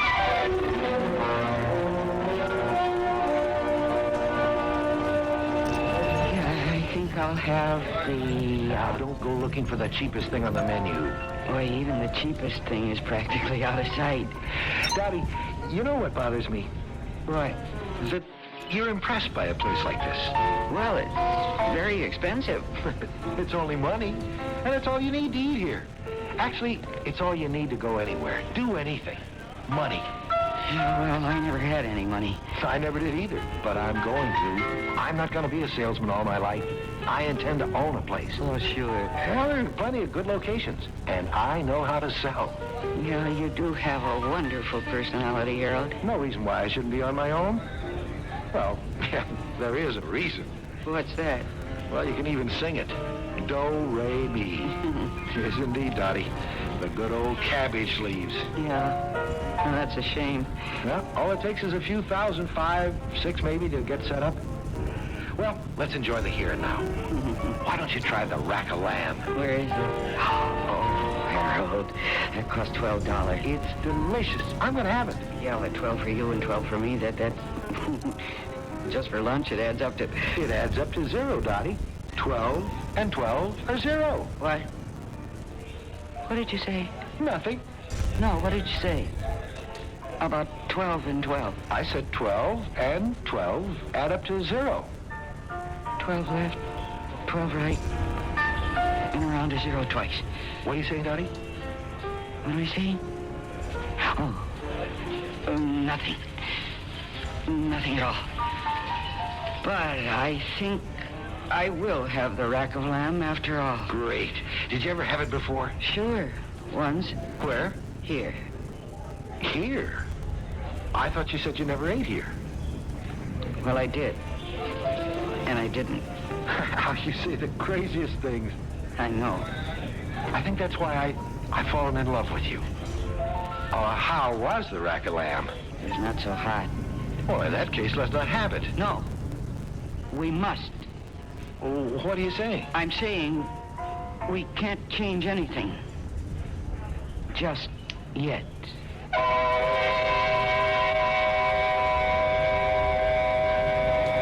So far, it's all on schedule. The day runs its course just as it did 21 years ago. Dottie was late to work. She overheard the boss muttering the combination of the office safe.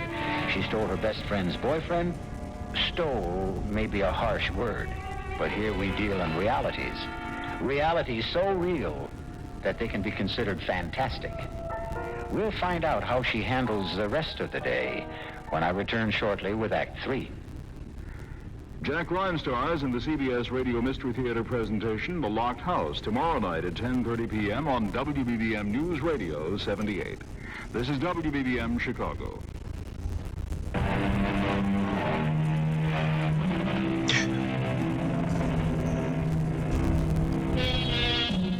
Sometimes you get a chance to do it all over again. Sometimes. And you know exactly how to handle a situation this time. There's absolutely no way to commit that fatal blunder, because this time you are forewarned, forearmed. You have foresight. How could you possibly do it wrong? Oh. Hello, Harold? No, it isn't Harold. Mr. Carpenter. Well, Harold was supposed to call me. He did last time. And he will again.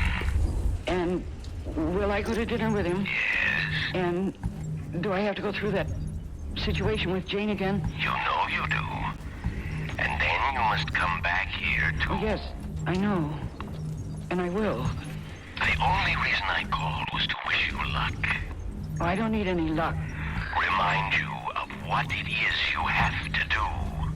And I have every intention of doing it. I'd better hang up, because even now Harold is dialing your number to ask you to dinner. Goodbye, Dottie.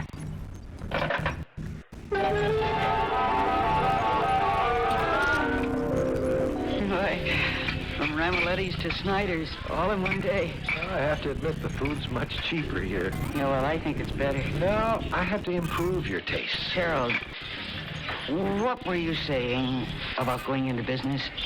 Was I saying anything about... Yeah, at lunch. Oh, I always talk that way. It's just talk. Where could I ever get the kind of money it takes to... Well, you could save it. I don't make enough. Well, still, you could put it aside. Oh, sure, but you have to be the saving kind, and that's just not me. Yeah, but if you did have the money, well, just suppose. You mean, like, just suppose the moon's made out of green cheese? No, suppose. If I had it? Oh, that'd be a brand new ball game. I'd open my own store. I'd know what styles to buy. I'd know how to handle my customers. Oh, Dottie, I could make a fortune. I believe you would. Well, look, I don't do too badly now. I'm still the best salesman old man Westing has. I make enough to... To what? Well, listen to me. I have no trouble selling a suit of clothes, but I have all kinds of trouble selling myself. Well, don't oversell, Harold. Huh? I mean, you just about closed the deal. Dottie. No, don't. Don't kiss me, Harold, please. But don't you realize what you just said? Yeah, I know. But first, I have to talk to Jane. Jane? Why? Well, because she... Dottie, I just dated Jane now and then. I never gave her any reason to think that... Well, I'm sure you didn't, but she seems to think so, and that's the same thing. But look... No. I really feel I owe her an explanation. I thought you were my friend. Jane. Yeah, I see it all now. Jane, there isn't anything to see except the truth.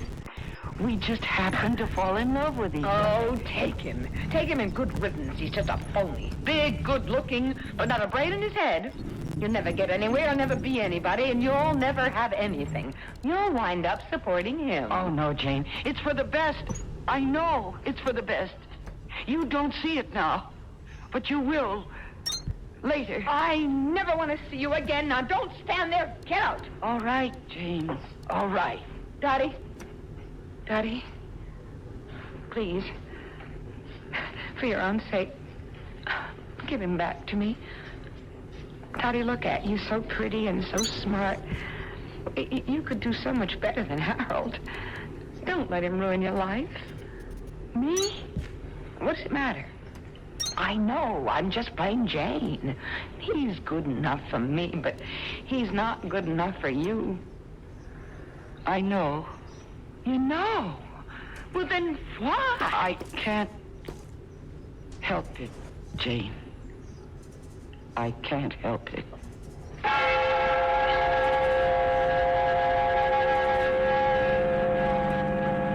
Did you tell her? Yes, I told her. Was it bad? Yeah, it was pretty bad. I'm sorry. Well, it's nobody's fault. Well, look, it's still early enough. How about a movie? Harold, could you really make a go of it? Make a go of what? Your own business? Well, sure, but that's just a wild dream. Well, the wildest dreams can come true. We're so serious tonight. Let's see a funny movie. Harold, could you make a go of your own business? I have to know. Well, the answer is sure. I could make $1 million. All I need is the chance. Now, how about that movie? No. I want to go home. I have a headache.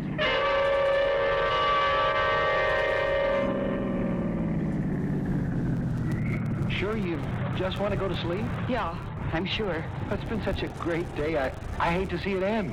Well, I guess I'm just overexcited. After all, a girl doesn't get a proposal every day. Why don't I come by for you in the morning? We'll have breakfast and lunch and dinner. And maybe in between we can get married. Very soon, I want my family to come in from the West Coast. I'll be by bright and early in the a.m. Are you happy? Yes. You're beautiful, Dottie. See you, Angel.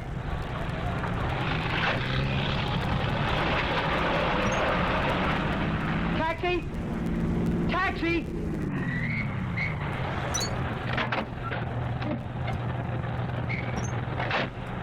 Would you take me to the Waterfield Prentice Building, 12th and Main?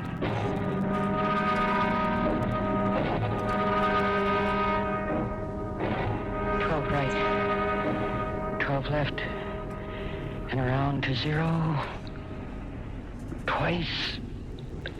And I'm right, it opens. What are you doing at the safe, Dottie? Jerry? Oh, Jerry, you scared me. Well, you see, Mr. Waterfield called and asked me if I could take this money to... Now, that ain't so, Dottie. He didn't ask you nothing of the sort. But I tell you, he did. Besides, you ain't supposed to know the combination. How'd you happen to learn the combination? Well, Well, what's the difference? You were tempted. I can understand that, Dottie. Jerry, I need this money.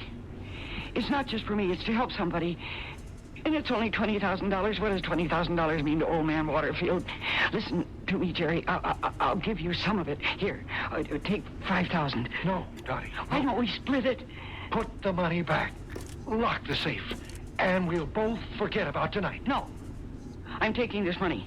Put it back, Dottie. Well, of course, I'll put it back. Now you're talking sense. After all, that's what I came back here for. You'll be happier in the long run. That's the kind of money that never brings anything good. This way, you'll always have your peace of mind. Sure. You're being smart, Dottie. Jerry, listen to me. I'm not really going to take this money. No? No. I'm just going to borrow it. And you're right, I was a stupid, immature kid that last time. But not this time, Jerry. This time. Do you know what I know? No. Now listen, Dottie. This time, I know all the stocks that are going to go up. All the horses that are going to win. Listen, this year, the Sox are going to win the pennant. Now I know you're crazy. The Sox are going to come from nowhere to win it 100 to 1. Dottie, you're out of your mind. And Sweet Reward is going to win the Derby. And there's a stock, Midwest Steel. If you get in on it right now, Jerry, I know so many things. Dottie, just put the money back. Yeah, I will, Jerry, I will. Right? No, not right now. Tomorrow. I just want to borrow it for one day. Please, Dottie, I don't want you to get into trouble. I need the cash just for a few hours. Jerry, you and I will be millionaires. Please trust me, believe me. Put it back, Get Dottie. out of my way. I'll have to report you. I'm not stealing it. I'll put it back tomorrow. Tomorrow night, you'll see. Dottie, right now, there's no harm done yet. Let go of me. Please, Dottie, I'm trying to help you. You'll get your hands. I have to stop you, Dottie. I'm not stealing this money. Don't you understand? I'm not stealing it. Put it back. Put it back. I don't want to hurt you, Jerry. You're an old man. Money back, please. Jerry, I have this gift. I can see into the future. You'd be able to retire. Put it back. I will. My heart. Jerry. In my pocket. My shirt pocket. What? I've got pills. Oh, please, don't die on Task me. inbound. Please don't Monorail die. transit system construction. Enables mass transportation of allocated goods. He's dead. Mr. Carpenter. Yes, Mr. Carpenter. Well, I didn't kill him. He died of a heart attack. You saw it. Yes, I saw and I heard everything. Well, now we take a dim view of this sort of thing at Opportunities Unlimited. We do indeed. Well, don't you see what I was trying to do for him? I had to give him an opportunity to better himself. But that was not our agreement. You had agreed to put the money back. What? What are you going to do to me? I won't do anything to you. I'll put the money back right now. Where will you put it? In a safe on the wall. In which safe? On what wall? It's dark. How did it get so dark? What happened to the light? No, you can keep the money. I can keep the money. Certainly. For all the good it will do you. Oh, it'll do me plenty of good now. Now I know how to use it. I can do things that... Where are the lights? The lights? Yes, where are the It lights? takes a lot of research scores to get all this tech going, doesn't lights, it? as Let's you see you're know, staying on top of it. They won't be invented for at least 1,000 years. What? The noise, well... Where am I? Where am I? I would say you're on the southern coast of England. The year is 874. How could I go back to 874? You're hiding in a tiny hut. The noise is that of a Viking raid. Oh. The village is burned, looted. There's quite a bit of murder, robbery, rape. Why, what are you saying? That's how things were in those days. Besides, why worry? You have money. Those pretty little pieces of green paper. Will they kill me? I don't know. Oh, please. Please, Mr. Carpenter. They don't kill everybody. And you've got $20,000 in good American money. Oh, please, please, please save me. They're right outside. Got $20,000, Dottie. Let's see you buy your way out of this one. No!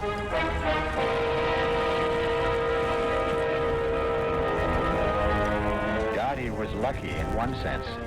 The chief of the Viking Raiders was Eric the Red. He had an eye for pretty ladies.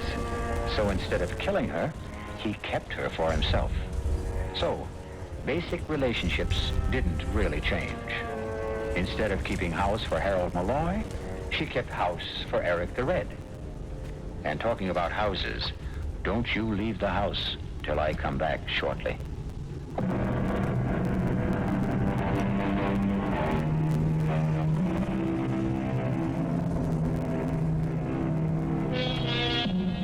Can you go all the way back and forth in time? Before you answer no, consider. Practically all of you have already done it. How, you ask? Well, don't you set your clocks for daylight savings time? But that's only an hour, sure. But it's the principle. Remember, the greatest oak was once a tiny acorn. Our cast included Mercedes McCambridge, Patricia Wheel, Robert Maxwell, and Leon Janney. The entire production was under the direction of Hyman Brown.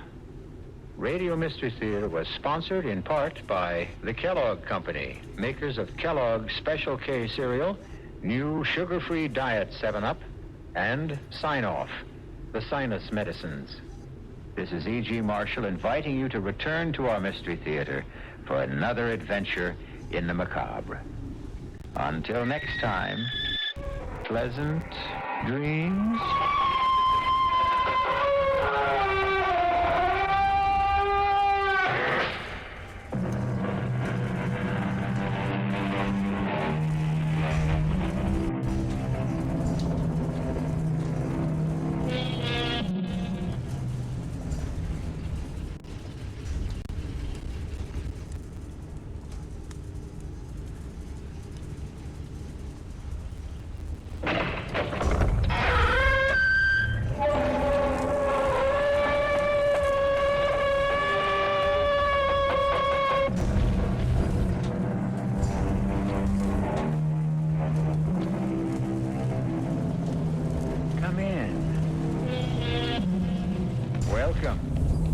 I'm E.G. Marshall. Welcome to the vivid world of your own imagination, to the miracle of your own mind's eye. We have, all of us, found ourselves at times in one predicament or another and wondered how in the world we got there. Like Fran and Martin Halliday, for instance. If he's going to kill us, why doesn't he get it over with? Ever see a cat play with a mouse, Fran? He's the cat, Fran, dear. We're the mice.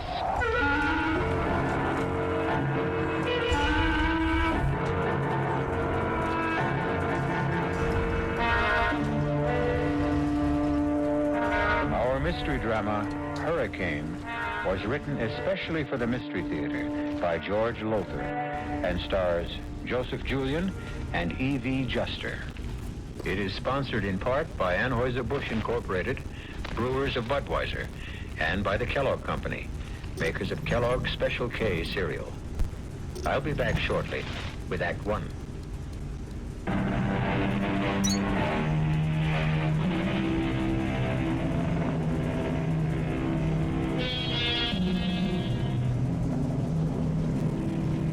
Imagine yourself now in a beach house on the eastern shore of Florida.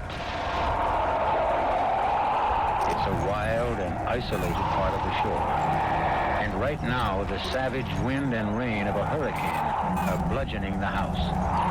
In the living room, two men are playing Scrabble by the light of a kerosene lamp. One of them is quite young, in his 20s. His left eye is badly bruised, half closed. The other man is old, in his mid-30s, perhaps. He is wearing a shoulder holster with a .38 caliber revolver in it. Turn the radio on, Ronnie. Let's get the latest on the hurricane. Ron? Yeah? Don't get any fancy ideas. Don't make any sudden moves. What ideas? What moves? You could put a bullet in me before I got halfway to the door. And don't think I would. Some hours since Hurricane Donna roared out of the Atlantic, heading north by northwest of the Florida East Coast. Winds up to 90 miles per hour have already been clocked at the Weather Bureau station in Miami, which warns that they are expected to reach a velocity of 110 miles per hour. I told you, no sudden moves. Get away from that window. What? I heard a car. I did. The overland highway Joe, there's a car in the drive. Two people, a man and a woman, getting out. They're coming in. Damn. Shut that thing off. Let me handle this. Don't give me any trouble, understand? Whatever you say, Joe.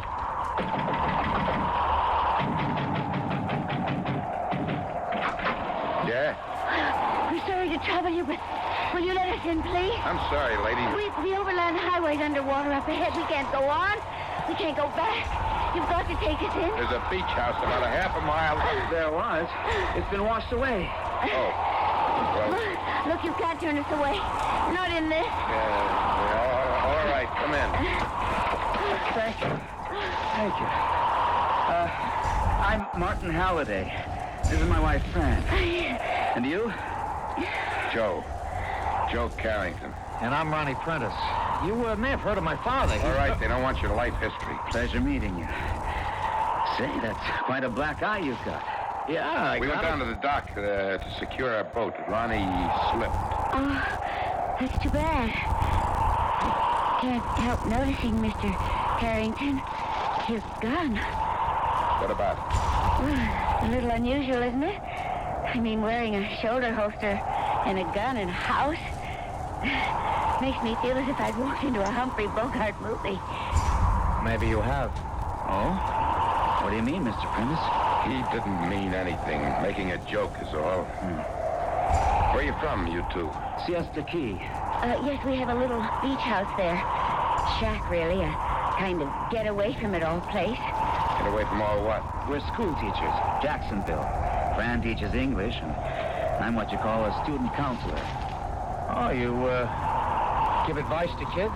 Well, they're not exactly kids. Not at 17 and 18. High school, yes. But at that age, adolescents have lots of problems, believe me. And you straighten them out? Well, let's say I try. My husband has a degree in clinical psychology. Oh, very interesting. I'll be back in a moment. Where are you going? Well, to heat up the coffee, Joe. They look like they could use some. What they need is a drink. Forget the coffee. Well, I don't need a drink. I'd rather have the coffee, thank you. Yeah, me too. Well, I'll get it. No, wait. Excuse me. I'll give him a hand in the kitchen.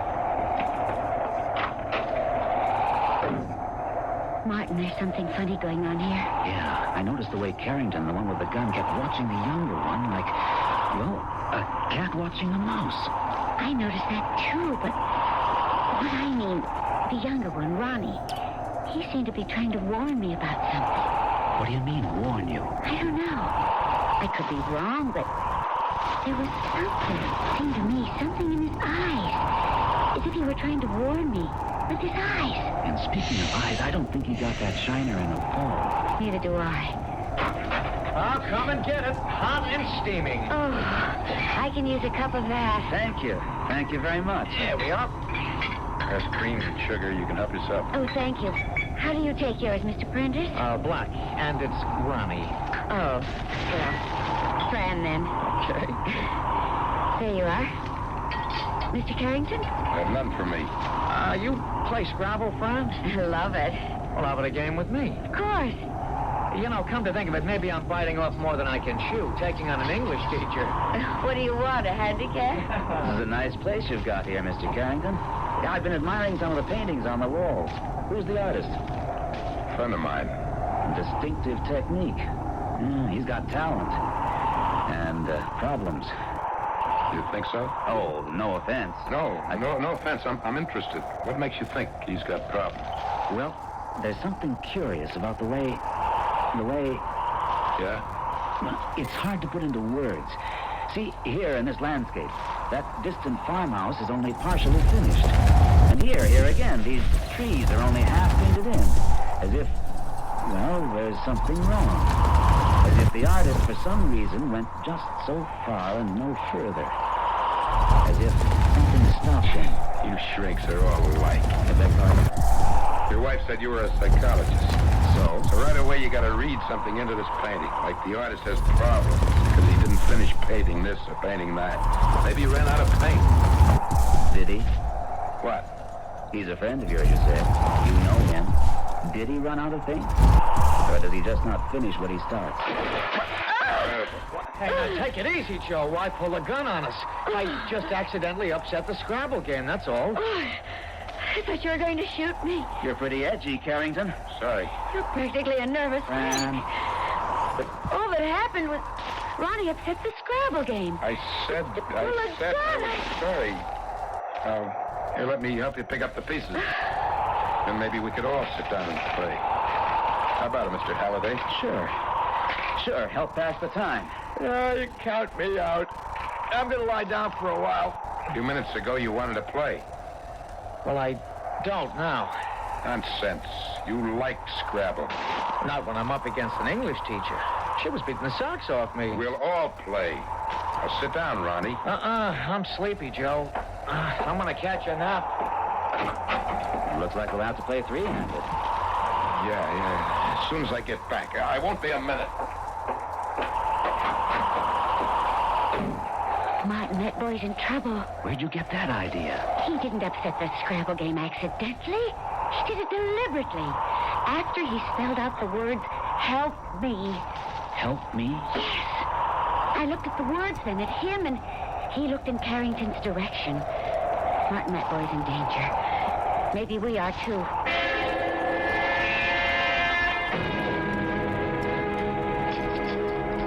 Joe, no, please, don't handcuff me to the bed. You're up to something out there, Ronnie. I'm not taking any chances. I swear I wasn't up to anything at all. Think I haven't noticed the looks between you and her? Think I haven't seen you trying to tell her something with your eyes? And why did you upset that Scrabble game? It was an accident. Yeah, some accident. And all of a sudden you're sleepy and you want to take a nap. Do you think you're kidding? Next thing I know, you'd be out that window trying to escape. With a hurricane raging out there, how far do you think I'd get? I don't think, I know. You're not getting beyond this bed. Not with these handcuffs on, you're not.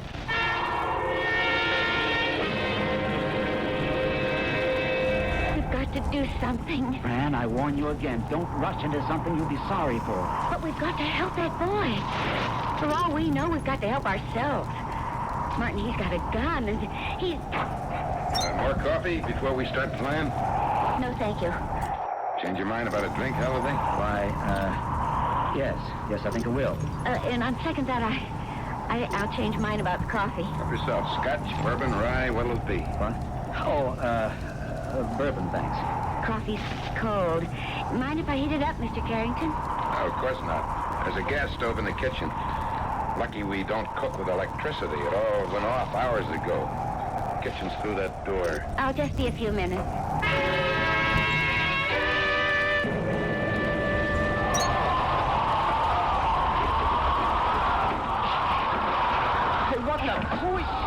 Keep your voice down, Ron. Fran, you're soaked to the skin, drenched. I pretended I wanted to heat up the coffee, but I really wanted to get to you. I went out the kitchen door and came around to this window. Ronnie, what's the trouble? He's holding me for ransom. Ransom? He wants $100,000. $100,000? My father is Garrett Prentice, the millionaire. Oh, I've heard of him, yes. Well, Carrington, if that's his name, phoned my father yesterday. The money is on the way, but what worries me is I'm sure Carrington's going to kill me once he gets it. But if he gets the ransom money... I don't think it'll make any difference. He knows I can identify him, so he hasn't much choice. He has to kill me. You and your husband, too. Yes. We could identify him. You've got to do something. We've got to do something. But what? That's the question, Ronnie. What? Your wife, she's taking her own sweet time about heating that coffee. Oh, here she is now. Where have you been? Your clothes are soaking wet. How did it happen, Fran? While the coffee was heating, I went to the kitchen door and opened it. What for? Well, to see what it was like out there.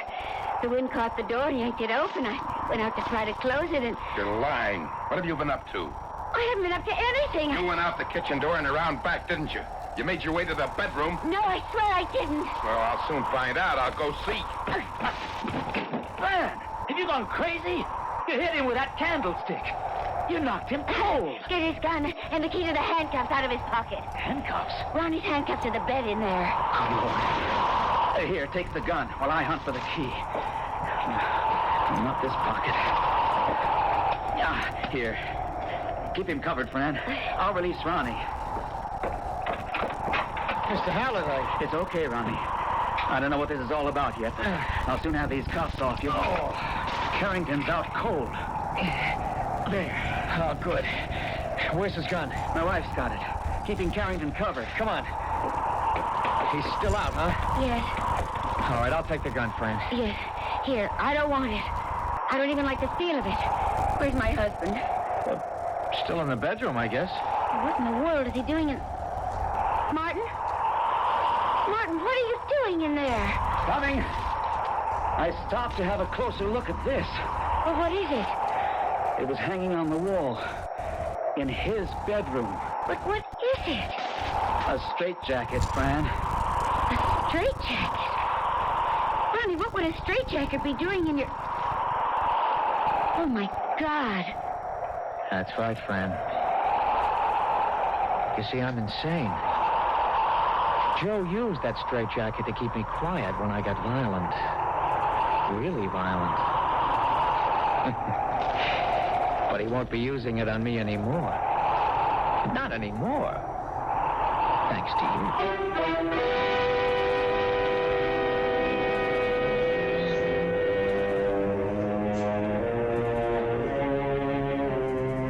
As I said, we sometimes find ourselves in predicaments and wonder how we got there. Well, Fran and Martin Halliday needn't wonder how they got into theirs. They know.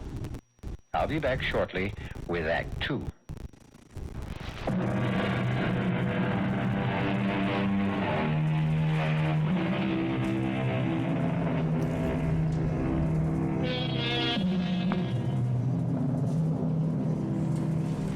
There are those who say we cannot escape what the fates have ordained shall be our future. Others contend that we create our own destinies, masters of our fate, captains of our soul, and all that. I don't know. Seems to me there's such a thing as luck, good and bad. And as Fran and Martin Halliday stare into the barrel of a gun held by Ronnie Prentice, I'd say they're just victims of circumstance. Wouldn't you? Joe uses a straitjacket on you when you become violent? He did. But as I just told you, he won't anymore. Thanks to you, dear, impulsive Fran Halliday. Carrington's coming around.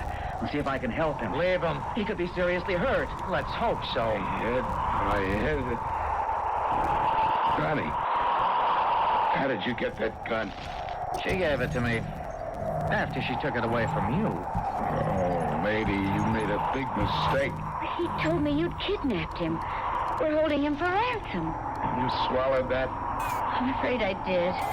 Well, don't blame yourself too much. Ronnie's conned smarter people than you. Thank you. Thanks very much. Oh, now, you shouldn't have said that, Joe. You've offended her. She's an obvious narcissus type. You should have realized that. As you did. Well, of course. That's why I went after her sympathy instead of his. I knew she'd be a pushover. Wow, quite the amateur psychologist. Amateur?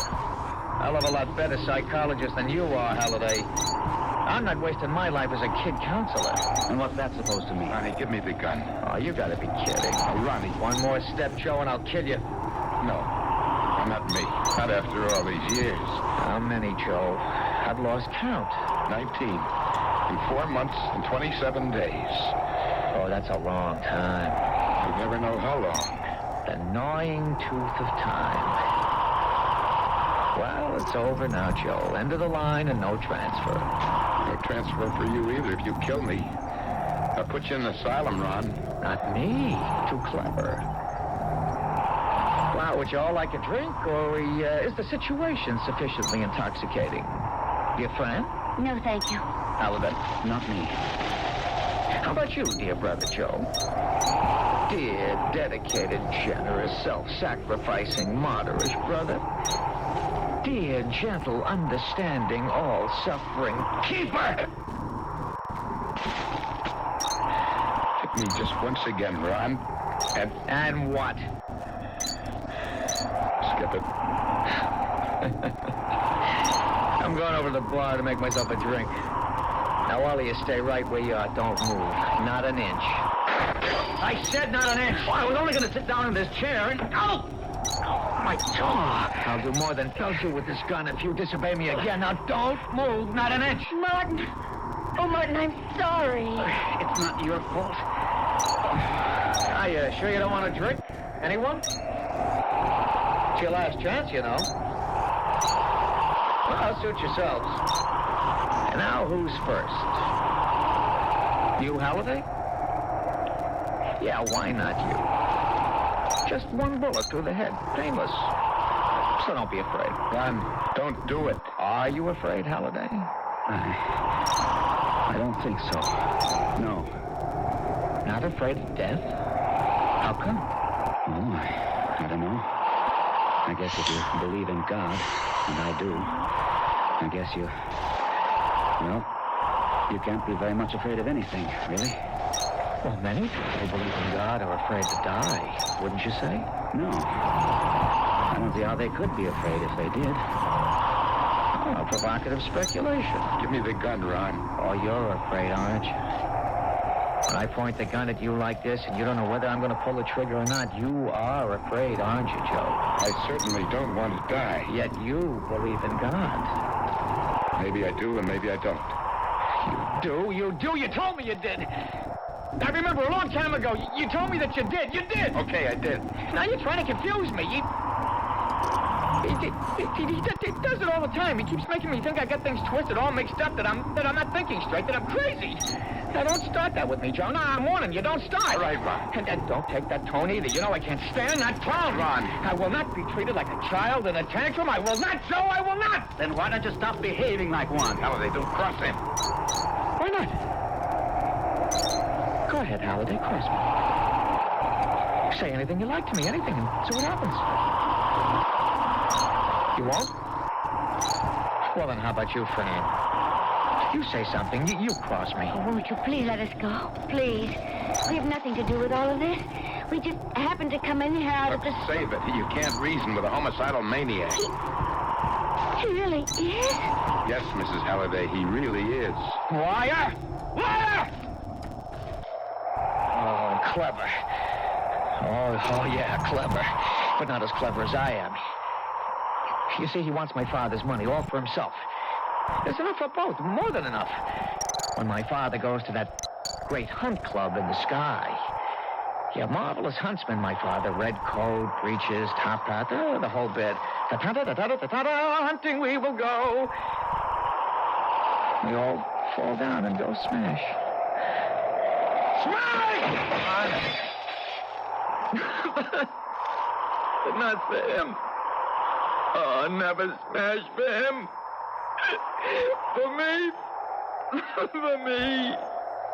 I think I broke the game. No, Smash for you. Okay.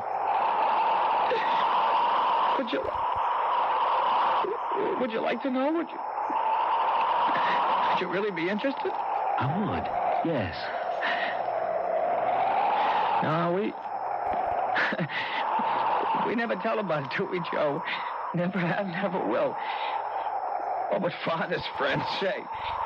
Garrett Prender's father, the maniac. That's what they'd say. Garrett Prentice would shrivel up with shame. Who exactly is Garrett Prentice? Who is... Joe, here's a man who never heard of Father, or a wonderment, a rara avis. My dear man, where have you been? Everyone has heard of Father. I'm afraid I'm not in that category. Oh, then let's tell you about him, all about him, and about Joe and me. No, don't, please. It's the last stop, Joe. Final destination. Why not open the luggage? You won't be taking it with you. You see, Joe's mama married my dear Papa after his Papa died. Now, in, as you might say, the ordinary course of biological eventuality, I appeared on the scene. And alas, poor Joe's mama left it. Joe hated me for killing his mama. No, Ron, I never... You did. Did. If you didn't, why did you hit me and knock me down and make me hurt my head? I didn't mean to. You were 2 years old, almost 2. You always wanted whatever I had, a toy, a game, whatever. That day, well, I wouldn't give up what you wanted, and I pushed you away. You knocked me down. You knocked me down, and you hurt my head, Joe. I did injure him. I am responsible. When I pushed him and he fell. Knocked down? All right, Ron. When I knocked him down, he struck his head on the metal corner of a bed. He was unconscious for more than an hour. And Go on. When the doctor brought him around, he seemed all right, except for headaches that bothered him from time to time, but otherwise all right. Then when he was about 4, he tried to kill his governess. At 4? Yeah. He wanted her to give him something. I don't remember what, and she wouldn't. And he flew into a rage. He bit, he clawed, he kicked her. Small as he was, she was no match for him. And he'd have killed her if other servants hadn't come in time and dragged him off. Then, a year or so later, he attacked a playmate, a boy his age, and he would have killed him if there hadn't been other boys who pulled him away. Good heavens. From then on, he couldn't be sent to school. He had to be tutored at home. He'd fly into these sudden, unexpected rages, attack his tutors. He nearly murdered one with a pair of scissors. The psychiatrist who examined him, did they have He's any... never been to a psychiatrist. Oh, you can't mean that. It's true. But it's senseless. Garrett Prentice, senseless? Wealthy financier, handsome playboy, beloved darling of the jet set, senseless? Oh, no. Heartless, yes. Oh, God, yes, heartless. He couldn't bear the shame, the notoriety of others knowing. But, Carrington, Joe, you can't mean that all these years you've taken care of him alone. It was my fault. So you took on the burden of... Wouldn't you? You dedicated your entire life to him. Oh, it isn't as bad as you make it sound. Most of the time, he's rational enough. Our lives are quite ordinary, except I have to keep watching for the signs, the symptoms that warn me that another attack is coming on. I try to give him as much freedom as I can. Still, I do have to keep an eye on him. And you know I hate being watched. You only know how it feels to have someone's eyes glued on you all the... Why are you looking at me like that, Halliday? Like what? As if you're studying me. I don't know what you mean. Yes, you do. Answer me. Answer me or I'll put a hole in your head. No! Take that gun away from his temple! Easy, Fran, easy. All right. I have been studying you. Why? There's something... I can't put my finger on it, but... I broke the game. I've known kids, well, young men and women, really, high school seniors who seem rational at times. It's only the calm before the storm, Halliday. It's one of those symptoms that I mentioned. The silence before the volcano erupts, eh, Joe? Something like that. And then? Boom! I erupt. Well, better to do that than to hold it in and let it eat you alive inside like most people. Like you, Halliday. Me? Nothing's eating me. Liar. You're all but eaten up with bitterness, frustration. You couldn't be more off base, believe me. Am I? Ask her. Ask Fran. She knows. Am I right, Fran?